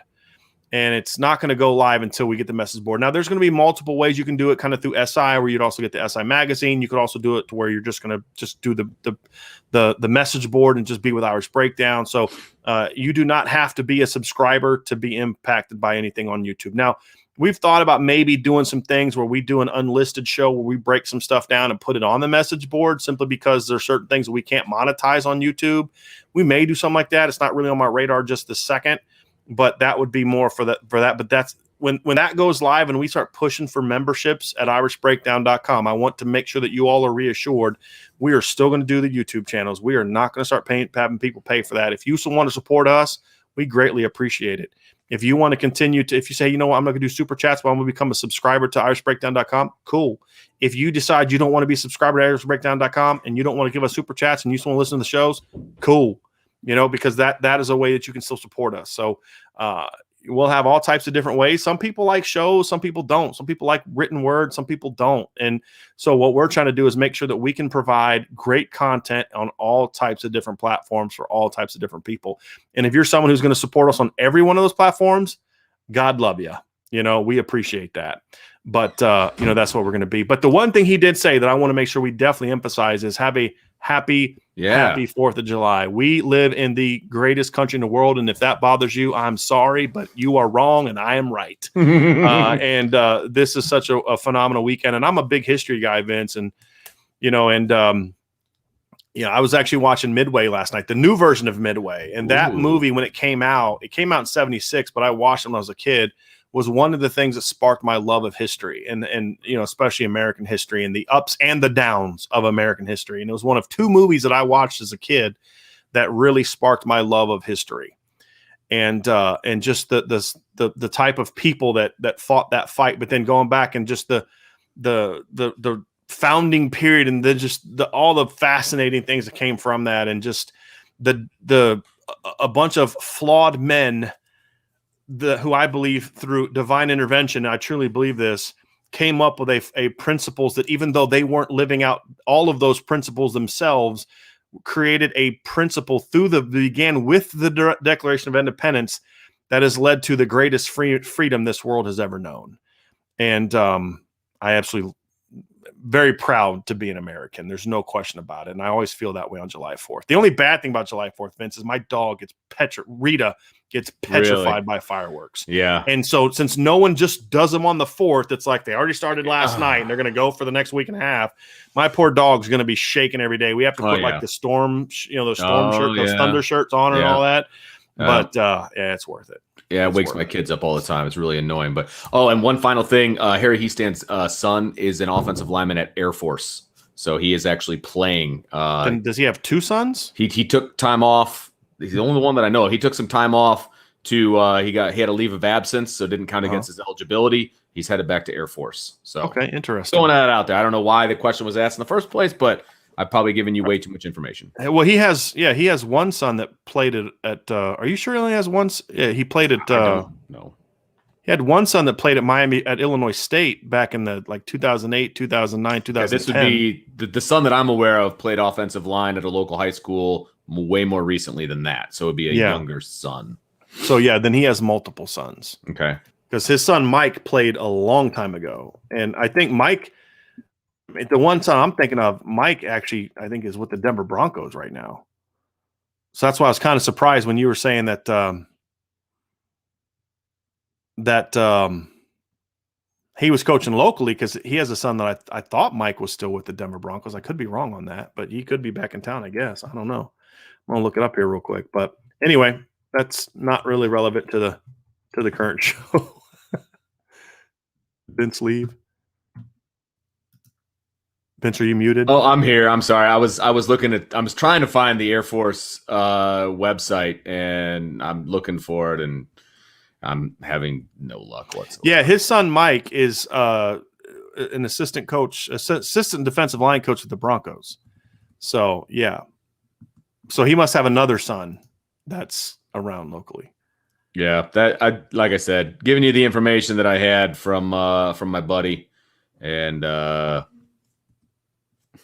don't even know if it's good information at this point. Corey D just said he's a history professor. Corey, hit me up on Twitter. Shoot me a DM. I'd love to have a conversation with you about that kind of stuff. Okay. Nice. So, all right, everybody, thank you so much, everyone, for being a part of the show today. This is by far our longest show that we've done. Also, I think probably the most super chats we've ever had. I can't tell you how much I appreciate all the loyalty you all have shown, all the support you guys have shown. Great to have Vince back. Everyone have a wonderful, happy 4th of July this weekend. And we love all y'all, and we'll talk to you guys again on we'll probably talk to you later tonight at some point in time. So you might want to pay attention to Twitter. We may have another chat tonight. But then after that, we'll see you guys again on Monday. So everybody have a safe next couple hours, and we'll talk to you again soon.